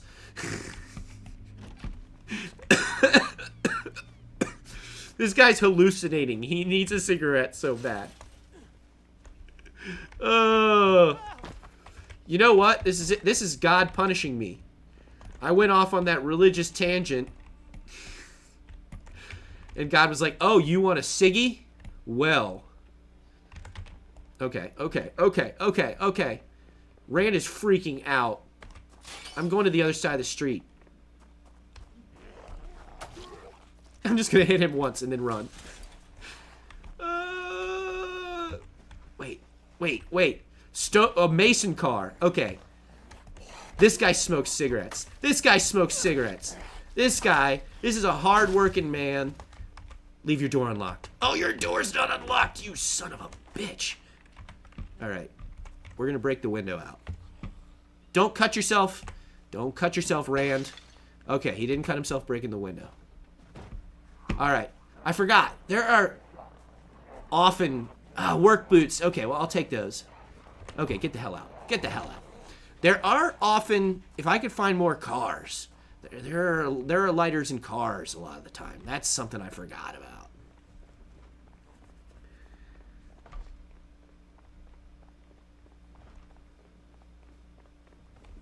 Okay. Oh, another work truck. I'm feeling it. Working men need their cigarettes.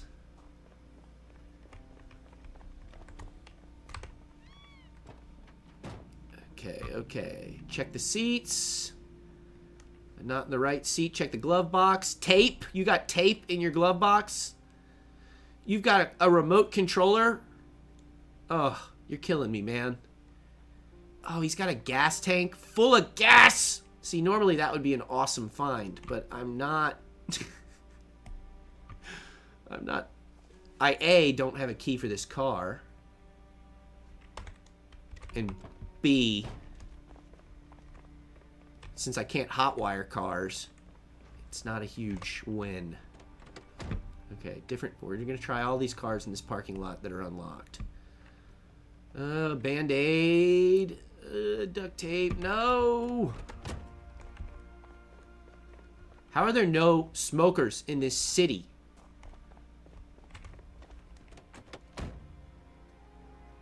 Yes, Jesse, I do in fact play Zomboid. Probably more than I should. I'm also... Ooh, guys, we found a car key. Oh, we found a car key. Wait, a matchbook. I am so dumb. Have I been looking at matchbooks and ignoring them because I wasn't looking at a lighter? I think I have. Oh, Rand. Oh, how good does that feel? Oh, my guy. Woo, look at that.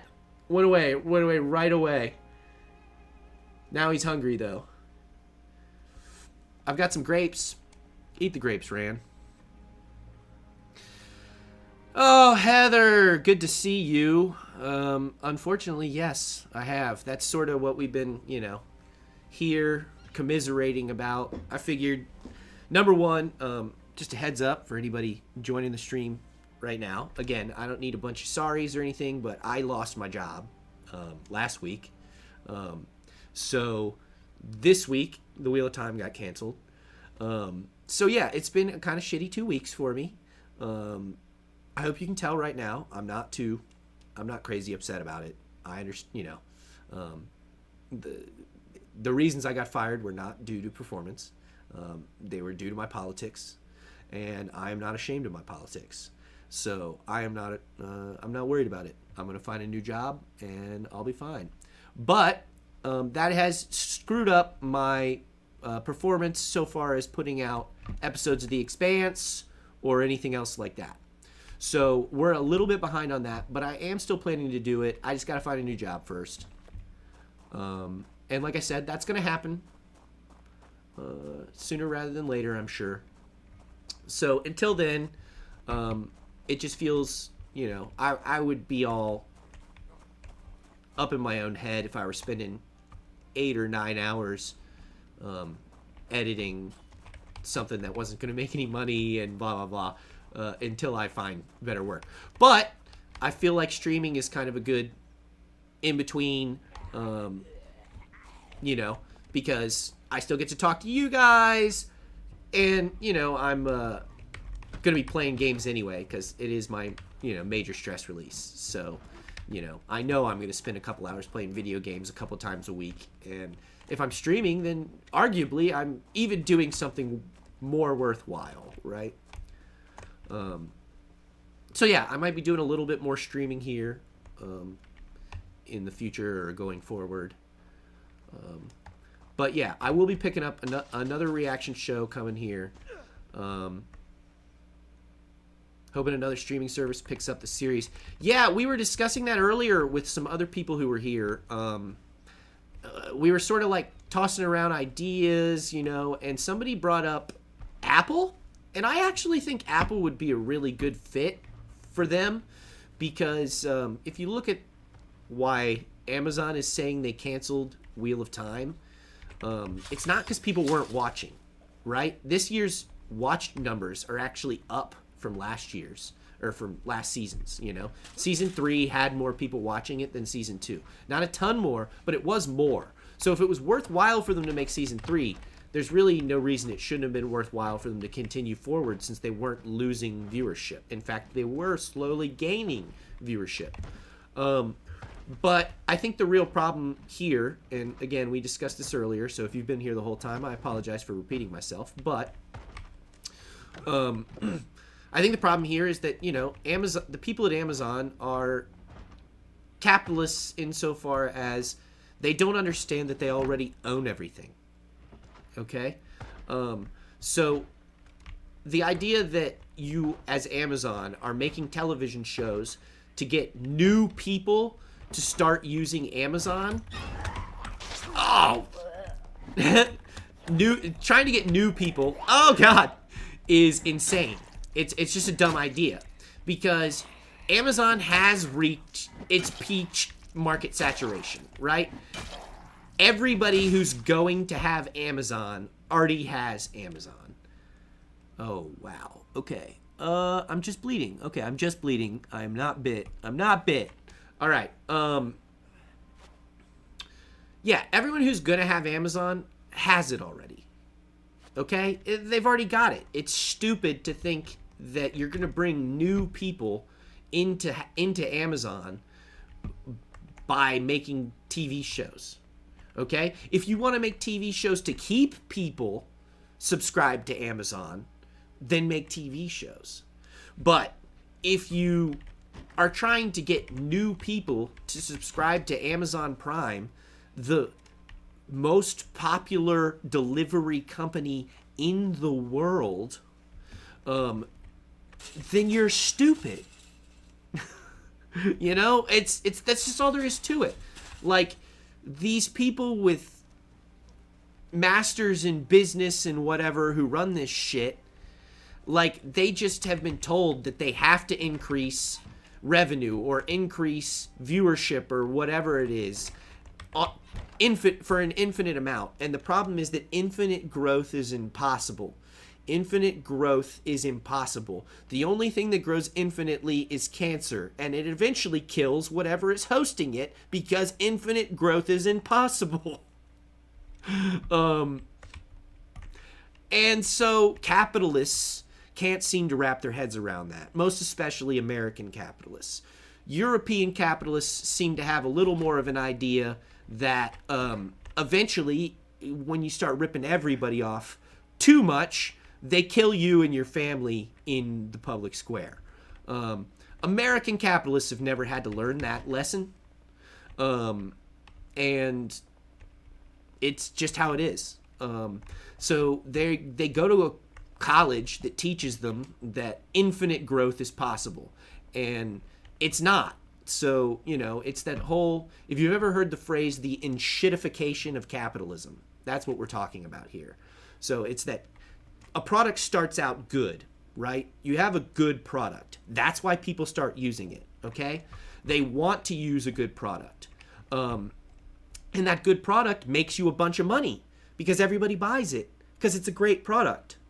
But eventually, everybody owns the product. And so selling the product to more people is no longer making you as much money as it used to, because you're not finding new users because you already have all the users. This is why iPhone makes it so their phones stop working after a year and a half now.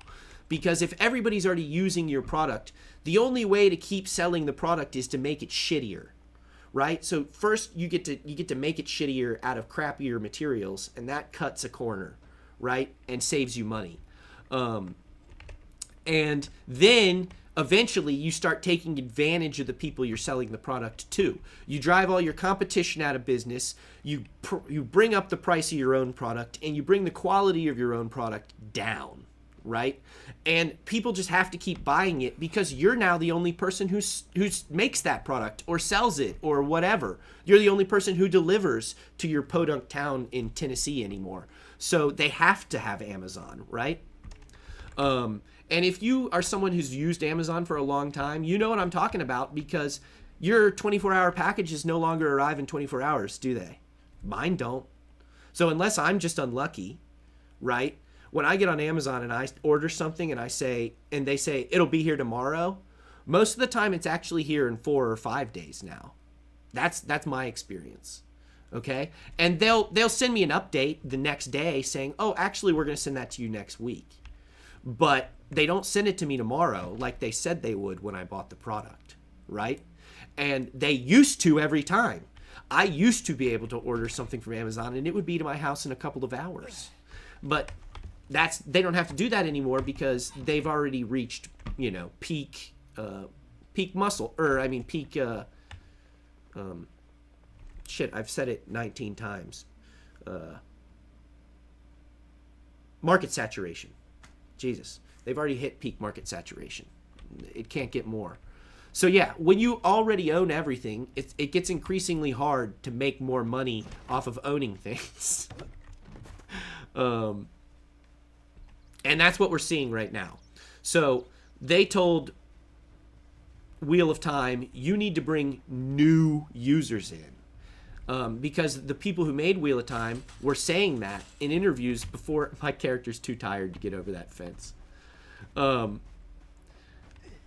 Yeah, they said that before the season started. They said, if you really want this show to continue, you need to cancel your Amazon account, start a new Amazon account, and then you need to watch Wheel of Time first on your new Amazon account, because that looks like you're a new user who came here specifically to watch Wheel of Time. And that was apparently the only metric that Prime was interested in. And if that's the only metric you're interested in, but you're Dr. Evil and you already own the world, then no one's ever going to be able to meet that metric. And that's where Prime is right now. And the thing is, no show, Lord of the Rings can't do it. I meant to close those curtains and instead I smashed the window out. That was not the plan. This is not a safe place to sleep. I can't sleep here. I can sit down and rest though, because my guy is exhausted. But yeah, it's just crazy. They're never. So yeah, it was an insane metric. It was an impossible hurdle for the show to get over, because the people upstairs at Amazon just don't know what the hell they're doing. They got their heads so far up their own asses with their business degrees that they've forgotten how the actual world works. And most of them, they are at a different stratus of society than people like us. They don't talk to people like us. They don't know what normal life is like because they have escaped normal life. They are living at a different, strata than we are. Um, all right. Character is hungry. So anyway, that's my rant. It's probably the third time I've done it now. And there's still 6 of you watching, so it's probably new for somebody. But, yeah, my character's going to just raw dog this dry cereal because he's that hungry. But, yeah, that's my opinion on the whole Amazon thing. But the point I was getting to was that if that's your metric, that's an insane metric. That was never going to be a metric that Wheel of Time could meet for Amazon Prime, the most popular service in the world. But that is a metric that they could do for Apple. Okay? A lot of people don't have Apple. So I bet you if Apple were to take on Wheel of Time, they would see an influx of new users that they could appreciate. I think that there is a large enough fan base for the Wheel of Time that, Apple could really make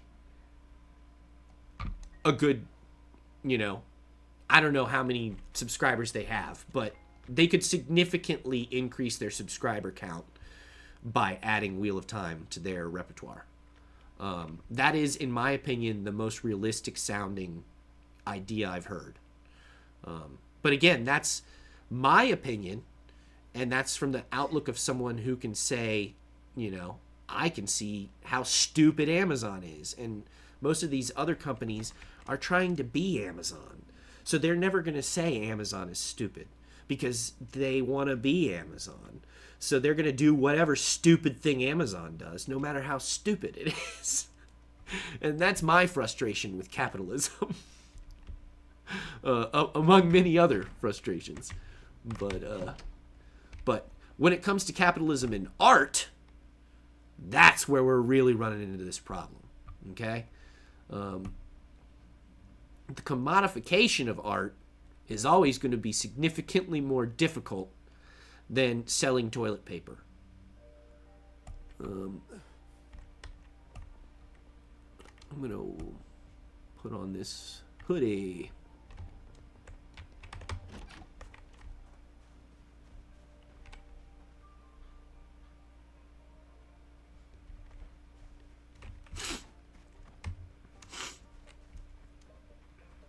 So yeah, I mean, agreed. It's, it's bananas. It's crazy.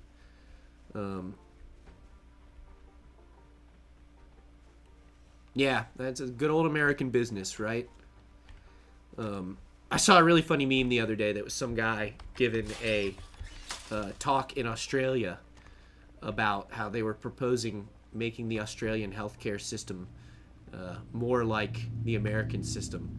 And the guy's thing, it was just like a projection behind him, and it said, how to improve the Australian healthcare system. And it said, does America do it? And then it was like, arrow down, yes. Arrow down, and then it was like, don't do it. I can certainly agree with that. Especially about the healthcare system. Our healthcare system is a level of insane that is legitimately criminal. All right. Man, I don't feel like watching me play this has been terribly exciting. But again, this is my first stream. There are other games. Ooh, I could be reading this magazine, and then I don't have to carry it anymore. Have I watched C? I've never watched C. I've never even heard of C. So see, there's the problem with Apple. Like, I hear Apple has a bunch of really good shows. I've heard that. And I actually have Apple. I have a connection to it because I watch MLS soccer. So I have to have Apple because they have the rights to MLS soccer. So I've already got it. But I haven't watched very many shows on Apple. And I frankly just haven't heard about that many shows on Apple. People tell me like, oh, there's a bunch of good shows on there, but I feel like I don't hear that many of them. I heard about that show with Harrison Ford and Jason Segel a lot. What's that called? shrunk or shrink or some. It's something about shrinks.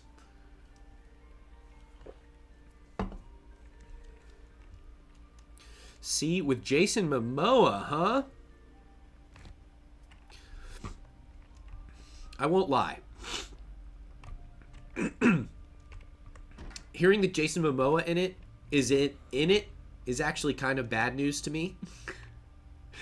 And I apologize for saying that because I know that's kind of dicky. I don't really.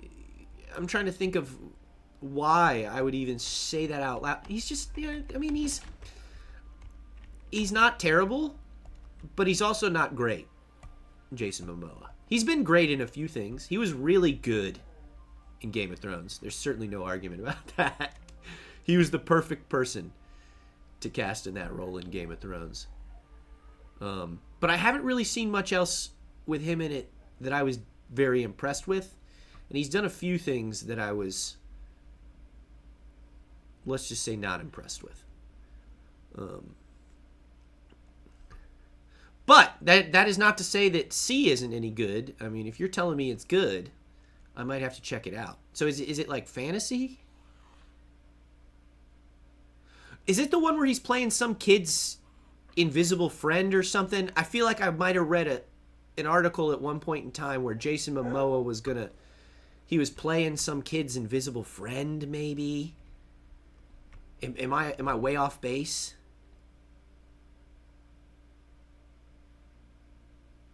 Okay. So people are blind?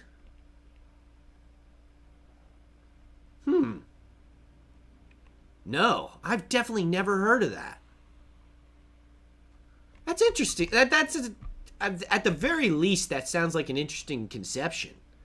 I might have to check that out. I don't know that I'll go so far as to record it or anything because, like I said, I've got multiple shows on the recording schedule at the moment that I have not gotten to. And really, I need to get, some real life stuff done before I can even get to the recording schedule. So, but that doesn't mean I couldn't maybe, watch it in my own time. I'm just slamming this whole salami. Oh, it's a movie, not a show. Or wait, I'm confused. Oh, Slumberland. Okay, sorry, no, you were... The whole me being 40 seconds ahead of the chat thing is screwing me up.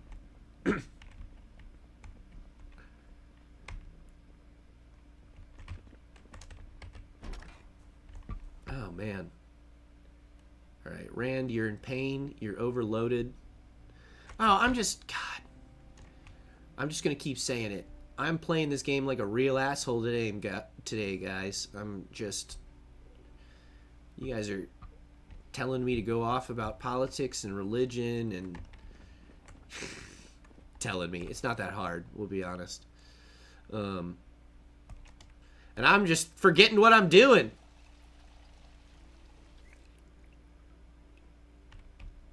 Could be difficult for editing. Okay. Well, like I said, if I just watch it, at least then I'll have seen it. And I'll have another example of Jason Momoa being good. I know I've seen him in other stuff that I liked him in. I'm trying to think. Like, I don't like him as Aquaman, honestly. That's kind of my big beef with him.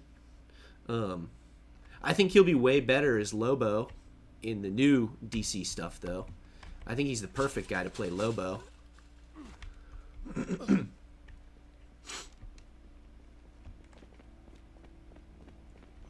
Well, yeah, don't hit me up with any spoilers or anything then, and I'll, maybe I'll get around to watching it.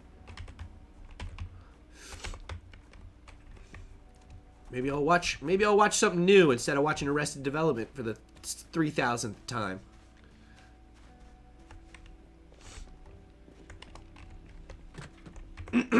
Okay. Guys, we're in the grocery store. I can do some shopping. Choco cakes. Okay, first off, I need to stop playing like an asshole. I need to set up my bag so that things go directly to my bag and I don't have to keep switching them.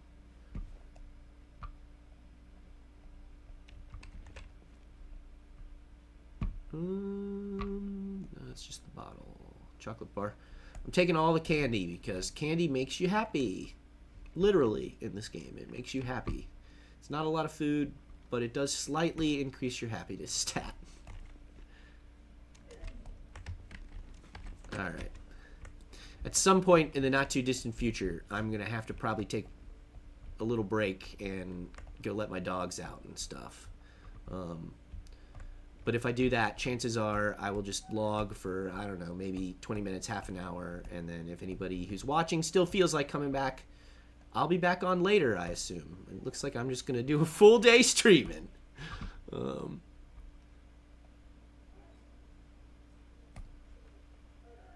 But yeah, I can hear my dog crying in the other room. So I'm going to have to do this, the dog dad thing.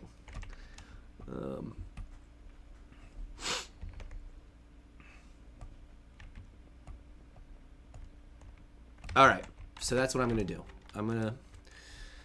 All right, well, so, I mean, for my first attempt streaming, I'm enjoying this. There's still people, you guys are still watching, you guys are still talking. Sounds like you with Game of Thrones. See, I really like the early seasons of Game of Thrones. I'm way less hot about the last couple seasons of Game of Thrones. They kind of took the shine off the apple for me a bit there. Rewatching them now, like when I watch like a reactor watch them or whatever, I can appreciate that at least we got some kind of ending. But yeah, but the beginning season's amazing. I will watch anybody react to the first few seasons of Game of Thrones. And I've never seen Handmaid's Tale. Because, yeah, again, I already live here. I live here. I don't need to watch The Handmaid's Tale. I live The Handmaid's Tale.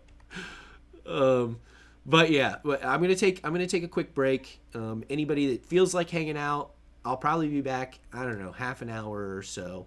I'm gonna do the quick stuff. Maybe eat real quick, and then yeah, I'll be back playing probably the Isle a little bit later. So if you want to hang out for that, you're more than welcome. I'd love to see you here. And otherwise, it's been lovely chatting with you companions. And either I'll see you in a half an hour or I'll see you next time. But, we're all in the same boat so far as them canceling our favorite show. And yeah, like I said, I'd love for you guys to hang around, and we'll see what we're doing next here on the channel. But I just have too much fun with this community. You guys are just such a great, supportive community, and I would hate to let it fall to the wayside just because they canceled this show. And till next time, companions, I'll see you in a bit.